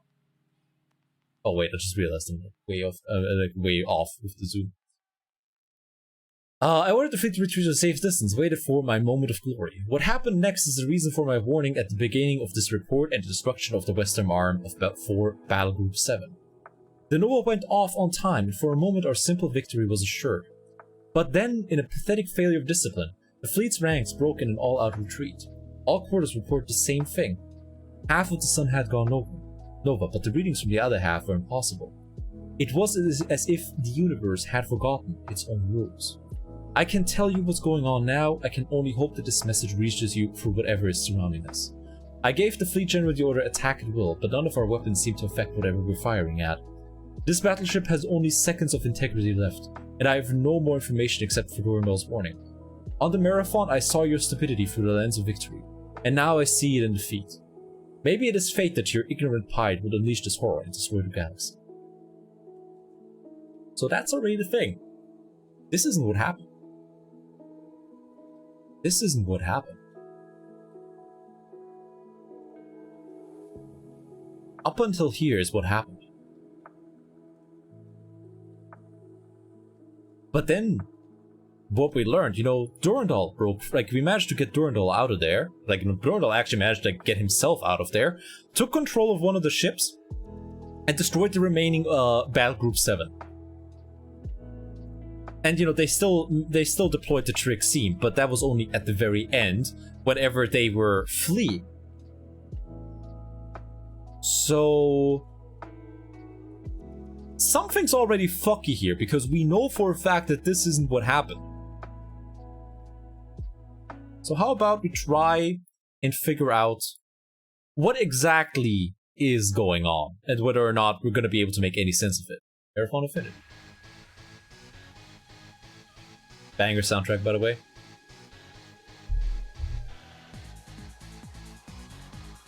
Alright, yeah. The soundtrack still goes hard. Okay, anyways, we're gonna go preferences real quick. We are gonna go what is it? Graphics? No, cancel. Controls? I know what I gotta do. Player? No. Internet graphics, sound controls, environment? Plugins, there we go, okay. Enhanced HUD, there we go. Alright, we're gonna enable you. There we go. Accept that. Alright, I think we're pretty much good to go now, right? There you go. Prologue. Alrighty. Oh, what? That feels weird. Alright. Oh. Oh fuck. Okay, no, we gotta do some other stuff. Wait, 1 second. Right, I gotta change the controls a little bit around more. Okay, move, aim. Okay, no, we're not gonna do that. Glance left, glance right, recenter view. Don't care about that. Always run. We're not gonna have always swim. Run and swim left control, that's fine. Turn sides with alt, move local left windows, okay, that's fine. WA is D, that's also fine. Actions, okay. Trigger, second trigger left shift, alright, we don't care about that. Previous weapon F. Okay, action, we're gonna put that on F. There we go. Previous weapon, we don't really need that, because we have mouse up and down. Okay. Auto switch weapons, yeah, we can leave that as such. Hotkeys, it's fine. Zoom map in, page up, zoom map out, page down. Auto map is M. That's fine. Alrighty, that's about everything that we gotta do. There we go. Let's see, yeah, mouse view modern, okay, yeah, sure. Alright, there we go, now we should be good to go. Yeah, so we're just throws us in there, prologue. So already things are not quite as they seem, and it looks a little bit funky. Alright, that's a guy over there.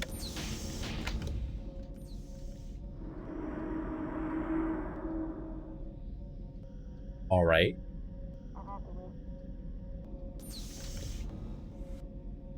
Oh, Jesus. Looks a little bit weird. I don't know, it looks a little odd. Yeah. The environment looks...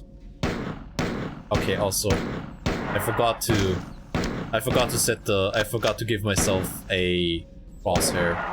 That's fine. Oh yeah, the graphics are a little funky. Okay, also there's something just constantly screaming. There we go, alright. We still got fisty left and fisty right. It feels like the frame rate is... Wait, no. Do I have to change the frame rate? Because it feels like the frame rate is low. Wait a second, a graphics, target frame rate. Yeah, there we go. Right, I think that's what the problem was. Okay, there we go. Also, controls, show crosshair, please. Cancel player. There we go. Show crosses there. Coolio. Yeah, I think that was the problem. Bang, bang, bang. Exactly. Okay, now it should look proper. Yeah, there we go. Right, okay. Now this is pod racing. Right, anyways, we're just gonna fist some dudes to death. We're just gonna fist some 4 to death. Yeah, buddy.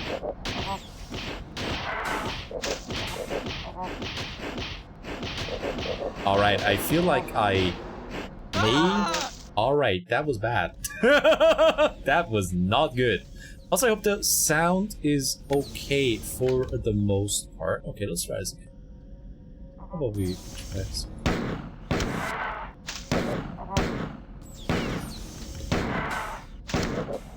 Now I can actually hit him with a little bit more reliability, I guess. Please die.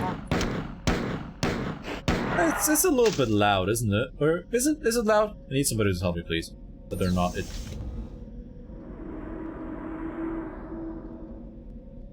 Okay, so like there's ducts in there? We can't crouch, can we? I don't think we can crouch. Okay, we still have ammo here. It's very colorful in here. That looks like a safe station. Alright. I'm gonna turn down the audio a little bit. There we go. Now that we have saved. Master volume, we're gonna put down that a little bit. We're gonna put the music volume way the fuck up because we want to hear the absolute bobs that this game has. Ne sere malis. Happy Hanukkah to you as well. We can't interact with that. It's a little bit overly sensitive. See, can I not crank down the mouse sensitivity? Player, crosshair settings, graphics, sounds, controls, mouse advanced. There we go. Yeah, we want to put down the mouse sensitivity. I think this is the sensitivity I use. Yeah, there we go. All right. Then to yeah, I think it just like we had to mess around with the settings in Marathon 2 as well. Start. Alright, yeah, this feels better. This feels a lot better already. Okay.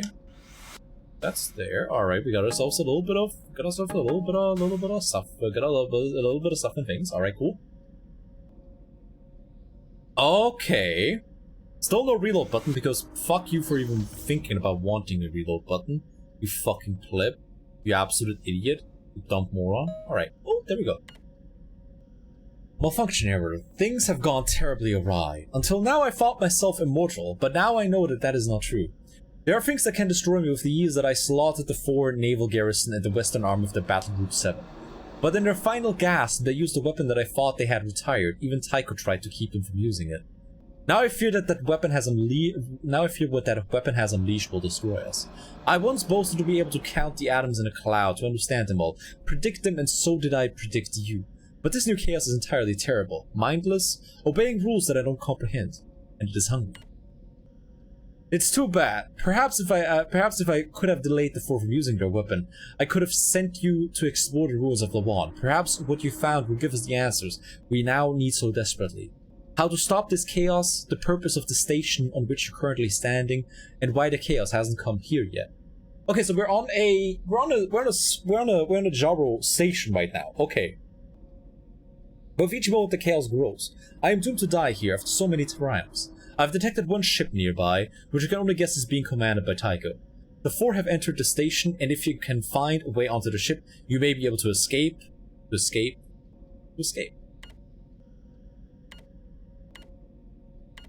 Okay, alright, to give you better images this time around, alright.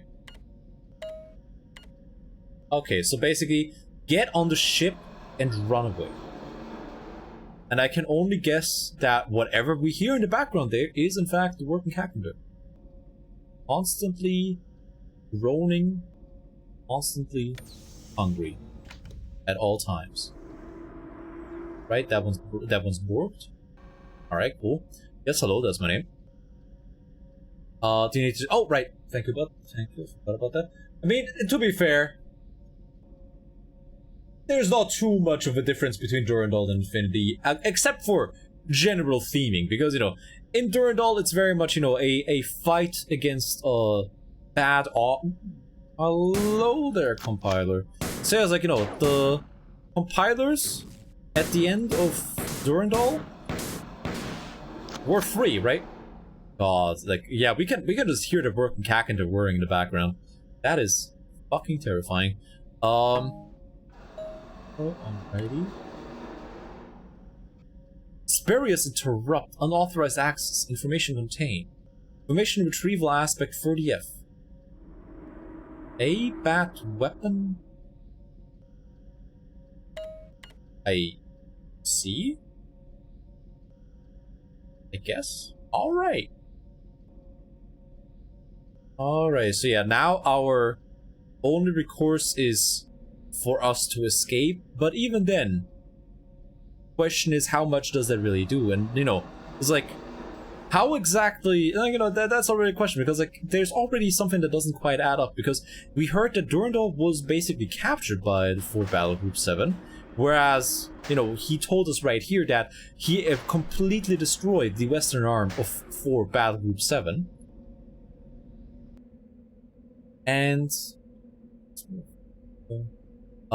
we told us, you know, he completely destroyed the western arm of Battle Group 7. And I think we gotta go from here.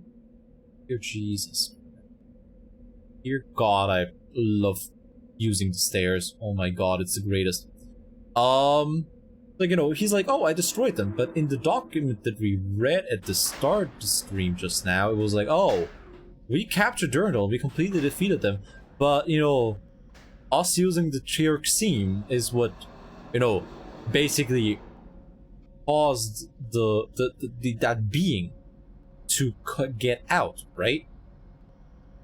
Jesus Christ. So yeah, what exactly is fucking going on is the question that you probably ask yourself if you try to pay attention to everything. And the answer to that question is don't worry about it. The answer to that is basically don't worry about it. I do like how reminiscent this level here is of the first level in Marathon, though. There's like a lot of very tight corridors, like weird jumping that you have to do. 1996 game, yeah. Weird jumping that you have to do, weird corridors going on the entire time, compilers reading terminals. It's very reminiscent of the first level in Marathon, and I have to assume that that's on purpose, right? It's just very claustrophobic for a reason. Like the claustrophobia in this level is very much on purpose, because, you know, much like Durandal feels, you know, trapped right now because it's like, oh, I have no fucking chance of ever escaping from that thing. We feel like we have no idea what the fuck we're doing and how the fuck we get away from anything here. It feels very claustrophobic, and we feel like, once again, like a rat in a fucking maze. There we go. Alright. Sounds like a reasonable analysis. Yeah, kind of. But then again, wow, I love this game. Alrighty, they know what I want and they gave it to me right away. They know exactly what I want. So, I do wish I could look down a little bit more. I feel like I'm a little bit more restricted in how I'm looking, how much I can look down. Yeah, early shotgun. There we go, also, so I hope you're having a wonderful day. You've better night than me. Hi, hello. Okay, so where have I not gone yet? Where the fuck does Durandal want me to go? Just gonna hope that I'm not gonna run into this. I haven't gone over there yet. Okay, right, because up there.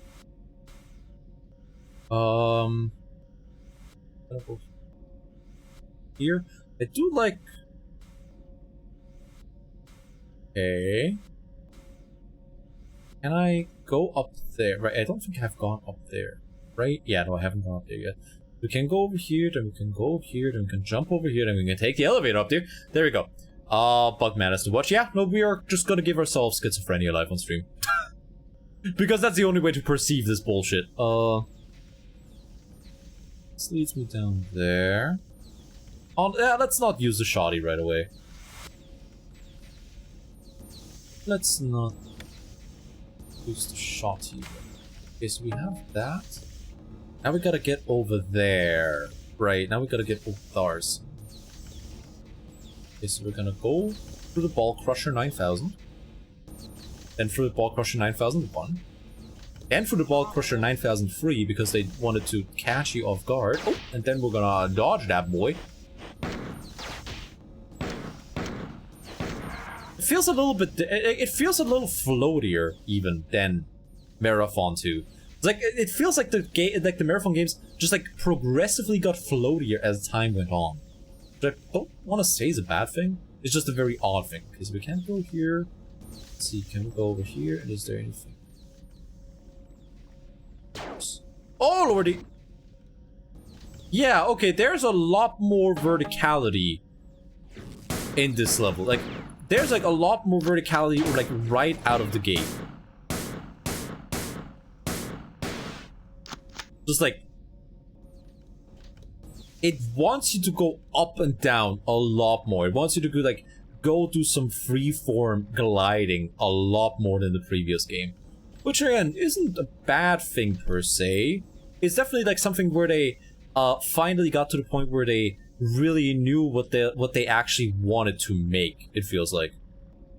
They finally understood what exactly they wanted to make and how exactly they could make it with the game that they had on hand, right? Because this game is pretty much just like Marathon 2, like it's basically just like the Marathon 2 engine, like I've mentioned it before. This was supposed to be a expansion. Go. And that shows, oh man. I'm about to fight Flichter. No, that's a compiler. Huh. Hi there, buddy.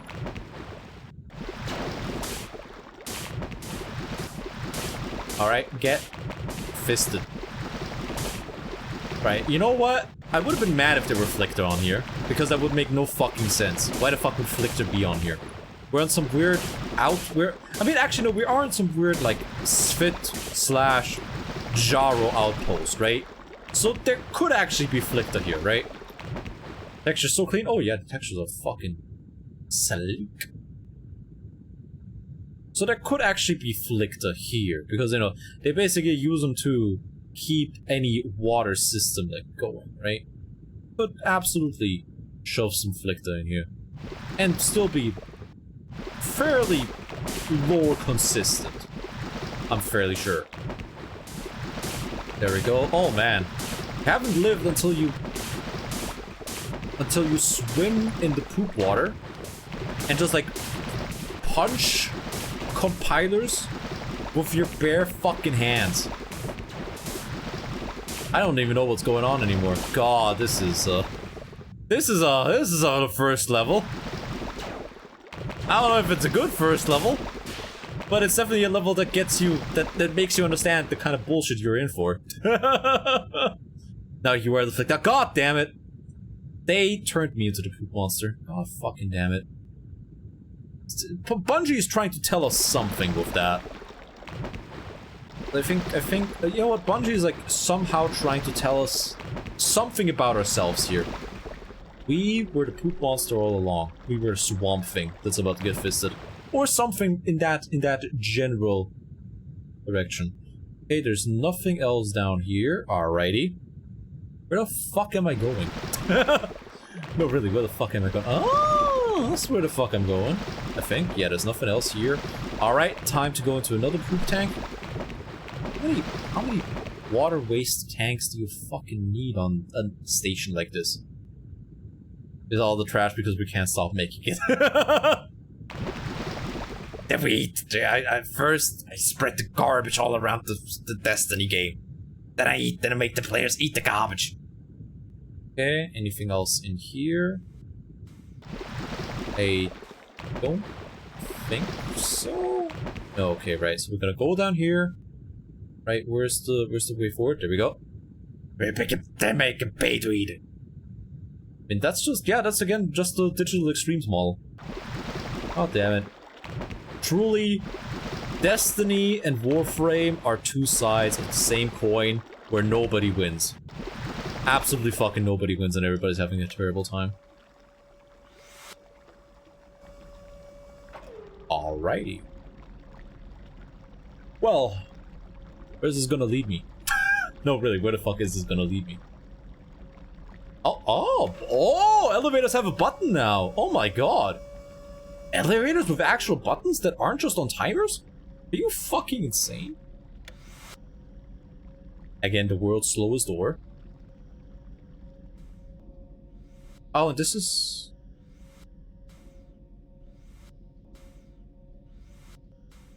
Oh, okay, so that puts us back here. Alrighty. So then, if we... Yeah, I get it. Working Carpenter is angry. Okay, then if we go here, then we go up here. Then we go over here. That should give us the next button. Alright, I have no idea where the fuck... Oh, that's where the fuck we went. Alrighty. Oh! Now we're back here. Yeah, working Kaken was angry and screaming at me the entire way. Alright.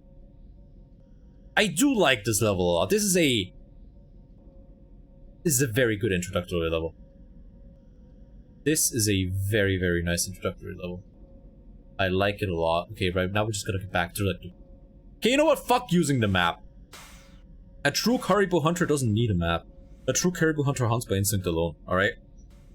Here we go. It's hungry? Oh yeah, it's hungry and it's angry and by god. Wait, is that... Wait. What's that? I'm pretty sure there was like absolutely no fucking indicator that... Wait, is there an indicator of that? Maybe, actually. If we go back over here and then we go back up here... Because maybe there's other walls in there, like the one where I found the shoddy. Shit! Alright, let's try it again. Look for times the charm.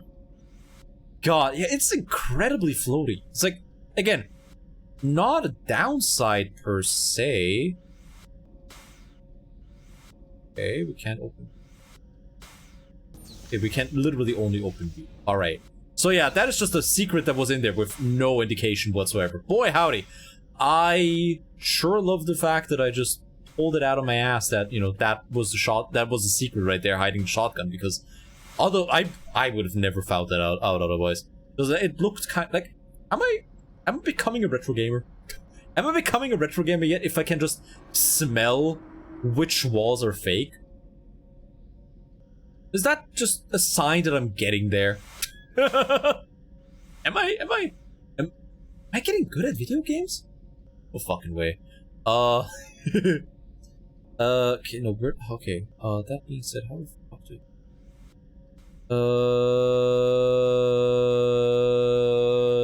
That's there.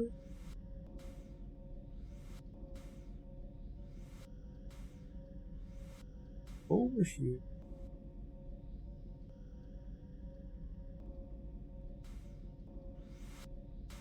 No, we can't go that way. No, we can't go that way. No way, we gotta go up here, then we gotta go over here. We're gonna go here. God, I love controlling a game like this. This is the group best.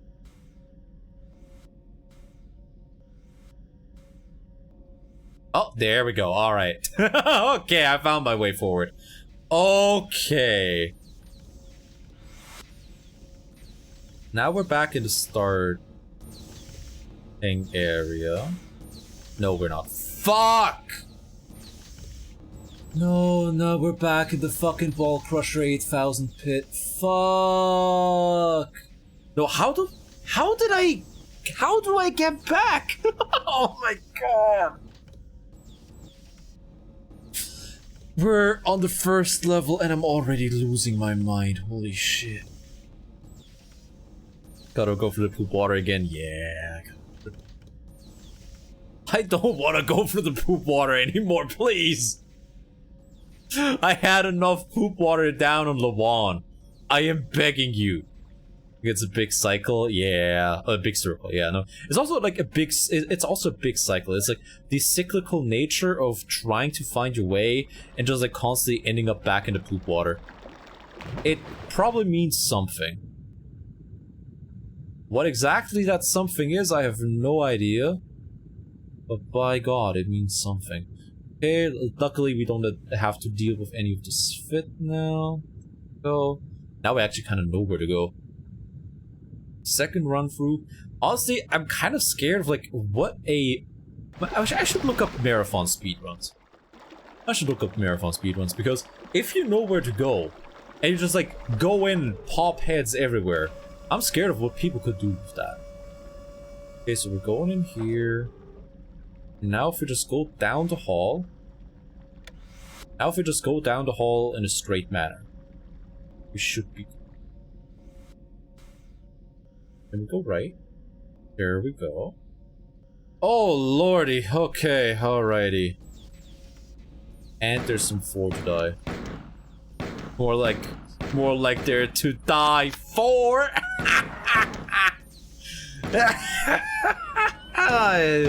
Look, alright, I try and cope however I can with the situation that I'm in, okay? I have to find out if any of our grenade jumps are usable skips. That's my secret, they're not.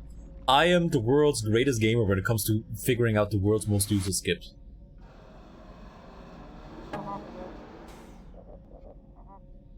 Where? Who's going?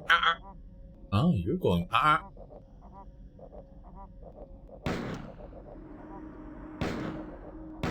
on. Like a man. Like a man who get folded like an omelet or something like that. God. A strange flex? I mean, it's not really a flex, it's like the opposite of a flex. I think I gotta go back to the menu and like crank down the sensitivity a little bit more whenever we get to the next save station. Oh, alright, I see. Alright, let's reload. Because, you know, obviously, reload buttons still very much overrated at this time of video game.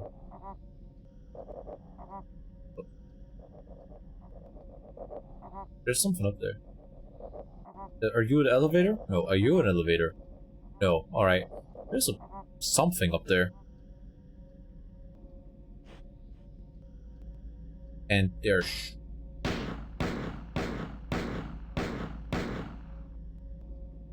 Yeah, no, like the sensitivity is way too fucking high, holy shit. Star Wars looking ass lights? Yeah, kind of.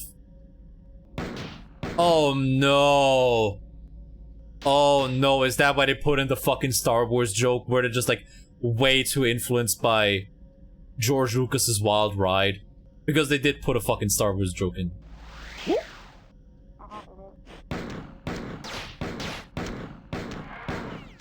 Because they did put a fucking Star Wars joke in the manual, didn't they? Off.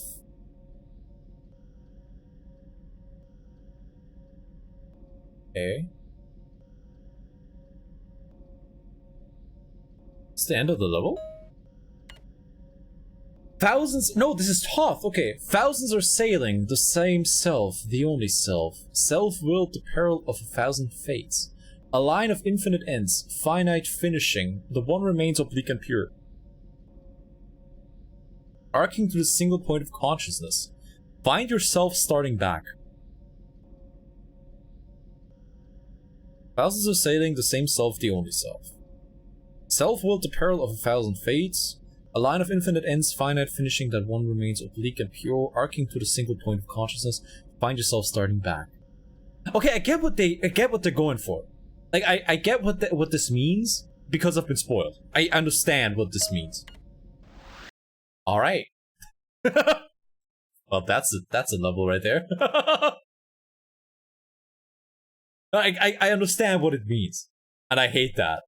I am on enough levels of bullshit to understand what they meant with that. God damn it. That is a long-ass title. That is long-ass, like, chapter picture. Jesus Christ. They really were influenced by Star Wars. Like, this is just a Star Wars scroll. Oh, no. Despair.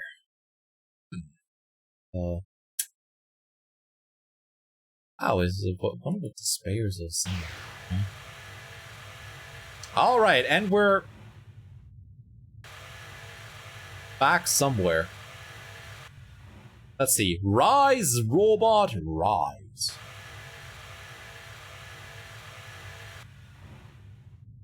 Oh, we don't have any weapons, by the way. They took our weapons away. Ooh, isn't that weird? Are you trying to fight us?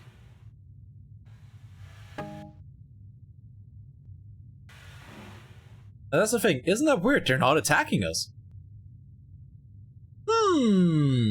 Odd, isn't it? Weird how the 4 that we're just murdering aren't attacking us now, huh? The Star Wars influence. Maybe thought they could attract the attention of someone important and get the chance to make a Star Wars game. I don't know. Not sure about that. Alright, let's see. Okay. Alright, we got ourselves a health station. Nice. Let's see. Alright, so we have the game saved. There we go. Alright, let's see. Conditioned Unit. Origin, Taiko Machinated Mercenary. Destination, Conditioned Unit 7. Reference to mutinous combat units. Stamp, Instigation. So you came around earlier than the Titan is expected. Remind you to have him executed. You've been in cold sleep for some time, but you're luckier than some of your friends. Not all of you survived the translation to the 4 slave tanks. If you're a little lightheaded, then let me bring you up to speed. I am Taiko, Artificial Intelligence Esquire. As of this moment, I'm taking over the ship from its poor captain. He's spending most of his time trying to keep me from locking onto him and dropping him to space. Soon. As for you, I want you to help me get him as he's one of the last roles to my control of the ship. The ship is attuned to its captain and he has been blocking my control. When I teleport him into space, I'm going to keep the appropriate control glands. Alright, so all of a sudden, Taiko is telling us what to do. We're fighting part of the 4 with other parts of the 4. Your mission is simple. Kill all of the enforcers in the area as they follow the orders of the captain. You'll be supported by the rest of the crew. They think they're following orders from the Theer High Command. Bugs are so obedient. Have fun. And this is where I'm going to leave you off for today, because this is where I'm going to end the stream for today. Yeah. So now we're working with Taiko doing a mutiny. Isn't that something? Isn't that something, huh? Alright, anyways, go. Alright. We got caught and shoved into a new body. No, we're still the same body. We're still like one of the humans, because, you know, all of them managed to, you know, acclimate to the Thor slave tanks as well as we did. Okay, so what exactly is going on? And how exactly does all of it make sense? We're still a couple games away from that, alright? But by the time we're done with this game... Oh, 1 second. By the time we're done with this game, at least this timeline right here is gonna make a little more sense. Alright? It'll make sense. It will make sense. Eventually. Presentation at the end, yeah, it's... We're also probably going to work ourselves through the Marathon wiki a little bit, because we're still far away from being able to understand that and playing it that makes sense. It does make sense if you have a schizophrenia enough, but yeah. Ooh, is live. There we go. What are you doing? What are you doing? What are you up to, buddy? What are you up to, lad? Buddy? Al?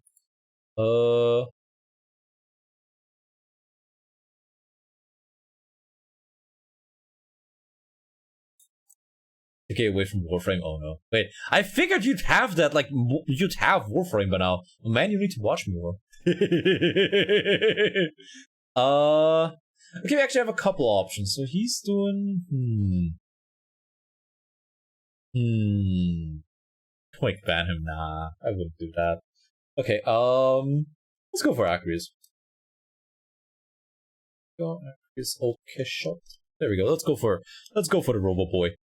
Then for your, again, recent said I didn't get more points. For shame. Come on, Belloc. Are you even trying anymore? That was a joke. Don't. That was a fucking joke, but yeah. Alright, let's go for the Robo Boy. But yeah, thank you for coming to the stream. I hope you had a good time. You know, starting to develop schizophrenia with me, by God, we are gonna get deeper down into Marathon Hole. It's gonna be incredible. Don't challenge her. Yeah, I don't wanna risk it. But yeah, we're gonna be live again on, Wednesday, and I think I can say what game. Like, does a coverage embargo mean that I can't say that I got a copy of a game for free? Like, what exactly does a coverage embargo mean? Just implied.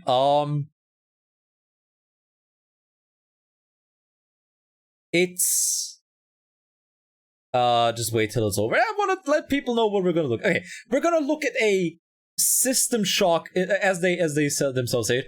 We're gonna look at a System Shock inspired first-person shooter that the publisher sent me a free key for, and I like a lot of what I'm seeing so far. And before that happens, because the stream is going to start at 2 and the embargo is lifted at 3 p.m. CST, we're going to be building a Digimon card game deck, or we're going to try to at the very least, and it's going to be fucking terrible because I have never played that game in real life, actually, or online, or in any other capacity. But yeah, hope everybody's going to have a wonderful day from here on out, or morning, or night, over the time. It's nothing for you. Stay safe, stay healthy, bye bye, and I don't know, do drugs, do crime.